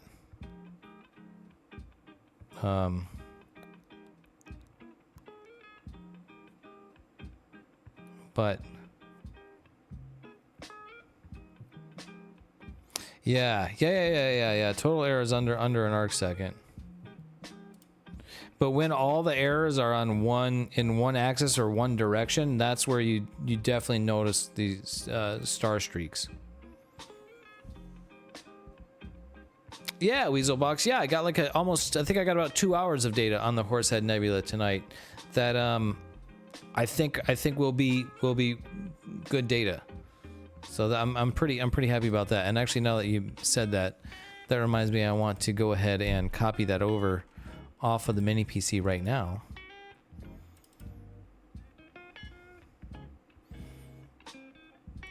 Horsehead Nebula 21 5-minute exposures. So just a bit shy of a bit shy of 2 hours.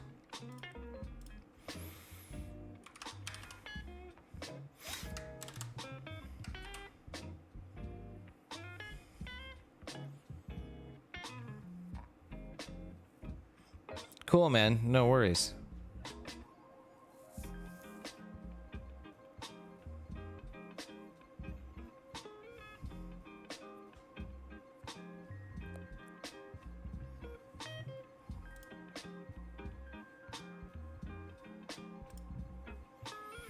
Yeah, so I mean I could show you. I had a live stack, but I deleted the live stack. But there's a sub. So we got many subs. And okay, and I got a first image is terrible. That's like the worst yet. The first one's always bad though. Right? Thumbs down.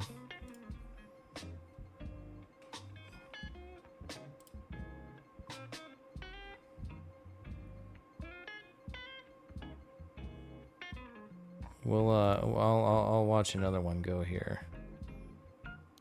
Yeah, sacrificial image. Yeah. It's kind of frustrating. The Horsehead Nebula was working really good tonight. We were getting pretty good results here. Pretty good round stars. So got some data on that. That'll be good to add to my Horsehead Nebula image.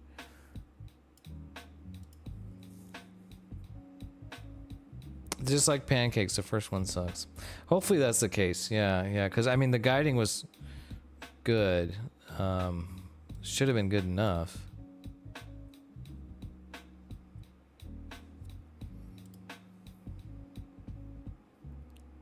I think we're actually doing a little bit better now here too, so yeah.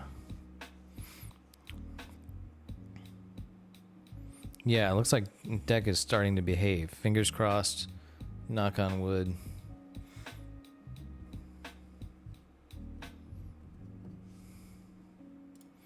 Knock on wood. Mazif, dude, this guy, man.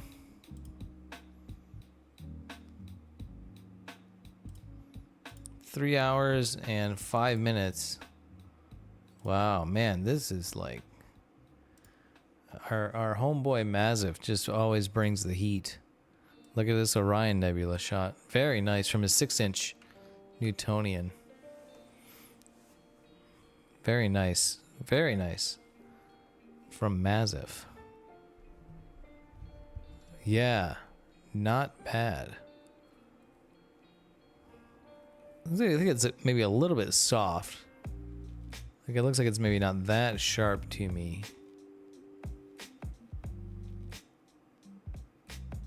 But, I mean, yeah, some really nice detail in here. Really beautiful. Always amazing in the Orion Nebula. Serious heat, indeed. Yeah. Very nice.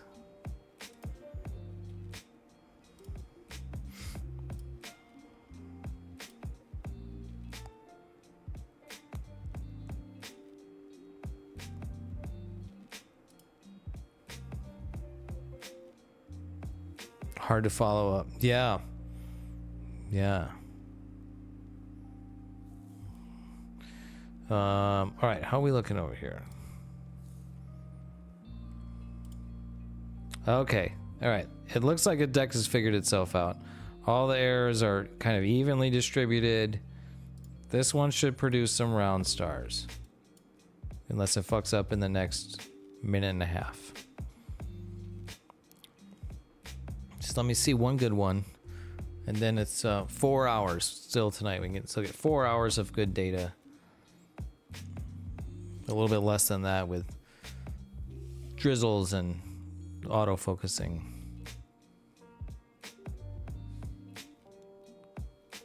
Now we're looking at 0.7, 0.68 arc seconds error. Yeah, okay, we're settling in. It's unfucked itself. 0.67.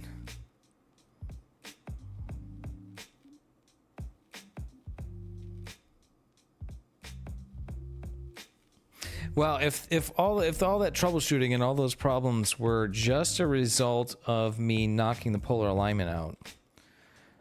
It's such a simple thing. Like, I both love and hate that. Like, I love that because it's like, okay, good, it's a simple thing. Like, I just, you know, easy thing. I just didn't think of it at first.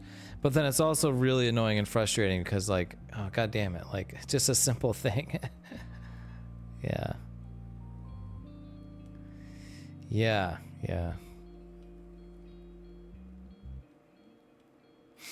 Ah.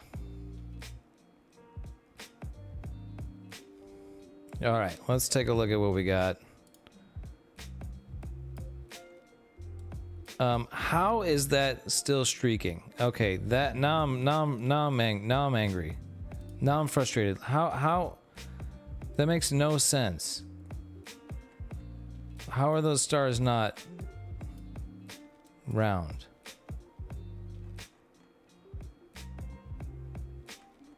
What? The guiding is great. Did I mess something up with the camera? They're all streaking the same direction. Wow.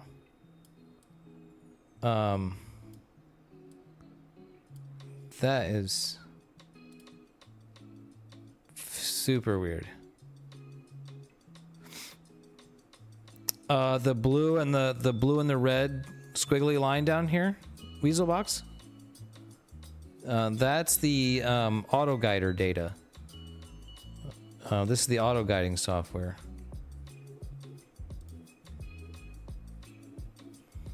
All right, hold on. I'm gonna do some tests here. I'm gonna do a quick 60-second exposure and see if we get round stars with a 60-second exposure. This is the auto guider data. This is measuring the drift of the stars and then the corrections to keep the stars centered or to keep the stars in the same position. Yeah, so this is the auto guider. Yeah.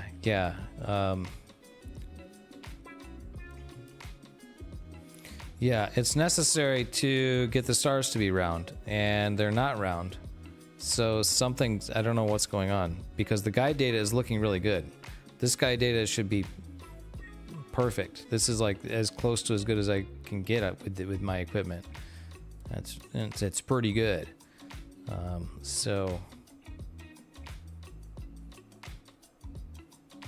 Yeah, the sky's moving. Well, the Earth's moving. The sky's stationary, but the Earth is moving.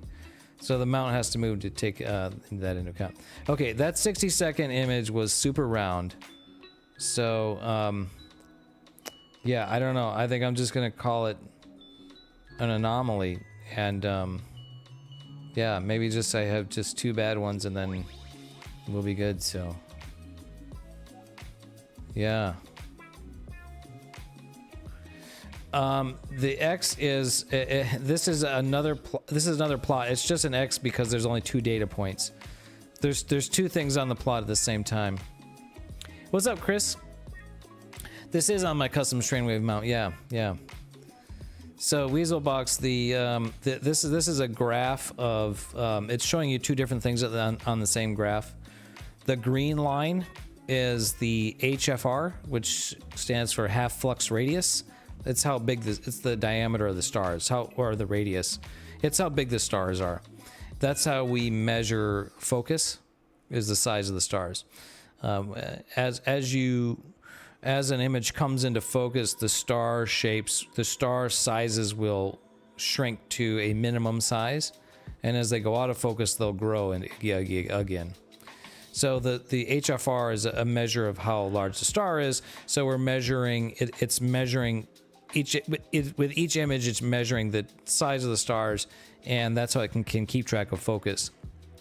And if it sees that size varies, if that size changes by too much, a certain percentage, then it will trigger it to run the autofocus. So it'll refocus it. So that's what the green line is.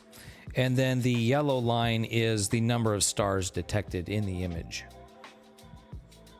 So it just happens to look like an X because there's 2 data points. So eventually it'll look like a squiggly line towards the end of the night. So that's what those means. Yeah, Chris, this is my custom mount, and there's the outside cam. It's out on the balcony running right now. The first 2 hours of tonight went great. I had really good data on the Horsehead Nebula, and then we've been having issues, man. It's been a we slewed to the new target, and then we started having issues. Some of it was user error, I think, and some of it's just I don't know. I don't know what we're still kind of yeah, we're still kind of trying to figure things out. The mount seems to be performing great right now. So let's see. I'm trying to save this image that we processed earlier.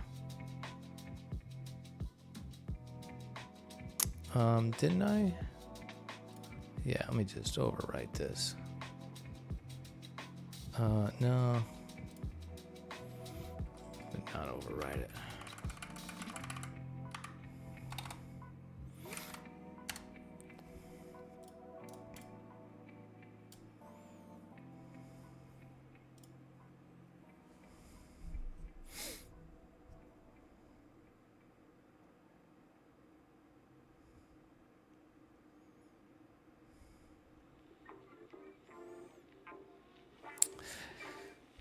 It's like an eye adjusting. I don't know about that. I don't know if that's the right analogy, but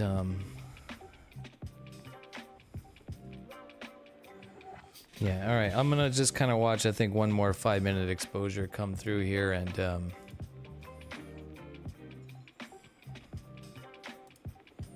we'll see. Cool, man. You're making a timing chain based one in the meantime. Okay. That's an interesting concept. That's not something we see in telescopes. I don't think I've seen anybody building something like that.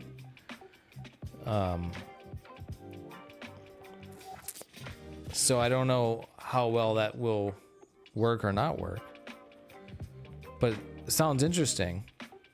We'd love to check out your design. If you want to share it, check the link in the... there's a pinned comment at the top for the Discord server. If you want to pop in the Discord server and share your project in there, we'd love to check it out. I'd be very interested to see what you're doing with a timing chain. So that could be really interesting. So yeah, if you want to share, check out the Discord server, and it'd be cool to have you in there and see what you got going. All right, here, 5 seconds. Come on, this one's got to be a good one. This one, like, the guiding is perfect. Okay, that's not quite perfect. Okay, I think maybe that's actually pretty okay. All right, okay, all right, okay. I think I can go to sleep now. All right, it's not quite perfect. It's better. Yeah, okay, all right. I think. Okay, I think we can. Yeah, it's not quite perfect. I think I'll let it run. The guiding is looking great. So why I'm not getting round stars with that kind of guiding, unless the collimation shifted. No, because it was, I don't know, it was streaking bad. All right, okay, I gotta stop. I gotta shut my brain off. I gotta shut my brain off. Yeah, I gotta. It's late for me. It's past midnight. Yeah. Yeah. Yeah. I did. I flossed. I got my flossing done. And then I'll brush. Yeah, it must be the time change. Yeah, it feels even later. Yeah, dude, my guiding is like, it is just going really good right now. It's all right. We'll get some good day. I'll wake up in the morning. Everything will be good. Everything will be good. But I am gonna wrap this one up because I'm very tired, as I've said. Thank you guys for hanging out with me. Thank you to Mazif for the super chat on YouTube and feeding Mr. Cat her treats. I'm gonna pull Luigi and jump into the pipe. Okay. If that's an analogy for going to bed, then I'm with you. Nighty night, Weaselbox. Thanks for being here. Thanks for being here, Mithrodites. Yeah, you too. I hope you get a good rest of the night. This is the last opportunity we have for several days, probably at least a week. Smoke the weed. Yeah, that'd be great. That'd be great. I don't need that right now. I think I just need to go to bed. So, if you guys are not in the Discord, check the Discord. Let me get the link into.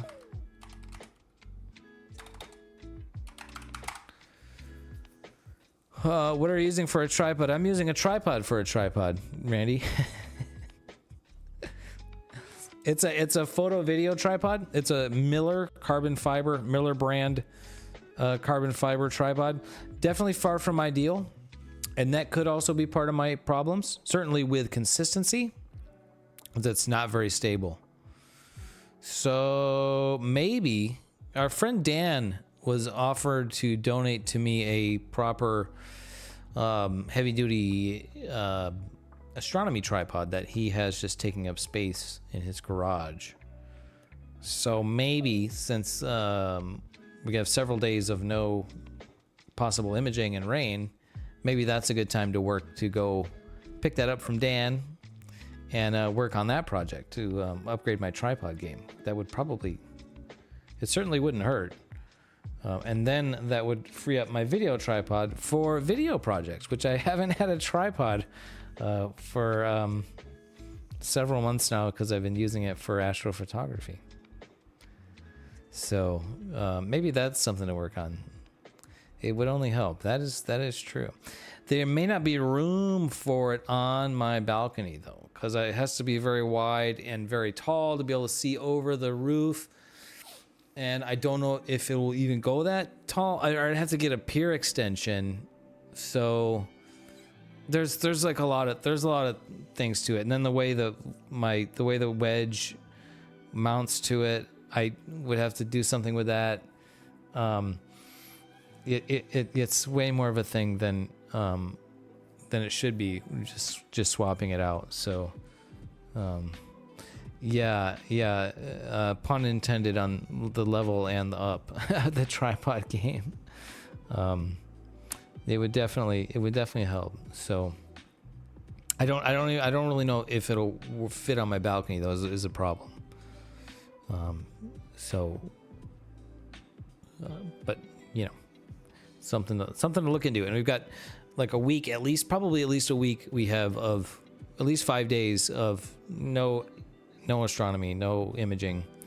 So that'll give me a time to work on. And I just have been rambling long enough to get another image in, and we can take a look. So this one, okay, this one's looking really good now. I don't know why it's been taking longer for it to, but